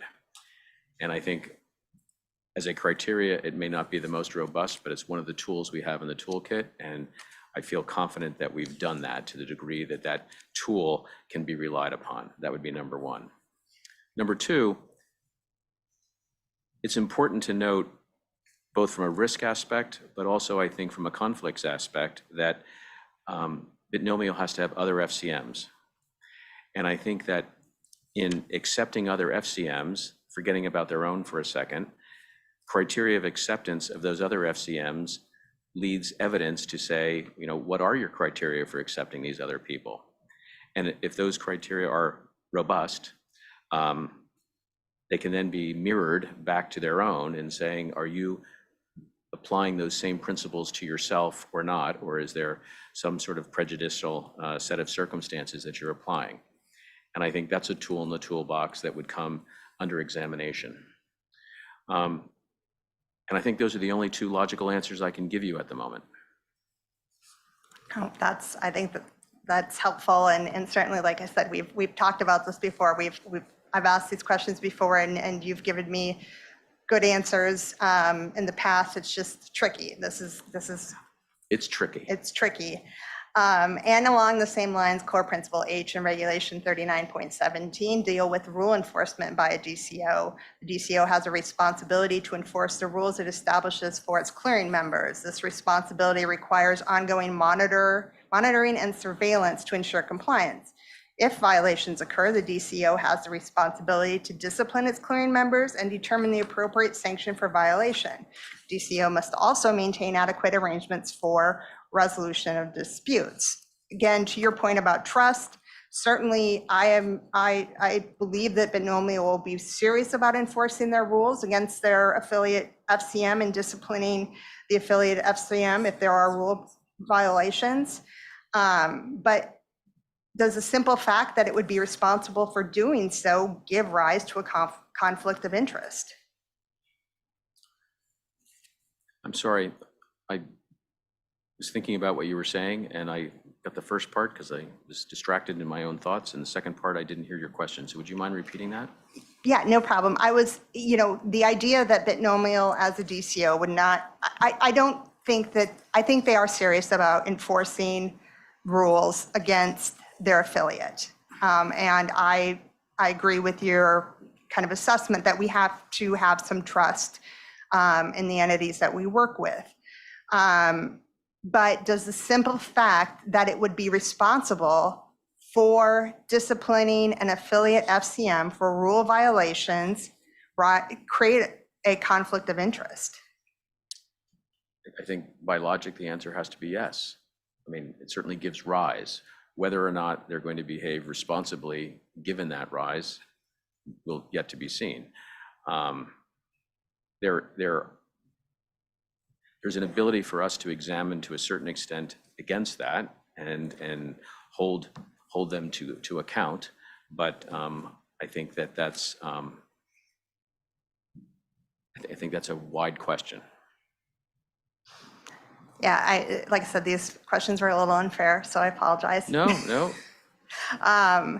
But I think the other thing I wanted to ask about, and this goes to Christie's point about the fact that a lot of these conditions that I mentioned, they're not in their order. And I think I would have liked to see them in the order, but I understand why they're not. And we've kind of had this line of questioning, but I think it's important to have it publicly too. But does DCR include rule reviews as part of the examination process, which Behnam will be subject to if their application is approved? Yeah, go ahead. So it's separate from the examination process. Anytime a DCO wants to change its rules, adding a new rule or changing an existing rule under our Part 40 rules, they have to submit those rules to the Commission for review. So yes, anytime a DCO changes its rules in any way, we review those. And if they're not following their own rules, that would come up in an examination and could potentially lead to an enforcement proceeding or some other something else to make sure that they follow the rules that are in their rule book. Yeah, yes. And what happens if we don't approve of a rule change? If they came to us and said, we're gonna strike this whole affiliate section, what opportunity do we have as a agency to, if that's what they want to do, can we say, no, you can't do that? What can we do here?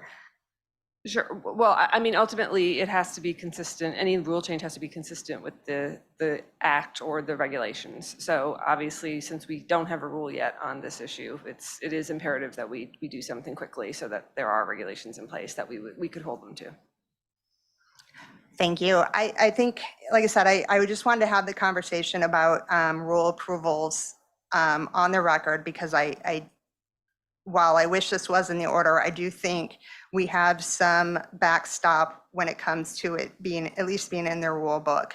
But with that, I've taken up more time than I have been given, so I will turn it back to the chairman. Thanks, Commissioner. Commissioner Pham? Thank you. To start off, I just want to really thank the DCR team that led this application, including Eileen, Parisa, August, and Dan. And I also want to join in the recognition of the teams in the examinations branch and the risk management branch. You do very good work overseeing the DCOs, which is a critically important function of the commission, just given, again, the systemic risk that particularly our systemically important DCOs provide. So thank you, everyone, for your hard work. I want to just take a step back in talking about this particular matter because respectfully, and I appreciate the concerns of my fellow commissioners, but I think we've taken a bit of an ad hoc approach here. And that's concerning to me because we regulate businesses. Businesses are businesses. They have material, strategic, commercial, and operational decisions that are impacted by the regulatory engagement with the commission. And because they are businesses, it is really important that there are clear, transparent, and predictable processes around engagement with the commission and the staff, particularly for registration. So I want to reiterate that I think we need to have a very clear process about how registrations work. And I think that it's important not just so that market participants don't have surprises, but that we're not making it up as we go along. And if there needs to be changes to the process in which we consider things, then I really encourage that gets taken up in a rulemaking or other type of formal consideration by the commission in how we address registration and applications. There was something else that was brought up in the discussion by my fellow commissioners, and my line of questioning is going to follow on to this, but I just want to note that material non-public information is a term of art in the securities laws, and in particular is around the non-public information about an issuer, so that's a public company, that would be material to an investor. And so particularly when we start using terms of art, defined terms under the securities laws or any body of regulation, I think that there should be a thoughtful, transparent, and rulemaking approach to those concepts and those terms, particularly if we are in a de facto way imposing it as a condition on registered entities. So in the past, when the commission has had rules, very long-standing rules in Part 1 around material non-public information, it was indeed related to what is more aligned or what is typical with the securities definition of material non-public information.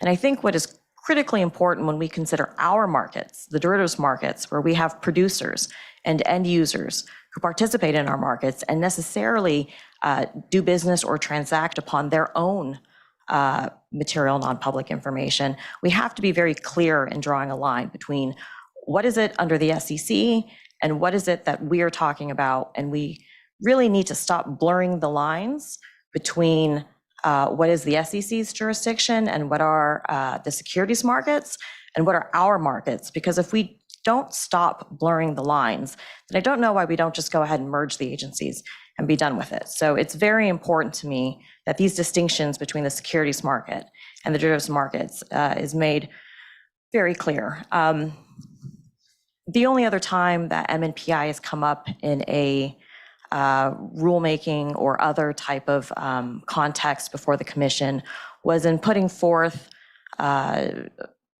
guidance, interpretive guidance around some of the new Dodd-Frank authority, Dodd-Frank anti-fraud authority. And that was, again, in passing, in looking at and considering the securities laws and the securities precedents.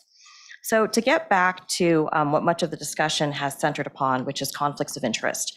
And I have drafted and implemented an enterprise-wide client conflicts of interest management policy, which involved reviewing over 200 different policies and procedures, at least, on conflicts of interest, and reviewing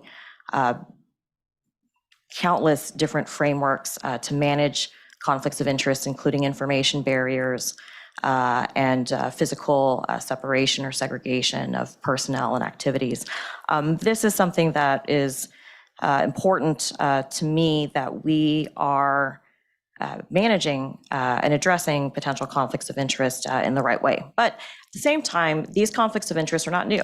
These are conflicts that have been recognized and addressed through our regulatory framework for our registered entities since the inception, I think, of the commission. So with that, maybe I'll ask my first question, which is, could you please describe our core principle for DCOs that addresses conflicts of interest?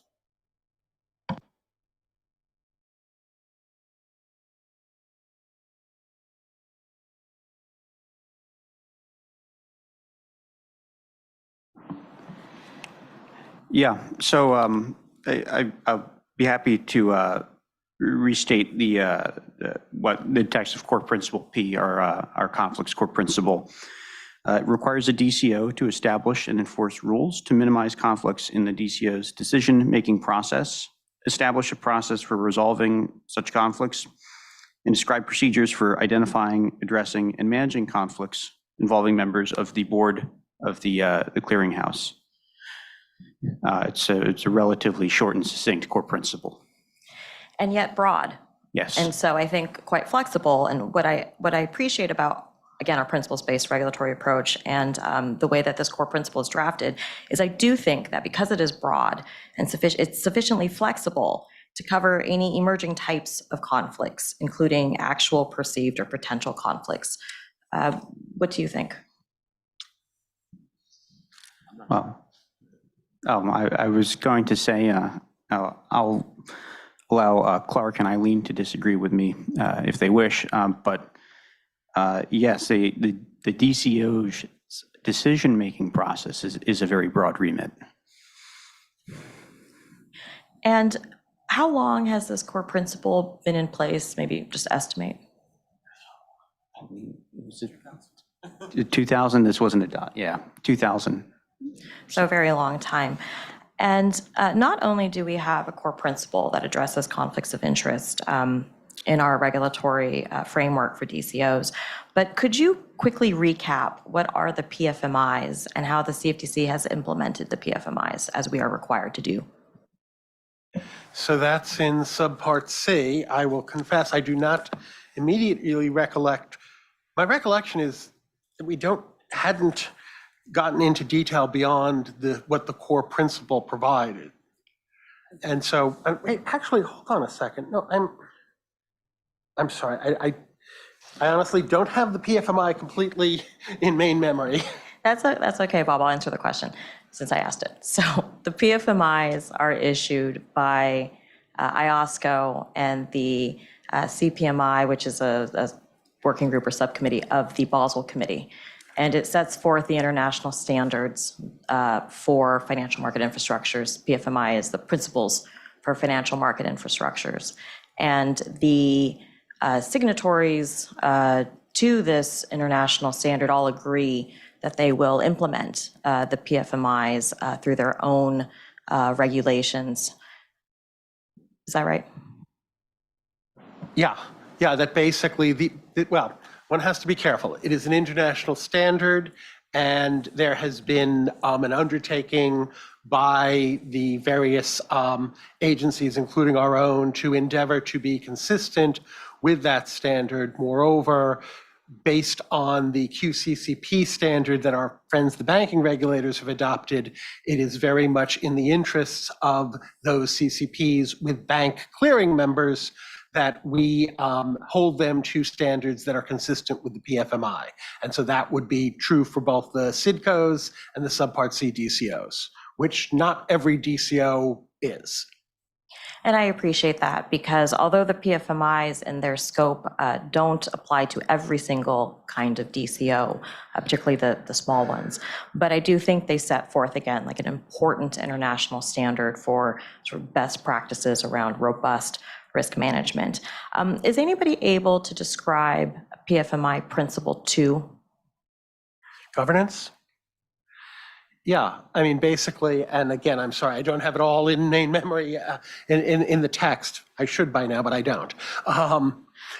That basically it requires standards around governance and basically, and yes, among other things, it does indeed, you're right, thank you for the reminder, it does indeed touch upon conflicts of interest and resolving that. But again, I'm sorry, I don't have the text in mind as we speak. That's okay. I didn't mean for this to be a pop quiz, but I really appreciate you humoring me on this. So that is exactly the point that I was getting to, is that PFMI's Principle 2 not only comprehensively addresses with detail the best practices around implementing governance requirements, but also implementing conflicts of interest requirements. And so I would say that as the Commission continues to explore this important issue that my fellow commissioners have raised around addressing conflicts of interest and the recent RFI that we did, I really encourage us to look to these international standards, which the CFTC participated in, and not only participated in, but co-chair the CPMI IOSCO policy working group, and making sure that we don't reinvent the wheel. There has been, again, very long-standing ways in which there are international standards to prevent or avoid or manage actual, perceived, or potential conflicts of interest. And so in the interest of not creating multiple standards, and again, using up the Commission's limited resources in reinventing the wheel, I really encourage us to look to not only our existing core principle and how it's been in practice, as I know the division has, but also to these international standards. Thank you. If I could just, because you mentioned, of course, the work that has been done by CPMI IOSCO and the policy standing group, and having been guilty of having some association with that for some years, we did the principles in 2012. Since then, we've seen the principles in implementation, and we've seen additional areas. There's been guidance in a number of areas. And so, for instance, recovery, resilience, stress testing, margin, currently working on non-default losses. I think there was, of course, in the resilience guidance, some addressing governance, but I think the concern that might remain that is we were dealing with that in terms of governance in what might be more of a TradFi environment. And so governance and basically making sure that governance of stress testing, governance of margin. And so I think to the points that have been discussed today, the fact that we're seeing this different environment, so basically the use of not just simply horizontal integration between CCPs and markets, but integration between CCPs and their members is somewhat new and novel. I'm pretty sure that CPMI IOSCO has not yet confronted that issue. I would defer to others whether it's currently on the horizon, but I think there is more work to be done. And that's why I think it'll be very important for us to work with, as has been mentioned, the comments on the RFC. And yes, I think we need to consider regulations, but to your point, we need to consider them very carefully indeed and make sure we do so in a balanced fashion. Thank you for the additional color and background. I will confess that I have indeed reread PFMI Principle 2.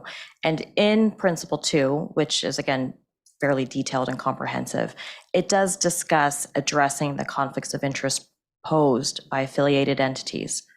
And so I do think that the plain language of Principle 2 does provide, again, a framework or a way through which to approach this question. But indeed, for those jurisdictions that have adopted the PFMIs and for those CCPs that are currently subject to it, they must have policies and procedures and processes that would, again, prevent, avoid, or manage, that would address any actual perceived or potential conflicts of interest, including those posed by affiliated entities. Thanks, Commissioner Pham. We can begin a second round. And I just want to make a couple comments. I don't have questions, but a couple of things that have been said. In discussions I've had for now over 6 years, I think a lot of what I hear from stakeholders and registrants is that above all else, despite the direction of a rule or policy, however much they might like or dislike it, one of the number one priorities for any registrant is to have a level playing field, is to not be subject to a different standard or set of standards than any other registrant. It goes without saying that this is a very competitive marketplace. And as Commissioner Pham pointed out, these are companies that need to raise money, they have payrolls, they employ people, and they need to know what regulations are so that they can comply with them, meet them, and ultimately conduct the business like they choose to. So as much as the comments have been made, and I do agree with them, there are issues to discuss in the future around conflicts and around these new market structures we're seeing. It was not in vain that I issued with the commission this request for comment in June. The comment period expired just over 2 months ago. We are working towards collecting, reviewing, and identifying what policies we can move forward so that we don't find ourselves in a position where we see registered entities or structures that present risk or create conflicts that would otherwise or should otherwise not be allowed. But in the absence of that, and until we do that, which will take time, I think it's extremely important to recognize the work that Binomial has done, the engagement, and as Commissioner Mersinger pointed out, rightly so, and I appreciate the details that she articulated because details do matter. And they spent time and a lot of effort to ensure that their rule book addresses many of the division's concerns and many of the commissioner's concerns over the past few months. And as I pointed out in my first round of questions, we have deadlines, we have responsibilities, and we have a responsibility above all else to apply the law and the regulations fairly and equitably across stakeholders and registrants. So we will continue to work on rules and policy in 2024. We will do it expeditiously. It seems like we have a lot to do in 24, and I look forward to that and look forward to the contributions from the commissioners. But ultimately, we have to find ourselves in a situation where we are the referee, we are the umpire, and we have to apply the rules fairly and equally to all registrants. Otherwise, that is, in my view, a complete dereliction of duty and a very scary direction a government could head in. So thanks to the division staff for all your work. I know this has been a long haul, but I think hopefully we'll end up in the right space and we'll continue to work to make sure that we continue to do our job and keep markets safe. So with that, Commissioner Johnson, if you have any second round questions, please go ahead. I don't have a second round of questions. I do want to say thanks again to DCR for their tremendous efforts to support my office in helping us to get responses to questions we had explicitly about transparency and disclosure. I hope that in 2024, as the chair has pointed out, as we move into potentially a rulemaking process, that these critical elements of trust, as we've said several times over the course of the meeting today, are reinforced by the development of explicit policies that mitigate, as I said, the asymmetries of information that will just naturally be apparent in this market structure. So thank you for taking the comments and questions that my staff and I raised into consideration and for passing them along to the applicant. And we're grateful to see the progress that transpired. Thanks, Commissioner Johnson. Commissioner Goldsmith-Romero. Yeah, appreciate all the comments. Appreciate your last comment, Chairman. I think the one thing we're struggling in this situation is that like our rules just don't contemplate it. And so if you just apply it, it all seems to come in, and we've still got to be careful of all this. So it's a tough situation, and I really appreciate 166 commenters. I really do, because you could tell they put a lot of thought in it. So I think as we go forward, my one ask is I would ask that the divisions bring in the commissioners as stakeholders as you're drafting these rules, so we don't get presented with them and really not be able to have this discussion. It's tough, it's challenging, and I think we all are trying to get to the right place. How we get there, we might disagree or we might agree. I mean, and I think we just need a little bit of time because it's new. None of us wants to make a mistake, right? None of us wants to do something that introduces some level of risk, and something bad happens. I mean, we're all trying to do the right thing. And so bringing us in early to try to discuss these is really important. The only question I have left is this issue of orders and what's in an order and conditions in order keeps coming up kind of a lot. And it's a little bit confusing to me because sometimes I see like, well, these are the conditions that, a commissioner wanted or we needed to get the vote or whatever, but then the order doesn't say it, and I worry about the clear message we're sending out to others about what is required. So if we are going to require information barriers, separation of personnel, and all of that, then why not consider putting those things in an order as opposed to having to do the rule book and then try to catch it in an exam, or, maybe they come to us. Just, I'm not talking about in like great detail or that, would be difficult, but if these are the things that we're considering, whether it's voluntary or not, as part of the resolving the concerns with our core principles and the core principles on conflicts of interest and how they treat the FCMs and all that, I think we should. I don't understand why we don't do that here, because I feel like, save for this meeting, there's not a public record of like what was important in the situation.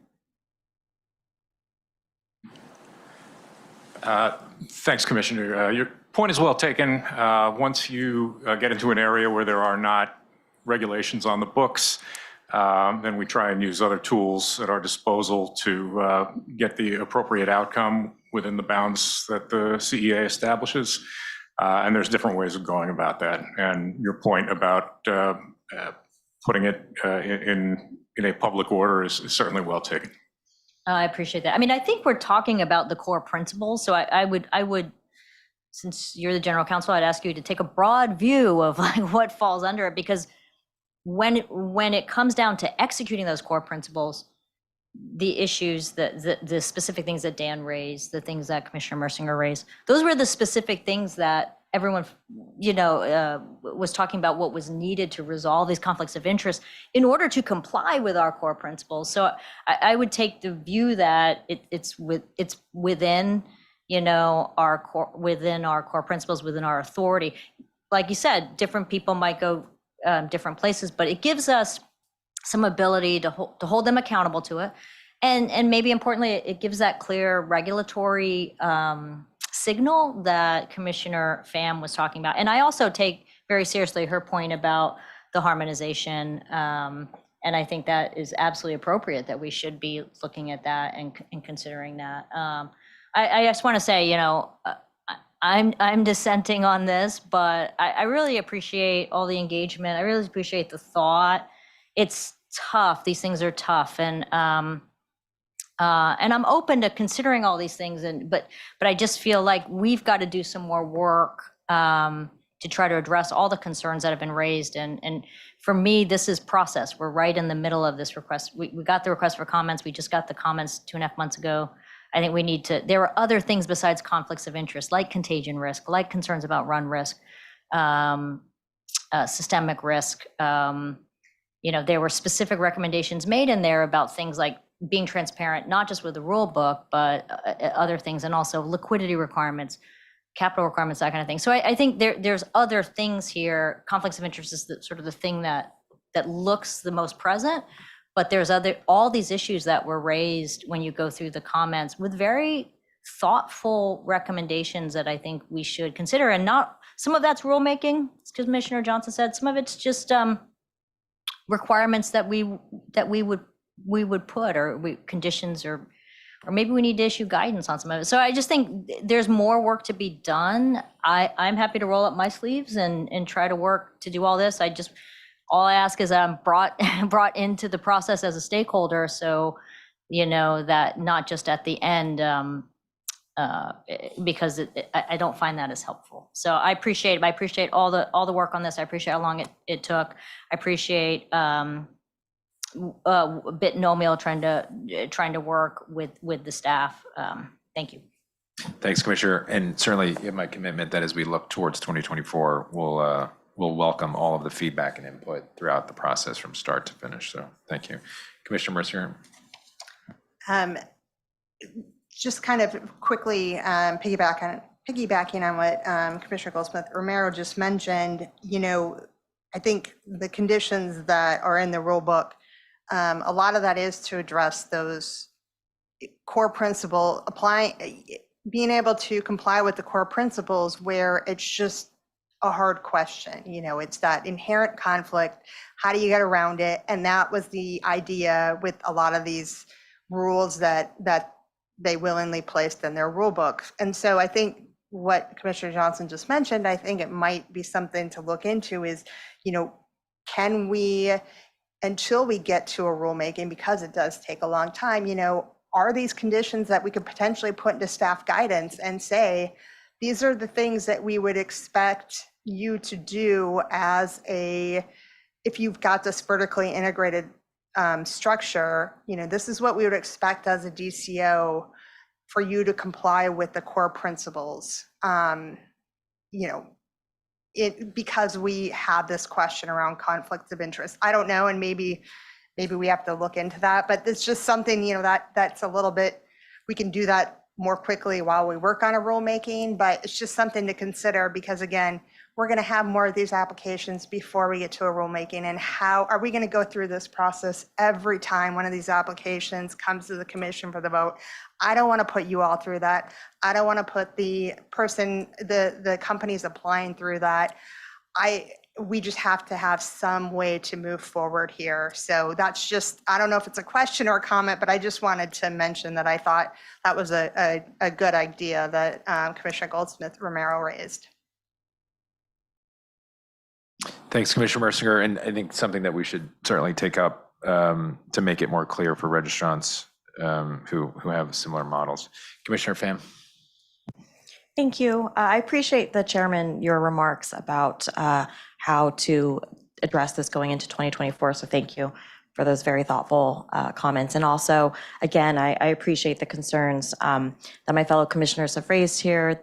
They have looked at this as implicating some broader and bigger issues that I do encourage the commission to, again, thoughtfully address. And I also appreciate my fellow commissioners' commitment to transparency. And I think that's very important in the actions of an administrative agency.